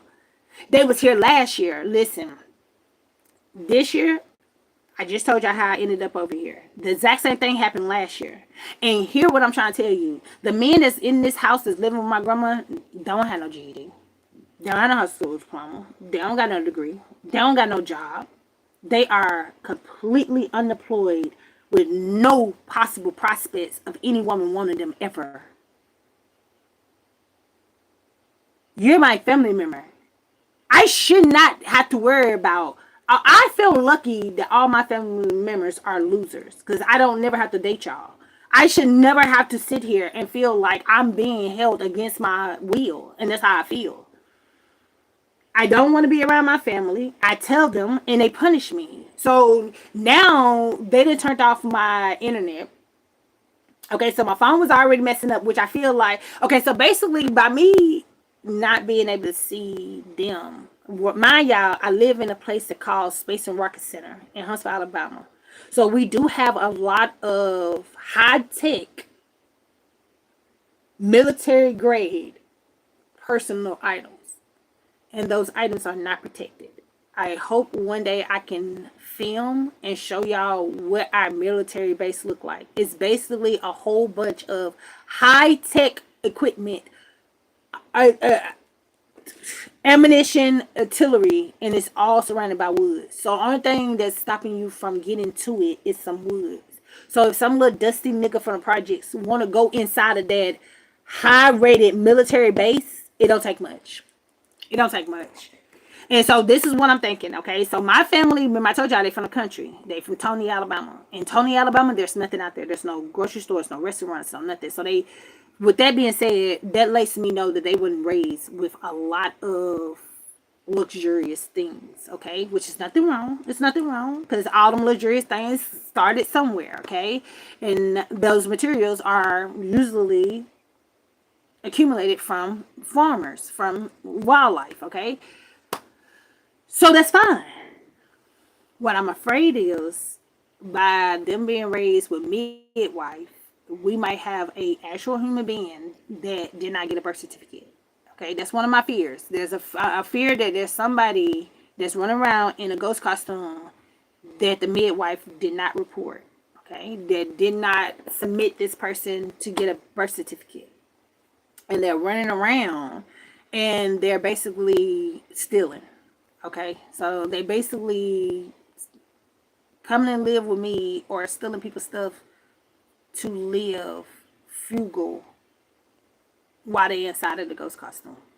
Okay, now that's what I'm thinking. That's exactly what I'm thinking because, like I said, my family's from the country. My grandma and all 10 of her kids was raised in the middle of nowhere.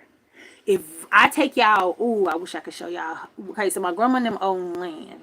Okay, don't ask me how they own land because none of them have a GED. None of them have a school diploma. None of them has ever been inherited some money, never won a lottery.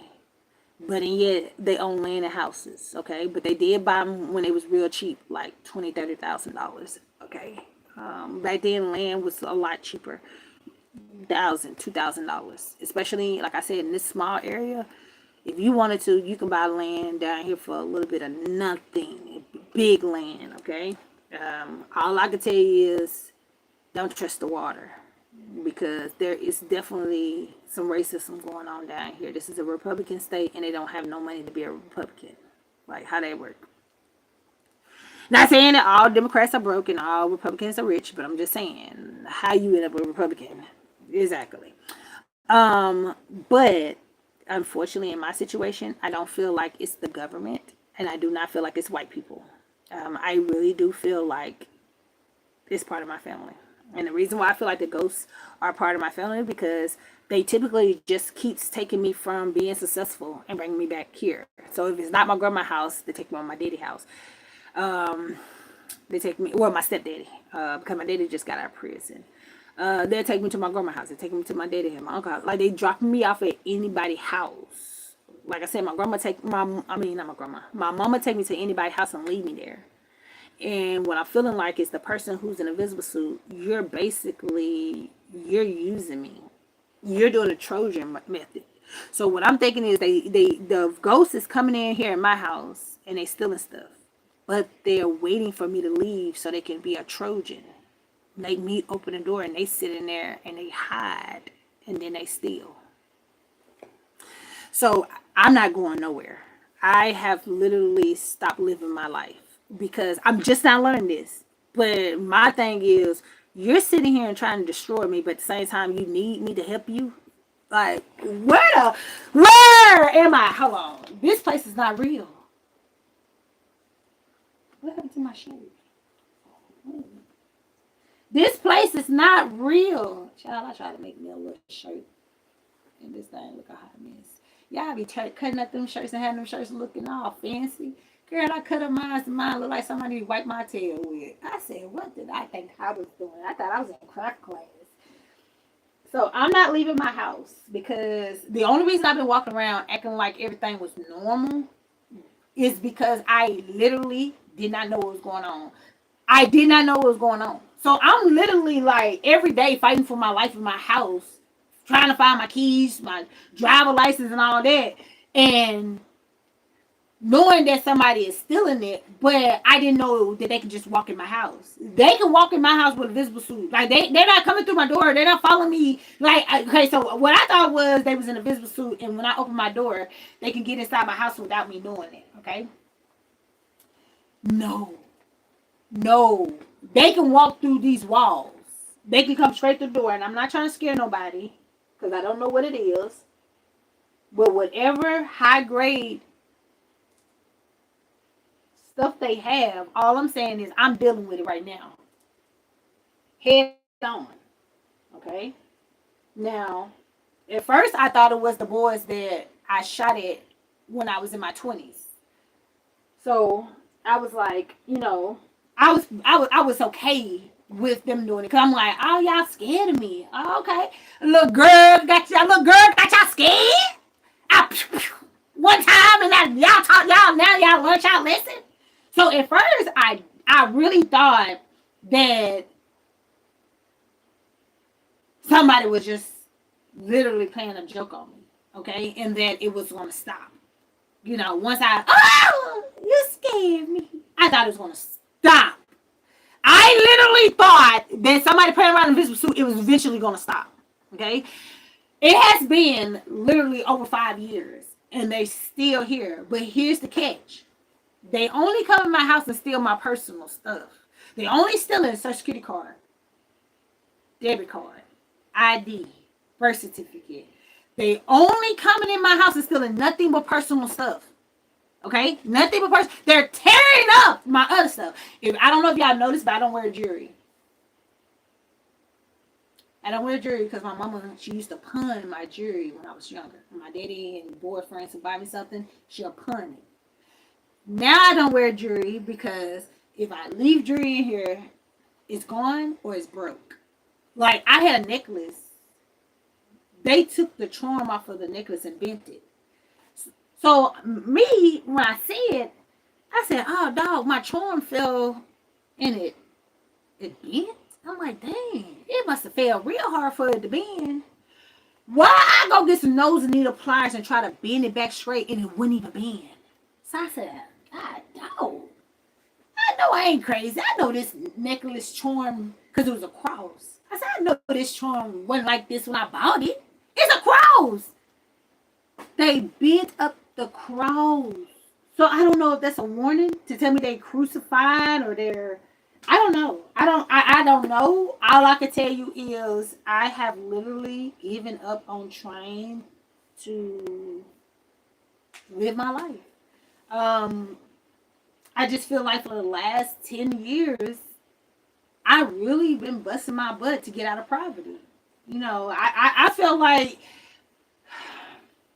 even low class is better than poverty. I feel like as long as I got somewhere with a roof over my head, I pay all my bills, and I had my essentials, I was okay. Like, I wasn't out here trying to be no scholar, no millionaire, no, you know what I'm saying? Like, understand what I'm saying. I just told y'all my whole life story.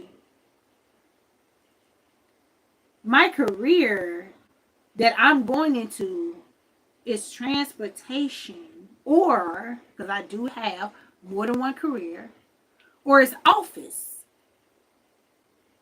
I went out here paid to have a career. And the only reason I paid for that career is because I wanted to be able to get me a nice house and pay my rent. And if anything, be able to co-sign for my daughter to get a house if she ever needed that type of support or she ever wanted to go down that route, she can do it. Why somebody trying to sabotage my life from living normal in a regular apartment, paying bills? Like, make that make sense. So I came to the conclusion that if you somebody that's trying to stop me from living in my own apartment, you gotta be trying to rape me. You're trying to put me outside. So what if they can't technically fornicate with me in the visible suit? Like, they probably can see me naked. You know what I'm saying? 'Cause of course, they're sitting in here stalking me. Okay? So everybody want to be pretty. Everybody out here getting these BBLs. They don't tell you that you get stalkers. And one of your stalkers might end up in a visible suit sleeping in your house. Now, I know I do not have a BBL. God bless me. But I always hated being pretty. I don't know. Did that sound odd? I just felt like pretty girls was always treated mean. With me coming up in my world. My family, nobody else is pretty. None of them got no nice shapes. They was mean to me. You know what I'm saying? Like, I guess I got my daddy genes. All the women in my family are heavy up top and small on the bottom. Small on the bottom. I told them, I said, y'all lost y'all booty because grandma was whooping y'all too much. She had y'all squeezing them cheeks and them cheeks disappeared. They big on top. Every woman, mind you, it's 5 women. My grandma, on my mama's side of the family, my grandma had 10 kids. There's 5 women, and all of them, all 5 is big on top. Little on bottom. Okay? Well, except for one. My auntie, she got a big bottom. She got a big bottom. Except for one. Except for one. She got a real nice size little bottom on her. So I came along and I was born with a BBL. Yeah, I think I was one of the first set of kids that had a little shape. Because my daddy was like, what the heck happened to your bottom? Why is it so big? Oh, God. When my daddy first saw that I had a little shape, he was like, oh, hell no. He was like, what happened? Like, where did you get all of that from? And I'm like, what? What you talking about? As a kid, you don't know what they're talking about when they're talking about certain terms, certain body parts. I just never looked at my body parts. I didn't care. So I was shaped up very nicely coming up. And I was very petite and very well put together. And I want to say pretty much throughout my youth, I kept a bob. So middle school, high school, I kept a bob. And then after that, I grew my hair out and I started wearing braids. And then I just got stuck with the micros. So I did the micro braids for a long time. I think that's what happened to my edges. My edges started thinning out. My hair is receding. That or either the ghost been pulling my hair out. But I'm here to say, and I just wanted to document this because the police need to come at this point and get me out of here. The police gonna have to knock on this door and remove me from this place before I walk out this door and act another day of my life and act like everything is normal when it's not. It's not normal for somebody to be able to come in your house whenever they want to. It's not normal for your birth certificate and your social security card to come missing. It's not normal for you to be out here going to school, college, going to work, busting your butt, and your house just tears up. They knocked my house down. And I'm sorry to say, but I don't think it's white folks. I believe it's my family because every time something bad go wrong, I'm around them. And guess who's the culprit? The narcissist mother that's trying to make it seem like, oh, nah, that ain't no problem. But it is a problem because you're not a real mother. And all I can do is sit here and think, I know this heifer did not put no voodoo on me about no dusty, sorry, already married man way back 10, 20 years ago. Girl, y'all women sure know how to hold grudges. If my mama is holding a grudge from when I was 15 to now to keep for her, girl, I can't even get the words out. All I can say is, girl, you sad. You real sad. Okay, and it's to the point where I'm basically going around telling my family, "Child, y'all sad because you trying to make me stay here so I can stop building my life up." Girl, you sad. I already passed, y'all. I already broke the family curse. I went to college. My daughter went to college. You know what I'm saying? We broke the family curse. What you talking about? So you real sad if you follow me around in a ghost costume trying to motherfucking steal everything that I have. Girl, please. I hope you don't think you're gonna make it nowhere. And you know what's the wildest part about all this? Because I'm finna get off of here because I've been out here too long. You know what the wildest part about everything? It always be the people that don't have nothing. That's always out here trying to scam somebody. The wildest part is all of them are broke. And yet y'all got time for to be worried about how my income look, how my life look. I haven't dated in years. And I'm not even paying attention because y'all, I just told y'all the last time I dated, 2016. The reason why that relationship ended is because we ended up moving to Tennessee to try to start a life over or whatever. And it was some whole BS. It was a lot of BS or whatever, but it basically came down to my family. You know what I'm saying? Like a lot of dudes, they like me and they want to date me, and they know I have a big family. But the sad part is when you meet the family, it's not the family that you thought. Like when you automatically hear that somebody got a big family, you automatically thinking they're close. Girl, I bring my boyfriend over here to meet my family. They giving them third degree, like they mad that I done found somebody. Like what the world? So at this point in my life, I'm sitting in a camper behind my mama house, and I'm like, y'all ain't gonna let me get a half ass man? Like I can go ahead and get a sorry one. I said I didn't want a broke one. You ain't gonna let me go ahead and get a sorry, pathetic, lying, cheating, bastard ass man? Like you ain't gonna let me have nobody. My family would not let me go have no man. I cannot go out here and have no fun. I can't go out here and live my life. And somewhere in the mix, I know they made my daughter black as hell. Somebody around here got some explaining to do.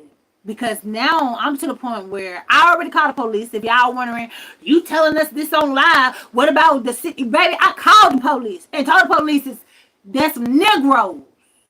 I said it just like that. There's some Negroes, some black folks running around in some high-tech equipment that they stole and know what's a half, and y'all might want to look into it. The police told me that they haven't heard anything like that, and they was going to pass it along. I said, ain't my problem. Sound like a Hustle Alabama problem. I'm not leaving this house because I have real problems. I'm not sitting here and saying, y'all, I'm in school debt. Y'all, I owe $100,000 to the Human National Society. I'm telling you, I'm in no debt. I have good credit. I have 2 associate degree and 2 certificate of completion. And I'm saying I'm living behind my mama and them house because they doing voodoo and they won't let me go out here and be best at what I know how to do because they're comfortable being in poverty. When you stupid, you just stuck on stupid. This is why we don't need traditions. This is why I feel like a lot of black families and communities don't hold on to traditions. Because sometimes these old black people, these old folks, they just be stuck on one way and only one way. My grandma ain't that still telling us we can't wash clothes on Sunday. Girl, if you don't get that voodoo on somewhere, I'm gonna wash clothes whenever I feel like it. And if anything, you need to be washing clothes more on Sunday so you will smell like someone you go to church. Just heathens out here smelling all like yesterday. Good God, what can we do with them? But ain't that something? And the only time the visible people bother me is when my family is in the picture. So when invisible people, when a ghost, when they went out there and I moved from out of Somerville to move back up here, they went out there and my uncle that's living in my grandma's house right now, Darnell, he knocked down my house. He must have been doing the whole exterior of my house. So basically, I was changing the outside of my house from aluminum to vinyl. And the only reason I was doing that is because I was moving the mobile home to my land. So basically, I bought the mobile home on a private property that was was holding trailers on their land. Okay, I bought the trailer in the land, but they told me that I didn't get the land because it wasn't the right amount of square foot. Some that wasn't right, so I couldn't get the land. But they didn't charge me for it. They only charged me for the trailer. So I went to go pay somebody $5,000 to move the trailer to my land because I had an acre of land. They told me that I couldn't move the trailer because there was little bitty holes that could, if once you get on the road, he was like, they don't seem dangerous. He was like, but that can rip this whole thing off. He was like, you can't have nothing where I can get in there because once we get on that road and you're doing a certain amount of speed limits, you cannot let nothing happen. So at first I was just going to pay this local dude just to go around the outside and put pressed plywood on the whole outside of my house. That way it would have covered up all the holes and I don't have to worry about no damage. Okay, so we priced that. That was going to be like $3,000 just for the wood, just for the panel. That's not even him charging me for because he was charging me per square foot on doing the house, and he was charging that was like, I want to say he was like, it was $4 per square foot, and that's not including him charging me that. So what ended up happening though, the people who was going to move the trailer, they said it was going to be too heavy. It was going to be too heavy. Okay. So I paid this fool, Donnell, who's supposed to have his own business license and he work on construction. I paid this man to come out there and basically take all the aluminum off because, like I said, they told me that the weight had to be considered as well. Take all the aluminum off and just go ahead and put the vinyl on so that it wouldn't affect the weight and nothing won't come off and I can get it moved. This man go out here and knock the whole damn thing down. How drunk can you be for to knock a whole mobile home down? Stop playing with me. So supposedly, okay, so it was breaks underneath the house because I had paid somebody for the deliver it. That was $700. I paid somebody to deliver it, and I had to have it level so that my uncle could come in. Like I said, all he had to do was go and put the thing on. So it was jacks underneath the bottom. So he was, I guess, doing something that he didn't supposed to be doing, and it knocked the house off the jacks and that whole house, the whole front of, when I went, okay, so mind you, I didn't see my house until afterwards. When I go out there, the whole front door, the frame of it, is all on the ground. Like, apparently when it fell, the frame is what moved. The whole front door, I mean, the whole door is laid on the ground. Now I'm pulling up in the yard to the front of my house, and the whole front door is laid on the ground. Hold on, y'all know this in my house. I know this in my house. I couldn't even go through the front door because even though it was a big hole right there, the two side panels that was holding the frame, all of that is leaning. Is leaning. I had to go through my house through the back door. I get inside the house. The floor is still flat. Like, ain't nothing wrong with the floor. The walls, the front of my walls, all TK'd over. So in my mind, I'm like, dang, what happened? Until I walked through the house, every item of clothes, shoes, everything gone. My own uncle cleaned my whole house out. Now, whether he said, excuse me, whether you say it's an accident or what they got to do with you taking all my stuff out of my house? They cleaned me out. Do you hear me? And I live by myself and I had a 2-bedroom. They cleaned me out. I didn't have nothing left. So then I go to my uncle. He didn't answer his phone. He don't answer his phone, but he have my mama to call me. So I tell her, I said, yeah, ask your brother what the heck, what drugs he was on when he came out here. So he gonna tell my son, he don't know what happened. He haven't been back out there. But I didn't pay him. Girl, he said exactly like that. I said, girl, you tore up my house, my roof over my head, because I ain't pay you. I almost lost it. So I tell my mom, I said, ask him how much I owe him. You know this man gonna say I don't owe him nothing. Ah, yes! The original. Now, hear how crazy this is. The original price for him to do the whole exterior. Now, mind you, he's going around my whole entire house and literally taking the aluminum. He's unscrewing the aluminum, taking it down, and all he's doing is taking the vinyl and putting it back up there. But both of them are in layers. So you literally gotta go. It's time consuming because you gotta go around the whole house and take it off layer by layer, and you gotta go around the whole house and put it on layer by layer. You know that this job was originally $600. He quoted me $600 to do all of that I just said. Then he turned around and gave me a family discount and charged me $300. And then gonna say I didn't pay him? Girl, I paid this man. I paid this man. And the way he said it, it just like made me feel, it let me know you did this because you money hungry. Because really it wasn't about me not paying you. You knew you was going to make more money off of stealing all my stuff. Y'all, I had so much stuff out there because I've been living out there for 8 years. And the whole 8 years I lived out there by myself. I have been single for a very long time. Okay. But like I said, in the last 10 years, the only reason I chose to be single is because in my 30s, I figured, why not go ahead and get a career that I literally can retire early? Because my whole goal was, I went and got the office system technology to work in office.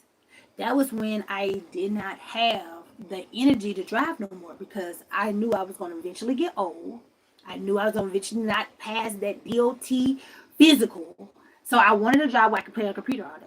I know how to build a computer, hardware, software, program a computer. I know do all of that. So I knew when I got older, I'm like, I might be a little rusty where I might have to take a refresher class, but I know what I'm doing. So in my younger years, I went and got the CDL because I said, well, I'm young. I got plenty of energy. I want to see the world. I've never been outside of Huntsville, Alabama. Let's go get on the road. Let's meet some people. Let's go on an adventure. Why am I still, and I did get the degree, and I did get the CDL. Why am I still living behind my grandma's house? And my mama brought me over here. And then the other day, I told, see, y'all finna piss me off. And then I told my mama the other day, I said, get me out this yard. Get me away from over here. I'm ready to go. You know it's bad when your mama bring you over to your grandma's house and you can't even leave the house. I cannot leave this yard. If I leave it, only way I can leave this yard is my mama come and get me and take me somewhere else. And she's trying to take me to the country. And in the country, the place where I just told y'all that my mama and her siblings was raised, where my grandma owned land. They own a couple of acres out there. There's nothing out there. There's no, it used to be a Piggly Wiggly. They closed that down. There's nothing out there. There's no McDonald's, and I hate McDonald's. Okay? I don't even like eating McDonald's, but there's not no McDonald's. There's not no Wendy's. There's not no Walmart. Where they're trying to take me is off of, it's in Huntsville, Alabama, but it's off of, Highway, I think 47. It's nothing out here. It's nothing. We're out there. It's nothing out there. It wasn't nothing out there when they lived out there. That's why I said, oh yeah, I know y'all was in poverty. And just imagine them teenagers and they living out there. Shit, and they don't have nothing. The only thing they had back then was a corner store, but it was made like a house. And the only thing they got now is corner stores that actually look like corner stores, but they're like mom and pop kind. They corner stores that don't even have gas. Corner stores that don't even sell food. Like they're them type of corner stores, like the old school corner stores that all they have is cigarettes and beer and drinks. Like they got the closest corner store don't even have a gas. It got gas pumps out there, but there's no pumps hooked onto it. And the only thing you can buy at that store is cigarettes, beer, drinks, and chips. They don't sell no gas. They don't sell no vapes. None of this new stuff. None of that. And so they trying to take me out there. My mama told me I got to go and live in Harvest, Alabama. Why would you want me to go out there somewhere so remote? So this is why I feel like my mom and them are using voodoo on me. Cause like I said, my mom already took me over to my auntie and they were doing voodoo out the book and they put me to sleep. I fell asleep. Well, I don't know if I fell asleep. They put me to sleep because it took a long time. But I just remember when I woke up, she scared the hell out of me because she had a stone in her hand and she was putting it over like my eyes, like she was awakening up my third eye. So I jumped up. She like, next time you come in my house, you don't say nothing. Got mad because I said you don't move like in the Bible. That's not what they're for.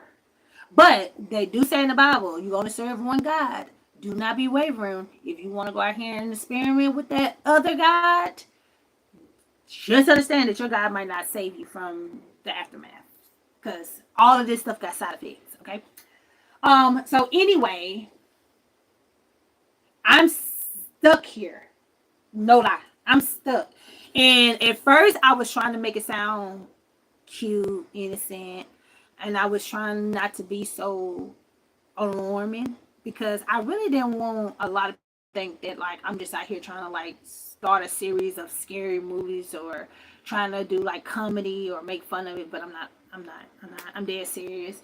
I thought of different ways that I could present this, and none of it worked. None of it worked. A lot of times it's just a lot. A lot of times a lot of it get cut out in editing. A lot of times it's a lot of rambling and don't make no sense, so I don't even use it. I just delete the whole video. It's a lot because it's a lot because I'm basically saying that my family is abusing me and they're neglecting me and they're misguiding me and I'm 40. And then when I call the police, they're saying there's nothing they can do because I am adult. So unfortunately, we're in the South, but we're not far enough in the South where the police believe in voodoo. So in their minds, they're just looking like you should be old enough to fight back. But I feel like I shouldn't have to go do voodoo just to get my mama to stop bothering me. You know what I'm saying? I shouldn't have to stoop to their level just to ask for some type of respect to leave me alone and let me live my own life. You know what I'm saying?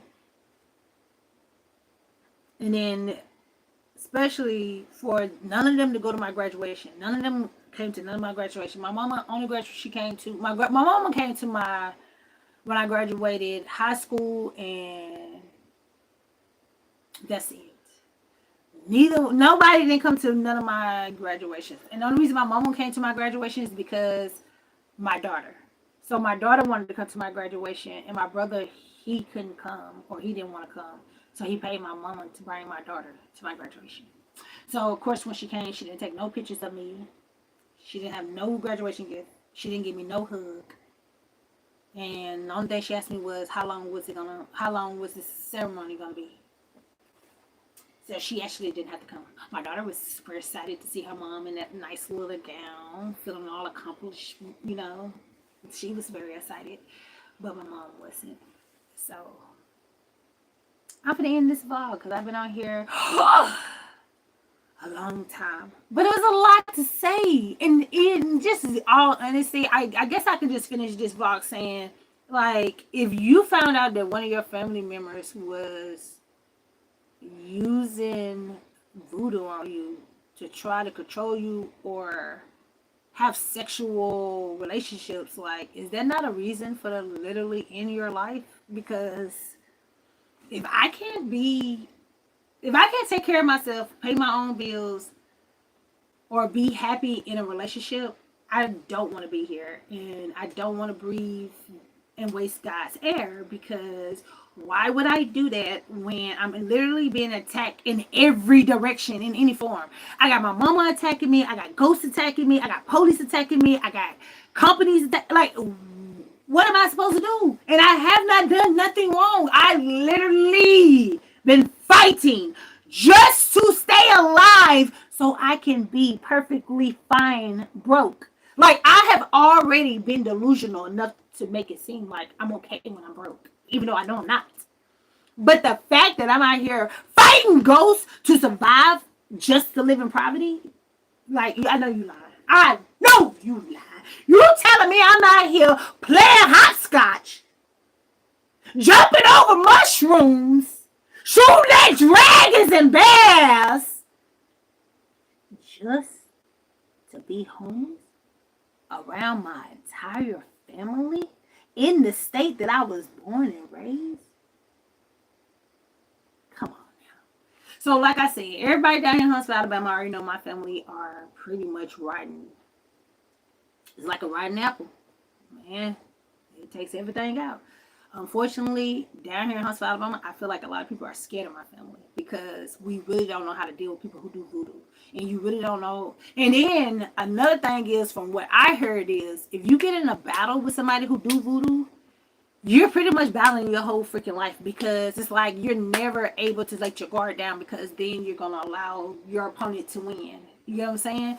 And then the sad part is, all it takes for voodoo for to actually take effect is for one person to believe. That's it. Like, long as they believe that what they're saying and what they're doing to you is going to work, then that's all it takes for the start. Initially, like a cult. Like, no one say, like, you're finna sit there and you're basically finna chant every day your wishes.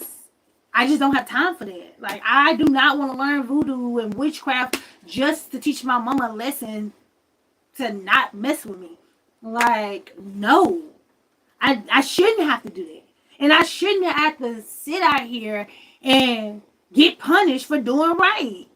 Like, I haven't been in any trouble, been incarcerated, because I've been out here in school, at work, and I have documents and receipts and paperwork to show it, and you telling me that I'm still being punished because I can't go nowhere. I swear to God, y'all. It don't matter where I go. It don't matter what I do. It don't matter where I live. My mama is finna pull up, take me from my house, take me from my life, and she's finna throw me somewhere where I can't do nothing. I never, ever in my life heard nothing like it. I never seen like it. I never, ever expected this. So I'm fighting against a battle that I pretty much was not prepared for. Yeah, I heard about boogeyman being underneath the bed. Never seen one. Yeah, I heard about warlocks and witchcraft. Never, ever have I ever had to deal with it.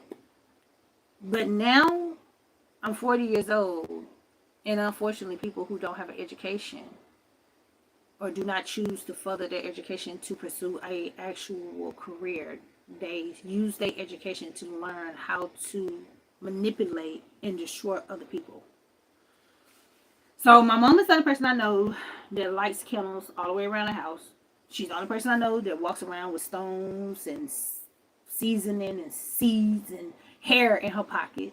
She's the only person I know that chants and write down stuff and burn it and put it in vials. And like, one day she told my grandma she was gonna freeze me. What did that mean? I Googled it. You know that's witchcraft. It says to put somebody's name inside of, on a piece of paper inside of ice, and it would freeze all their assets. It would freeze all of their money. Why in the hell do you want to freeze my money when you don't got none? So then I'm also surprised, because why are you trying to stop me from having money and you don't even have money? How crazy that is that I can't pay my rent because you're stopping me from paying my rent, but then you can't even come and pay my rent. You can't even go and pay your own rent. So then I tell my mama, what happened to you lighting candles, talking about something that's for money, but you ain't never got no money? Sound like you need to stop lighting them candles. She's still lighting them candles. So me and my mom don't get along because she believes in witchcraft and she's a narcissist. And I don't want to be here because I was not raised around them and I don't feel comfortable. And I do feel like I'm vulnerable because I'm sitting around with grown ass men in situations that I shouldn't be around a grown ass man. And the perfect example of Huntsville, Alabama is this. You live in Huntsville, Alabama, it's easy for you to get molested because for some reason old mom dear want uncle to sleep in the same room or the same area than little kids. Like, no. If I feel like if you're letting your grown kids to come back and live in your house, you definitely need to have like a garage shed. You like it need to be some type of boundaries. Like I just don't appreciate that every time I come and live here, my grandma got a 3-bedroom house. And every time I live here, she want me to sleep on the couch with my uncle on the one couch, me on another couch, and my niece on another couch, or my cousin. I'm always around a whole bunch of boys. Like if I'm over here in my grandma's house, it's 2 boy cousins and an uncle. Where is all the females in my family? Why can't I go over their house? Where are they not coming over here and visiting and spending time with me? Why are they not teaching me how to be a woman? Do you know my entire life I have never wore makeup? My entire life I don't even know how to do my own hair. Don't even wear a wig. Can barely dress. And this is not because I don't know how to. It's because somebody coming in my house and stealing all my stuff to make sure I don't. This got to be studied. It has to be studied. Okay? It has to be studied. Whenever I buy jewelry, I buy nothing but 18 karat gold. That's the realest gold. And that's what I want. Okay? Anything else, I'm really not into. Okay?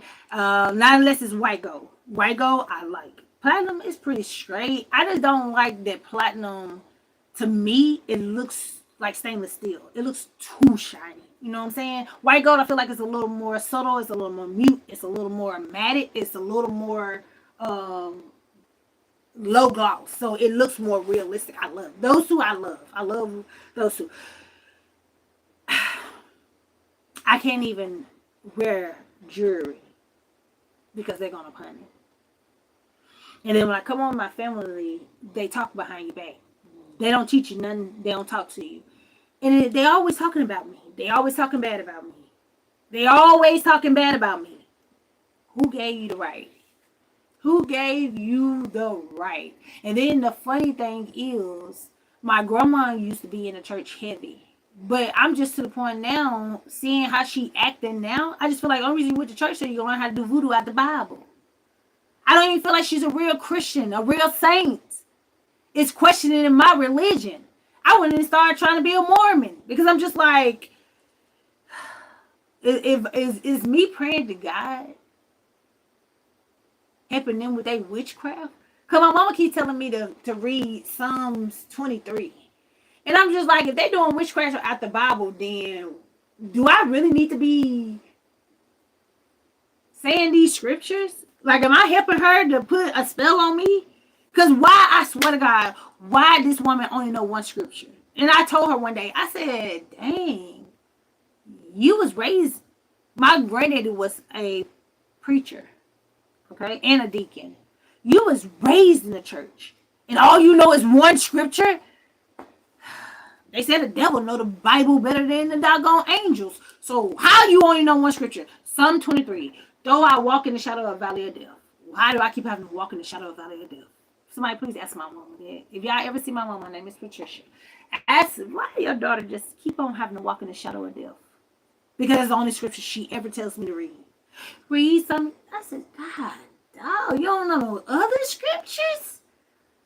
And then the whole thing, like you can't pinpoint, like you just can't tell me one thing. Like when it says sit me before my enemies, prepare the table and sit me before my enemies. Like, can that not just be the scripture that I have to recite? Like, dang. So I'm pretty distraught. I'm pretty devastated. Like I said, up until now, I didn't know what was going on. I really was under the impression that I was really just having bad luck. But now that I'm thinking about it, I really think my mama holding a grudge because her married boyfriend tried to have sex with me. So now she's using voodoo on me to sabotage my life to keep me from becoming somebody. Which is so weird. I don't know. I just feel like when you're in poverty, I don't know. Maybe I'm the new edition. I feel like when you're in poverty, it's like, man, worry about getting out this situation. Like, I feel like that should be your very first thought at the farthermost front of your brain. Let's see how we can get out of this poverty, out of this situation, out of this constantly debt, constantly paycheck out of pay. And you telling me that they don't have that mentality? They too busy trying to figure out how they can keep Toya from going out here and buying her some doggone skim socks. They got mad at me for buying me some $12 socks. It's my. I'm sorry that my feet is big. First of all, I got ugly feet. I don't care how much my socks is. They mine, and I want them on my feet. My family is not happy for me to be alive and doing well. They're not. And they have a way of showing it. So since I've been stuck inside of this camper for the entire month of July. My last video I did was like for 4th of July. 4th of July was the last time I recorded. On 4th of July, my grandma came and got a bed out of my camper that I didn't even want. This is how much they control my life. I tell this lady, I said, Grandma, I know we never went camping. I was like, but I don't think you need no bed to go camping. I want to use this for camping. Like, I really want to go camping. Like, I want to take it to an RV park. I want to set it up, but I want to, like, go on trails. I want to go and explore the world. Like, I'm tired of being around my family. I mean, they cool and all, but they're not that great.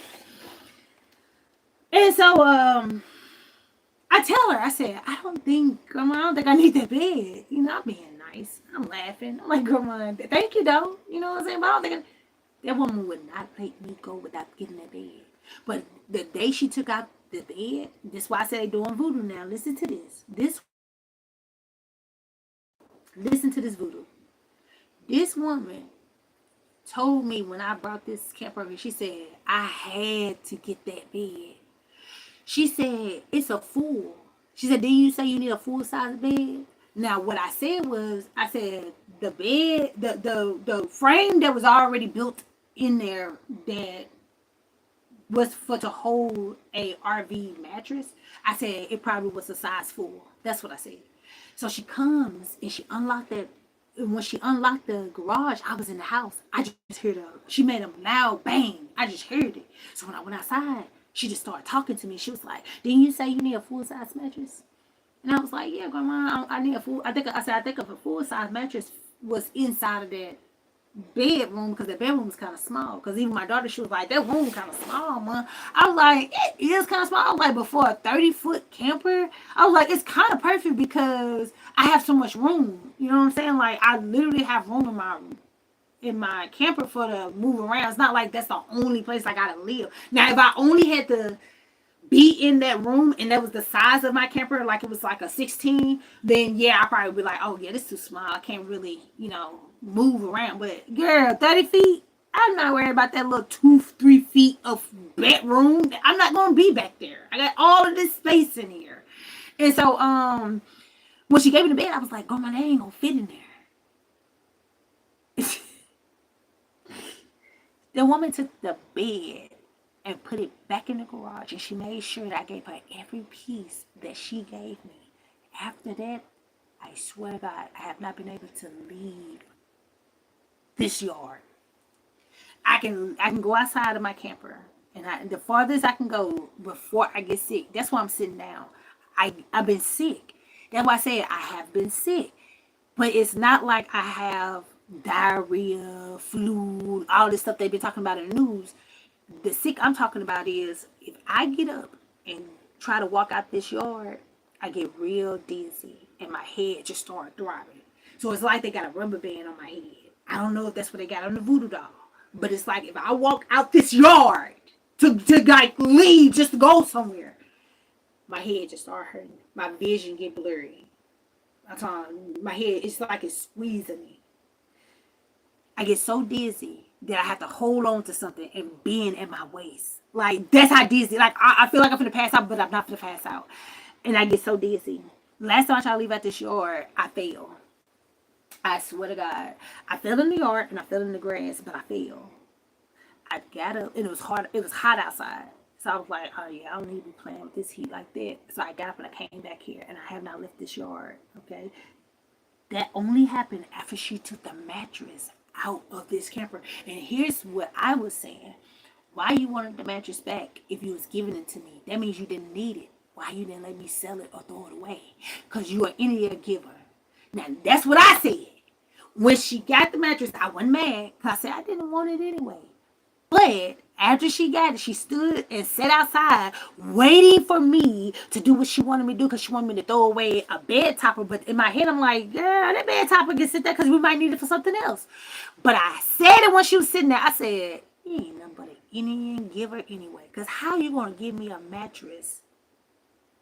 But then when you heard me tell my mama that I'm ready to go, you come and take it back. And then ever since you got that mattress, I have not left this yard.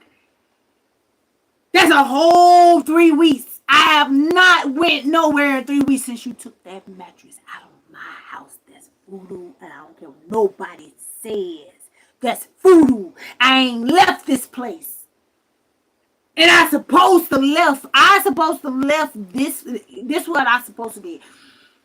After July the 14th, on July the 7th, I want to say it was like a Tuesday, I was supposed to go and rent a U-Haul truck, move this camper over there to my daughter so I can start my job and that I can go ahead and get the hookup to my camper because I bought everything to go to it.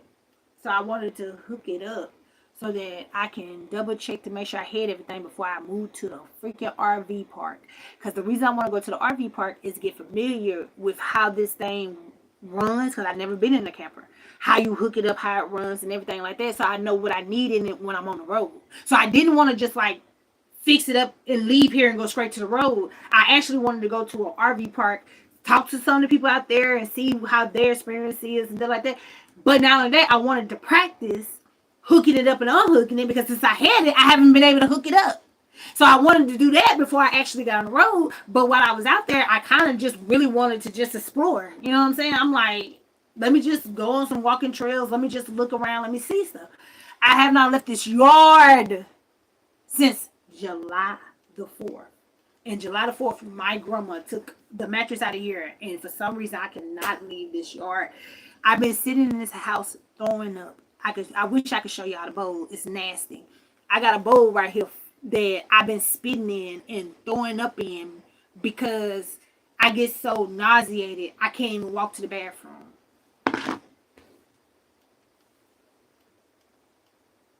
And all of this has happened in this 1 month. I have not left this house in one whole month, not even 30 days. Probably about 25 days. My head is hurting now. Crazy. But my head just started throbbing. And it's like throbbing like right here in the front. And it feels strange because it's not like a migraine. It's kind of like somebody like tapping on your frontal throat. Like that's the type of intense throbbing I'm feeling. Like right here. And it just started hurting. Oh yeah, I'm gonna come off here. Oh, let me lay back down. Oh. So this is what's been happening to me. Oh, I can't. Yeah, I guess I came over here to vent, but I guess for the most part, I just asked y'all to pray for me. I ask that y'all, if y'all can do anything, just put in a request to NASA to do a research on their equipment to see if anything is missing. Because I feel like what is going on is that this is something that needs to be taken care of before it gets worse. This is something that is new, like technology was new when it came out. People run around in this cloth that you can't see. This is something new, and I'm afraid that if we don't catch it at the beginning, it's going to get out of hand because you're basically going to have little YNs and thugs and gangsters running around in this equipment, and the only thing they're trying to do is look at a lady naked. They're peeping toms. They're being perverted. They're being sick. You see what I'm saying? So I definitely don't want this in black community hands. Oh, you can call me a racist. Man, listen. Black community, y'all can be all the thugs, all the criminals you want to be. But I damn sure don't want no hood nigga sitting in my doggone house when I get off from work in here in no visible suit playing all tough guy. Like, I don't want that. You know what I'm saying? And I don't want to stress it more than I have to, but this is a real emergency. I didn't hit up Homeland Security. I didn't hit up the government. I didn't hit up the feds. I didn't hit up the CIA. I didn't told them, hey, I'm experiencing this, and it's basically a ghost that is stalking me, harassing me, bullying me, bothering me. Okay. And I even went back and did it again. And I said that in the state of Alabama, there is witchcraft and voodoo being practiced on individuals, family members. They're uneducated. They don't know how to read. They don't know how to write. So I'm taking it as I wrote this out now in an email. I'm taking it as that they are practicing these rituals and these religions on their children because they do not know how powerful voodoo is. This is what I wrote. And I wrote it to several different people that are supposed to be protecting us in this community, in this country. And I guess they busy. With Trump in the office, I guess they don't got time to be worried about no visible people. Because with Trump in the office, there's always something new going on. You know what I'm saying? So it's kind of hard to get somebody to understand that there's people running around in ghost costumes when Trump every day has got a new task for the security to be worried about. So I'm not being heard. I'm not being heard, man. I'm not being heard, and I'm dead serious. I'm not playing. You know what I'm saying? Like, I just pray that this get out and it do more good than bad. I really do. I feel like hopefully it don't go the wrong way, but hopefully it gets to the right ear and somebody do something to protect our community from this catastrophe that is brewing. So let me get out of here because my head hurt. My head just literally started hurting. What time is it? Like, it's 3:42. It's 3 o'clock in the morning. And my head is hurting. And I've been sick all day. I've been regurgitating all over the place. I feel horrible. I'm disappointed and devastated. And I just feel like being in poverty should be enough. I don't need nothing else to add to that. Poverty is one of the most dangerous, deadly lifestyles to mankind. And I don't even know why it is even presented to be cute or available as an option. But I just feel like being in poverty is enough. Now y'all adding ghosts. Dang, man. Living in poverty was definitely different when I was younger. Because now you in poverty and now they adding ghosts. They adding extra bills. They adding too much. This is too much.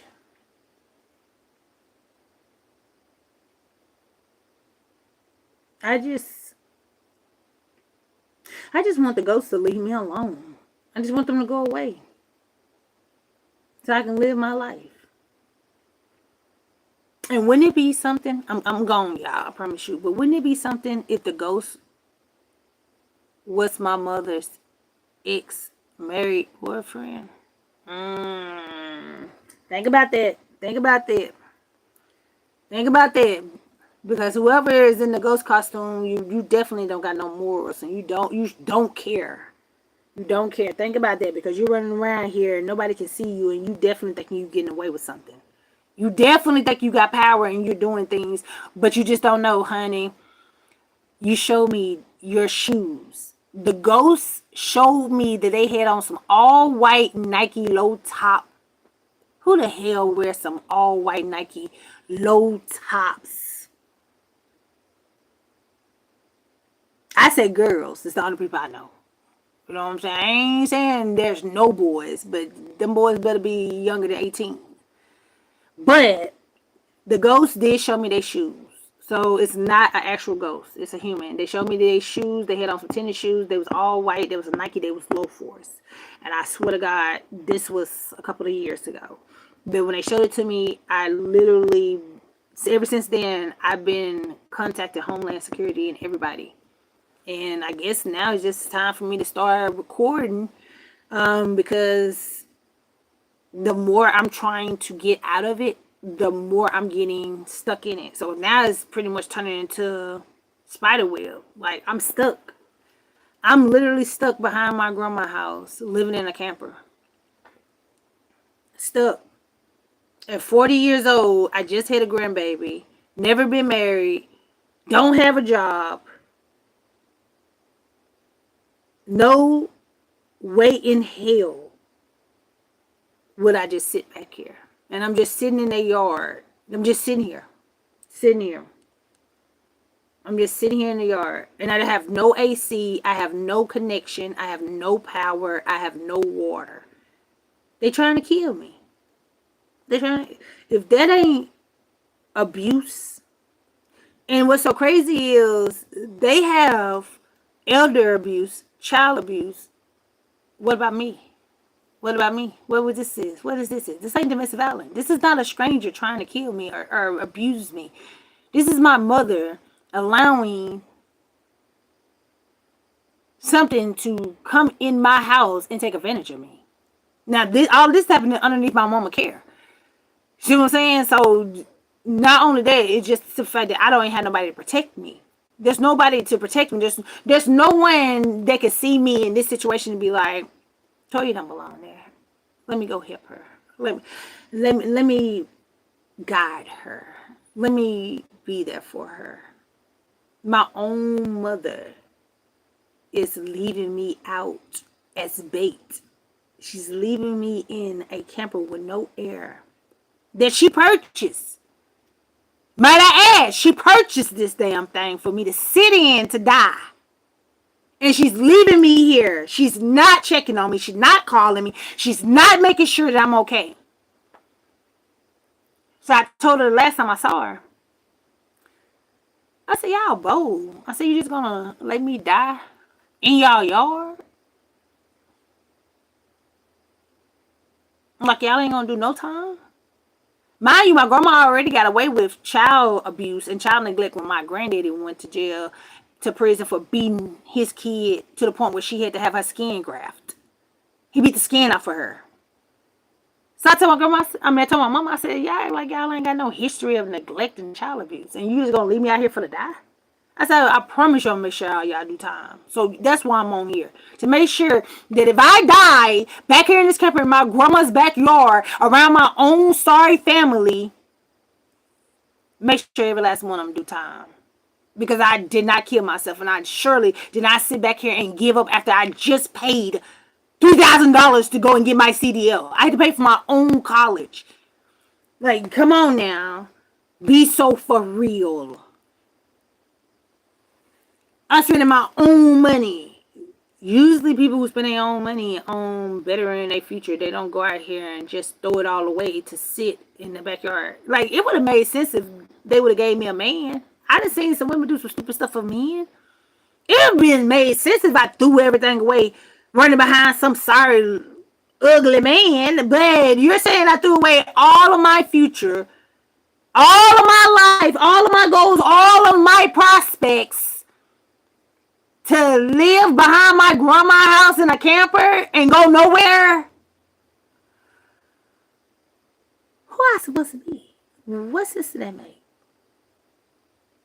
Y'all, I'm not on any medication. I am not, nor will I ever be mentally unstable. And I definitely have the communication skills to get far in life. Why would I give up now? And I done been incarcerated. And I done been through hell and back. And I done been homeless. And I done been dragged through the mud. And I done been prosecuted for having a dark skinned child, and you're telling me now I'm gonna give up? Now I wanna throw the towel in and just say forget it? After all of that? I'm finna sit back here and I'm finna start writing my book. I hope y'all purchase it because it will be giving full detail of the massacre. This is a life suicide. And I'm gonna write a book about the massacre of how my mother, the narcissist, attempted to drive me to death. That sounds like a good book. I'm gonna make sure it's good because I'm telling everything. I'm dropping names, gems. A book is, I don't care what nobody says. A story is more better when you got the full details. I'm dropping everything. So I guess this is me once again.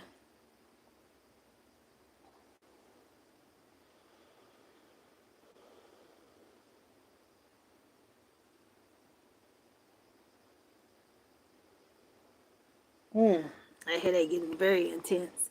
This is me once again taking something negative and turning it positive. So since these people keep on bothering me in a visible suit, um, I'm gonna sit here and take them putting me in the back of my grandma yard, which is something negative, and then to discourage me and stop me from being successful. And I'm gonna turn it into a good book, which again proves that I could take dirt, nothing, and turn it into something. And I'm gonna turn this book into something that could be considered into a movie.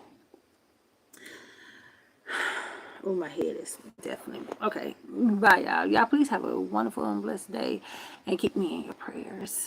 My head is, oh Lord, it's getting worse.